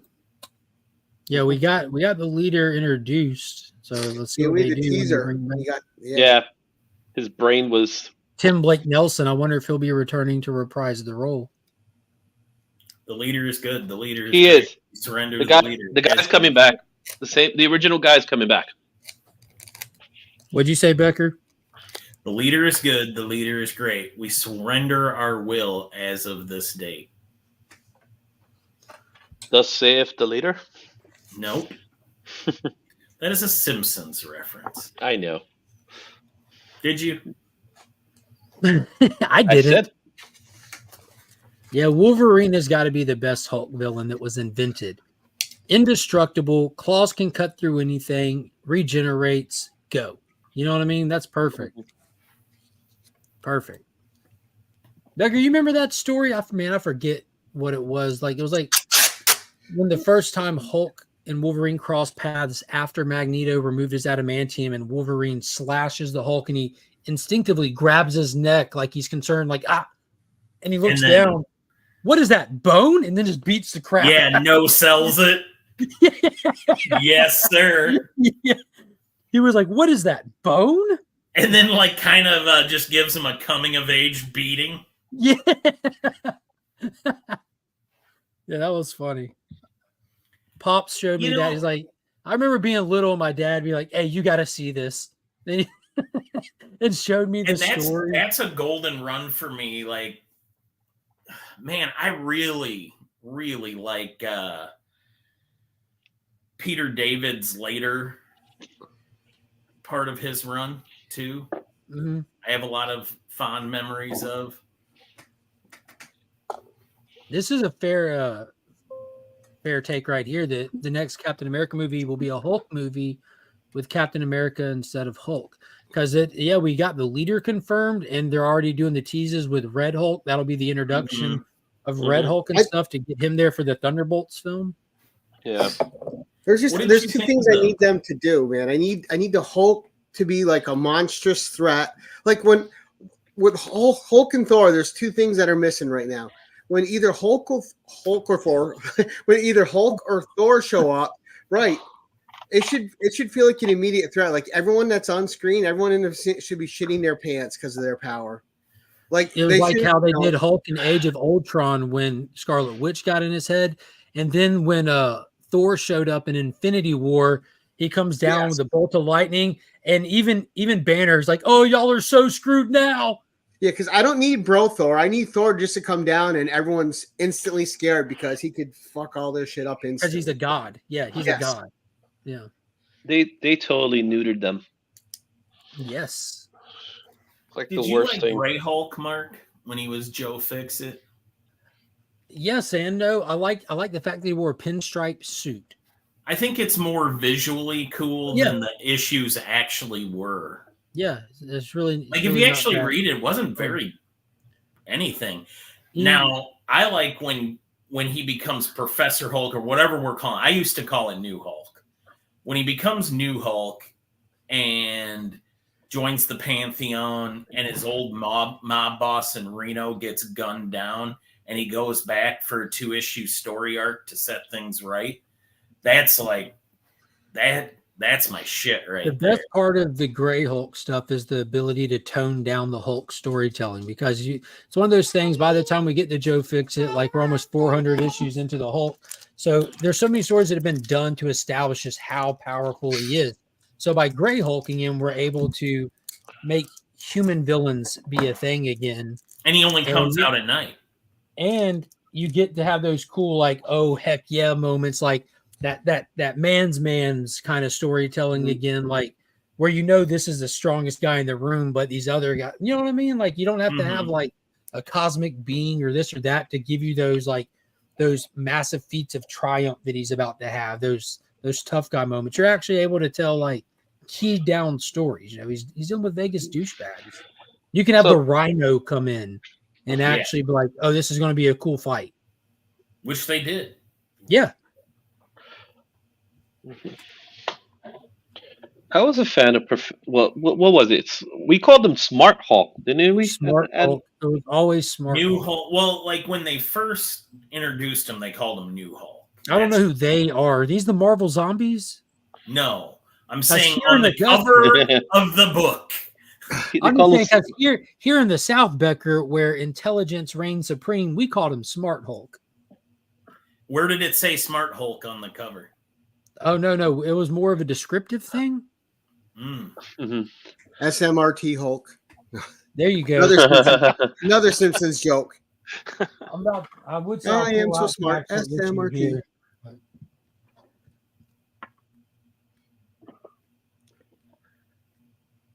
Yeah, there's been a lot of. He's going through so many different changes.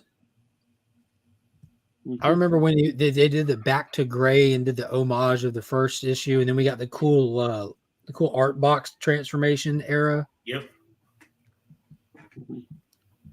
What was it? 377? Yeah. So on the cover, it doesn't say anything for context here. It says it doesn't say new. No, it does. It says, oh yeah, under Incredible. Oh! Yeah, I was looking for like word blurbs on the Incredible banner. It says, if it'll focus, the new Credible. The new Incredible Hulk. The new Incredible. Yep. Yeah, right oh, hey, real quick, everyone. Just because Becker's here. I'll tap you on the shoulder, tell you I'll be right back. But here's the new Incredible Hulk, known as Smart Hulk. Where does it say Smart Hulk? I didn't say it says Smart Hulk. I said known as. Well, you said it didn't say new either. I don't know. Yeah, Your story might have changed.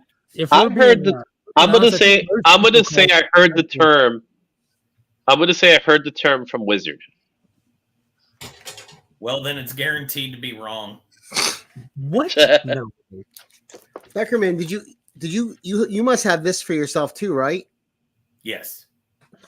And sorry, just a little new Angelica Jones love here in Iceman. Correct. All right. I'm like, I have to send Becker pictures of these because I don't know if he knows about them. But I should have known you knew about them. The New Warriors group keeps pretty good records of every cover appearance. So I So just Becker, how's Night Thrasher? Are we allowed to talk spoilers about it? Absolutely. It's Mark's show, not it's mine. the only way anyone will ever know. Right. So it was disappointing, but I'm going to keep reading it. Is Silhouette in it? I don't know how you do. It was disappointing. I don't know how you're going to tell there was no skateboards in it. And That's no why he skateboards. reminisces on the New Warriors, and they have those pictures in his office. No speedball. Like he was remembering Microbe fondly. Come on, dude. Like whatever. What about Come on, dude. Huh? I said, what about Silhouette? She was like his girlfriend. She's got to be. Yeah, in it. she's in it. I didn't know Rage didn't die. I thought he died. I didn't realize he came back in the Venomized event. Because I took the New Warrior boards and I was like, isn't Rage dead? Technically, he never died. He was in a coma, and then he comes out of the coma during the events of Venomized, which I never read. So they just duped him. Yeah. And he's now the OG, whatever. Oh wow! I wasn't a Yeah, big they're having. fan of... Oh, sorry, Big. Oh, I was just gonna say they're having like a symbiote civil war in Venom right now. I don't know if Rage is part of it, but there's a lot of cool shit going on in the symbiote world. The Carnage is coming next issue. Hey, Rage doesn't have a symbiote now, does he? Mm-mm. I'm so tired He's of just- giving No, okay. everybody a symbiote. It's like Tic Tacs, man. Everybody gets a symbiote. You get a symbiote. You get a symbiote. It's just Oh, well, I Yeah. thought Rage might have been one of the guys from the Lethal Protector. I must have got him mixed up with Wrath or one of them motherfuckers or people. The I still like the. Oh my god! Thank you so much. I thought they did Rage dirty in Falcon, or sorry, Sam Wilson, Captain America. That's where he gets put in a coma by police officers. They weren't actual cops, though. They were a group called the AmeriCops, like private security. This That just sounds so this bad. was around the They're time fighting of for freedom. this was around the time of the Floyd thing.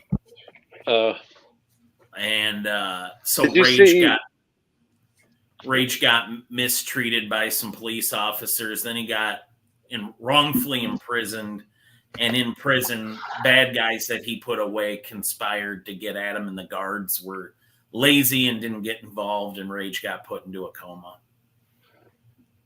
Hey Becker, did you see where Virgil had a couple strokes supposedly, and from $1 Million Man Virgil, and Marty Jannetty is supposed to be getting his leg amputated? Have you heard that yet? Yeah, I heard of that. I heard of it. I heard of both. It's amazing. What's the reason how for wrestling news? Jannetty's leg? I don't know. Probably incest. I don't know. Just kidding. With all the stuff that Marty Jannetty's been part of, wouldn't be that much of a surprise. I don't know. Billy- It might be hard Bane interjection. I don't want to talk about it right now. We're PG. Yeah. But it sucks because he was a high flyer, man. He was a freaking rocker, dude. You know, like you're gonna lose your leg. That's pretty rough. He was Could be worse weird. though. The Captain America we all need. Captain America, we need Marty Jannetty could have rocked that out if he was healthy. This looks like Marty Jannetty. Yeah, It really looks does. like Layfield Cap. Reminds me of Vance Astro. That's I was gonna just say Van Astor. Major victory. Yes, sir. An Wow. alternate version The of Guardians of the Marvel Galaxy. Boy. That's another character. They've never really known what to do with him. They just keep making him into different things that fades away. It's like one Which of the ones one, that Vance Astro or Vance Astrovich? Vance Astro. I think Marvel is going to die whenever, or the MCU. Now, Marvel's never going to die, hopefully. But I think the MCU is going to definitely have to lose a little bit of steam because these smaller things like the Barbie universe, the Mario Nintendo universe, we got like Image. I'm just waiting for Image. We thought Bloodshot might be the gateway to open that one up, and it didn't work. But well, some people were on that hype train. Now though, now look at the. I don't know if but the Max, dude. I think the Max. I'm in the hype train for the Max, man. I think that's going to be hype. Did anybody? So it's going to be these smaller, intricate stories that ain't huge, and we got to see it don't cost a bunch of money, and I feel like people are going to pay to watch that stuff. You know. I think the Max has a following, but I don't know if that following will come through. I think we're gonna be comparing everything to the success wise to the MCU because that's just what's been so successful that everyone's familiar with and stuff. But it's going to be hard to see anything like stuff that succeeds is still not going to be looked at in as high regard.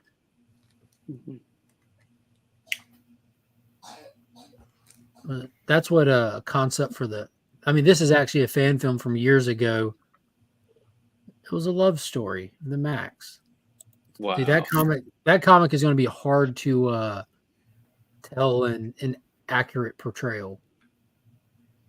That's very touchy material to begin with, from an era where touchy was not so touchy. It all started with a very, very savage assault in an alleyway. Oh, the Max. Shannon Tatum's a good actor, and I think that's it's got potential. The cartoon series in the '90s was one of my favorites. I thought it was fantastic. Valiant is a dying comic company. Sadly, yes, sadly they died. It happened. They got bought out by Alien Publishing, and they're attempting to get them back on the map. They bought them out halfway through the last run of Exo, and we got.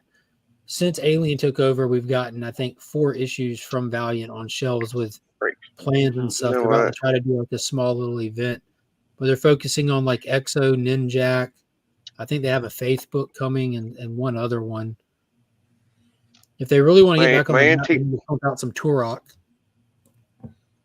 My antique shop told me they got a toy collection and they're going to be bringing out more stuff, so I better go check them out. I probably should go look. Do they know how old this stuff is, or is it new toys, or what? It's a legit like toy collector's collection they bought.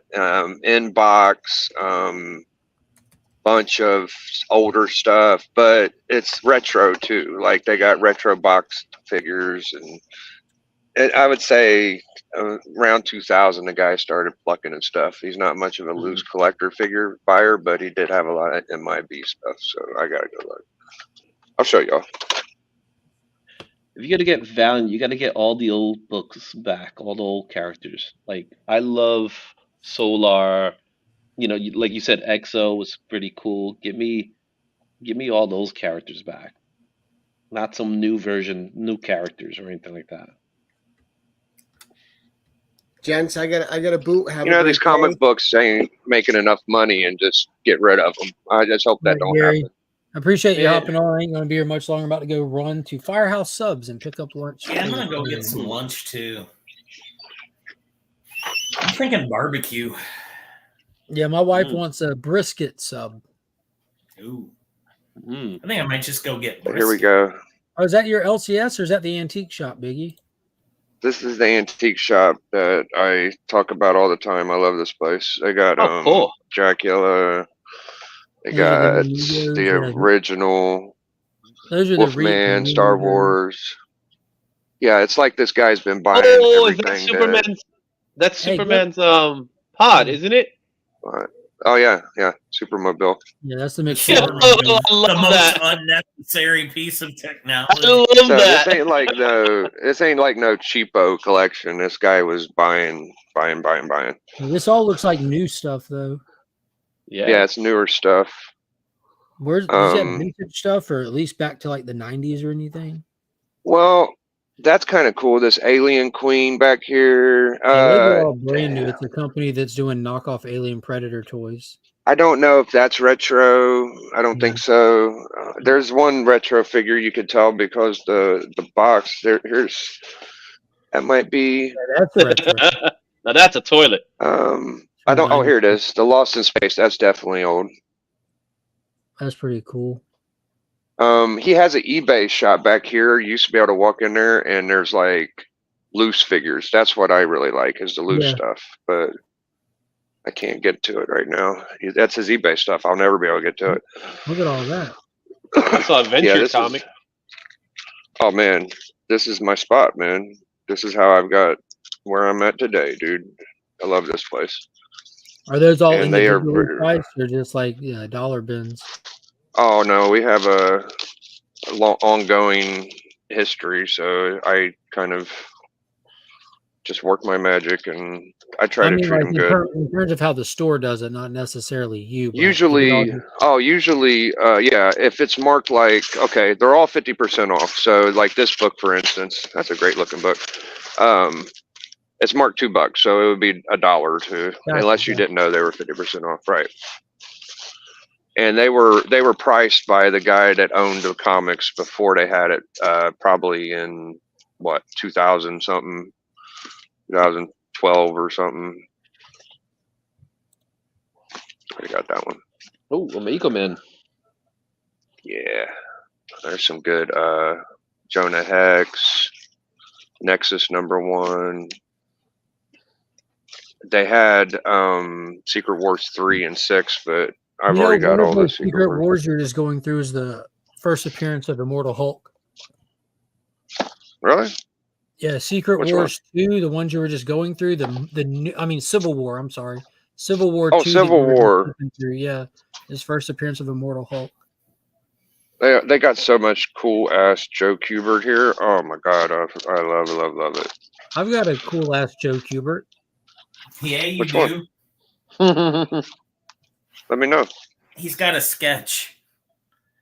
By Joe Kubert? Holy smokes.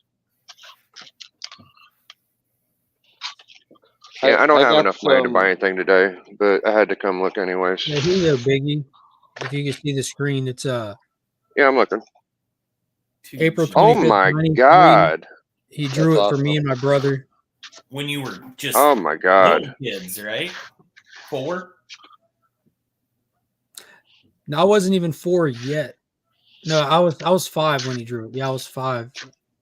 That's dude, I don't think anybody talks about Joe Kubert more than I do, but that's better than anything I have, dude. That's freaking Mark awesome, got bro. something from him when he was 5. That is awesome, bro. Hey, that right there is incorrect. That would be the first full appearance, but Immortal Hulk first. You remember DJ, if you read it, he's in the cave. Like he came from. Which Civil issue War is the II Civil Wars? over Is to it? that Avengers No Surrender? Was it? It was the No Surrender storyline. But yeah, Look at that Kubert. Oh my god. So, Which issue was it for the Immortal Hulk? I remember I had all the variants and stuff. I think Hulk is on the cover for it. Like because I'm thinking of Immortal She-Hulk. I read Civil War 2, which was terrible. Yeah, yeah. Just Hawkeye because, took him out for crying out loud. just because I was going back to the very beginning of Immortal Hulk, so it required me reading Civil War 2 and then the 12-issue Avengers story, which I think is No Surrender. And because I was doing Immortal Hulk, but then I'm like, let me go back. Let me see how far back he goes, and it goes back to Civil War 2. Hawkeye. Yeah, actually, Civil War 2 is where Night Thrasher comes back. There you go, Legion. The continuity since Contest of Champions 2015. Here's some Deadpool versus Old Man Logan. That looks like the movie right there. Do you hear that? There you go, Legion. There's your favorite. Got about 10 of those. Yeah. But so if you find those normally sell between like $5 to $10 with the black bag still typically sell for around $10. They're not dollar books anymore. Yeah. So before he passed away, I used to do the Joe Kubert school. He used to do they used to do the correspondence store. So I actually have original Joe Kubert art. but That's it's not awesome. like, but not like that. I haven't. He's actually critiquing my work, which is really cool. Now, what's funny is I have one of those from 1995. You know, like the Manila envelopes, like, or the sorry, the Manila folders. They have these things right here. So one of these that you put in your file cabinet. So I have one of these, and if you open it, it's got a full page Spider-Man crouched up web going all around him that McFarlane drew for me, my brother. Oh, what? When he stopped by the Damn. store. But I don't know where that is. I'd have to. They got a Joe Kubert collection, like 1 through 10 or 20 in there. It's all bagged up, but I haven't bought it because it's too big of a chunk. It's like a lot of books. So Pops was awesome. Through me and my brother being kids, when these creators would pop up or stop by, or we go to stuff. He had stuff done for me and my brother. Like when we met Adam West, what we got signed to my brother, that to me and my brother. So that's why I do the same thing for Finn now. You know, when I go meet these people, what I get is to and for him. Like all the John Jang stuff that's hanging in the house is to Monkey, to Finn, like specifically. I want it to be for them. But definitely, I have a Joe Kubert Sergeant Rock. Nice, very appropriate. I think that people need to start. Original art's boomed, but like that Joe Kubert stuff, man, he passed a while ago or whatever. I think it's so classic, bro. I could see that going way, way up. I don't know how much the value is on something like that right now, but I would imagine it's pretty high. So let me pull this out for you guys so you can see it. Give me a second here. I was looking at this a little while ago. So let me turn off this green screen for a sec here. Okay, so this is the box, the Joe Kubert box. It's upside down. All right, so this would be the corresponding box, right? Inside it will come up a book. You get some stuff, some triangles and all that stuff. And these are all my pages. You get the Joe Kubert paper. It says Joe Kubert right there. It's pretty cool. Then Statler ruler. I don't know what that's for. Let's see. And here it is. So this is one of the pieces. So this is all his work. So he would go in. You would go in. You give him the originals? Yeah. So this is my artwork. So this is the artwork I did. Right? So this was the story I had to draw. So what he would do is that this is Joe Kubert. He would critique it. That is insane. And it's just so cool. Now we're talking about how long ago was this? Nice. Oh yeah, and then he'll come up and you see he'll give you all his critique and stuff like that. So this was I wish I could see it. It probably says, "You suck. You're not me. Do better." Thank you so much. Yeah. That is so cool. You got to meet Joe Kubert. What a freaking privilege. Here's another great one. So here's another one. Wow. Just look at it. So this is the originals. So this is my work. This is insane. Right? It is so cool, bro. And then I've never seen nothing like this, but there's got to be people who have this stuff, you know? Yeah. Would you be willing to read some of the notes? Oh yeah, sure. Thank Okay, so I feel like I'm in only slats, but this is only original art. I don't know. Very good effort on the first story graphic assignment, Izzy.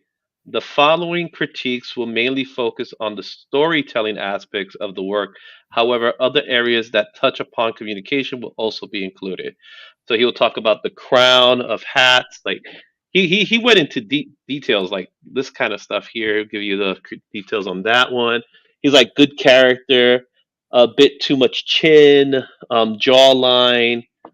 And this was interesting because I don't do westerns. I never did a western before, so it was kind of like one of my first attempts of it. So he would just go like that and just. Is he writing in pen over your stuff or pencil? He's writing over in pen. That I was about to say. So that sketch I have is a one take. It's pen. It's ballpoint pen, like a big. God, pen. what a master! Look at this one. Yeah, this one's awesome. I love this one. So he has this one here. So it was a jungle scene and a guy crawling. So those are his. This is my work. Wow. Right. So this is Dude, what look I at the did. perspective you did. Like I'm impressed by what you've laid on the paper here Yeah. too. Yeah, for real. You can't play around. You're in Joe Kubert school. You better bring it, dude. You better bring it. Exactly. So what was the correction he made there? What was the correction on your So which guy one? hanging off? The guy hanging off the hanging building. off There's the only, ledge. there's only a couple notes there. What did he say? So he says here, good details on the cityscape. Show more back, foreshortening lines. So the Proper show more size. back wasn't about your art. I bet that was. the Yeah, I direct think that was a reference to personal like. Yeah. Bill wants you to Show your more of butt. I know, right? So this is Oh my is God. the original. So he wanted You know- more, and it makes sense. Go Like ahead. right here in the lines, if you look at the kind of hard, if you look at this line right here, this line actually messes up the drawing. So I would just get rid of this line altogether. You know, but It's almost like when Joe Kubert does art, man. It's like he does 100% of the cover, and when I see other art, it's like they do about 45. Just You know what I look at mean? that, It's man. like he's so badass, bro. I agree with Esteban. You're a really great artist, Izzy. These are thank you for sharing them. Thank you. Yeah, There's another one absolutely. here. I love Why have you the never done a critic. breakdown of this on your channel? Yeah, what the fuck? What the freak, man? This is You know so how phenomenal. old this stuff is? Why You know are you how old throwing this it away stuff on is? Legion's channel, man? I Do know, it right? on your own. Yeah. So that's This is awesome. Yep. So that's the work. This is the original. Those are the originals. Yeah. How many artists can say they have all the breakdowns of Joe Kubert? It's freaking nuts, bro. Yeah. Critiquing their Mhm. work.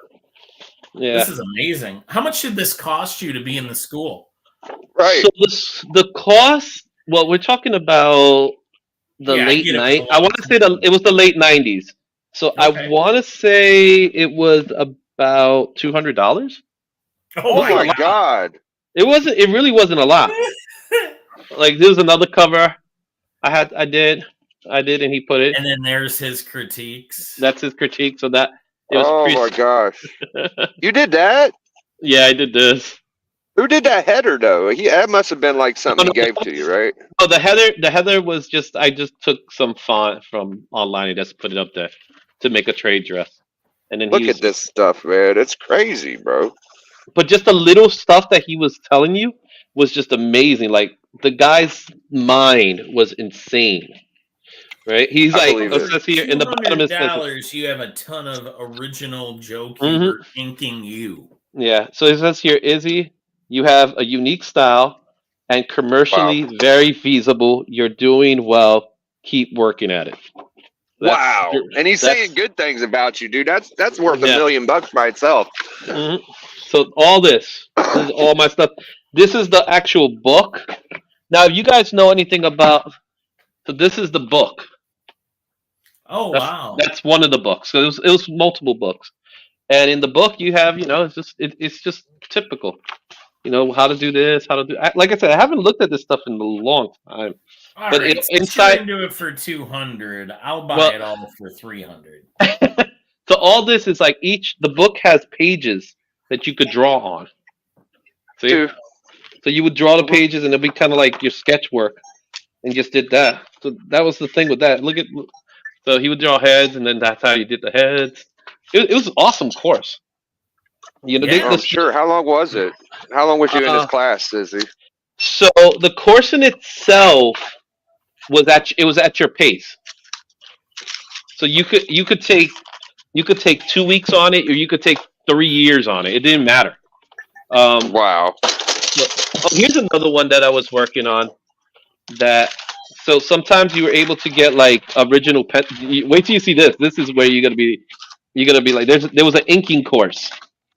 And with the inking course, you were given blue line art. Let me see. Wow. So you were given the blue line art, and it's Andy's art. You must have been a pretty big fan to go to the school, right? You was a big Joe Kubert fan, right? No, it was. Remember, we didn't have schools back then. These things didn't exist. This was like the only thing that was comic book related.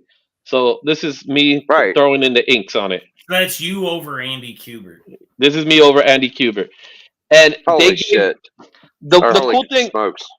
and I didn't even tell you the whole thing. The course was, like I said, $200, but for that price, you not only got that book and the critiques from Joe Kubert, you got this arts checklist. Look at this checklist. There was nothing like it, dude. Whenever he came out with that program or whatever you want to call it, that was a one of a kind deal. Yeah, so there's I got so much stuff here from then that, that I remember from it. So, but again, I haven't looked at this stuff for a very long time. Here's another cool blue line. Is there another artist that has a program or school like Kubert did? No, there's a lot of schools are trying, but no one's. Look at this one. This is Adam. Ain't good enough. So that's Adam Kubert. That's Adam Kubert. That's one of the inking assignments. Here's another inking assignment. This was a tough one because those are Adam Kubert blue lines, right? These are Joe. This is Joe. These are Joe blue line. These are definitely Joe. Oh my gosh. And they're so loosely sketched, so you have liberty to do the inking. What was great is that they gave you tracing paper that you could ink over or vellum. Have you ever thought about inking it, Izzy? I love inking. I ink all the time. So no, have you thought about inking that? I thought about it, but like I said, I haven't touched this stuff in a very long time. It's just been sitting in the top of my house. So, I'm just saying, house is a relative term, but it's been a long time. You might be the only person I ever met that went to Joe Kubert school, so you got big cred with me, bro. Oh, appreciate it. But it was fun. It was good. It was good. It was good while it lasted, and I learned so much from it because, again, at that time, nothing existed. So this was literally the only thing that you had. So this was my gateway into drawing comics. And then after I did this, I did some other stuff with Andy Schmidt, and that was fun. That was great. And then I did some comic books here and there in the late 2000s, and then I fell off because the industry got what it became and drove me nuts. So I just stopped. Who do you think style is the most influential over comics in whole? Jack Kirby, hands down. Yeah, it's gotta be Kirby. Not even close second. I would say Jack Kirby, but then I will say Kubert was a big part because Kubert is dude. That's what I don't know, bro. You know what? What I liked about Kubert that all these other guys don't have is that Kubert took it to the next level as far as I'm going to get other people to be good. You know what I mean? These guys were just their jobs. Looking at it through the lens of now looking back, it's bar none Jack Kirby. Now, if you go back in time through the ages, you can have different answers for different reasons easily. But right now, looking back, it's hands down Jack Kirby. Look at that one. It reminds me of reading. Go ahead.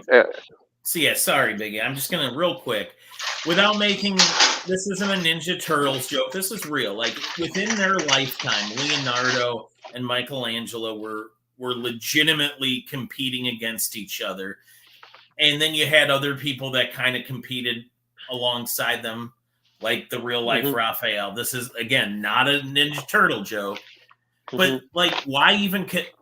At this point, we just celebrate all of them, and that's how I feel about Jack Kirby and Joe Kubert. Is can't they just both be masters at what they do? Are both masters for sure. But he was asking who's more influential. Influential is Jack Kirby.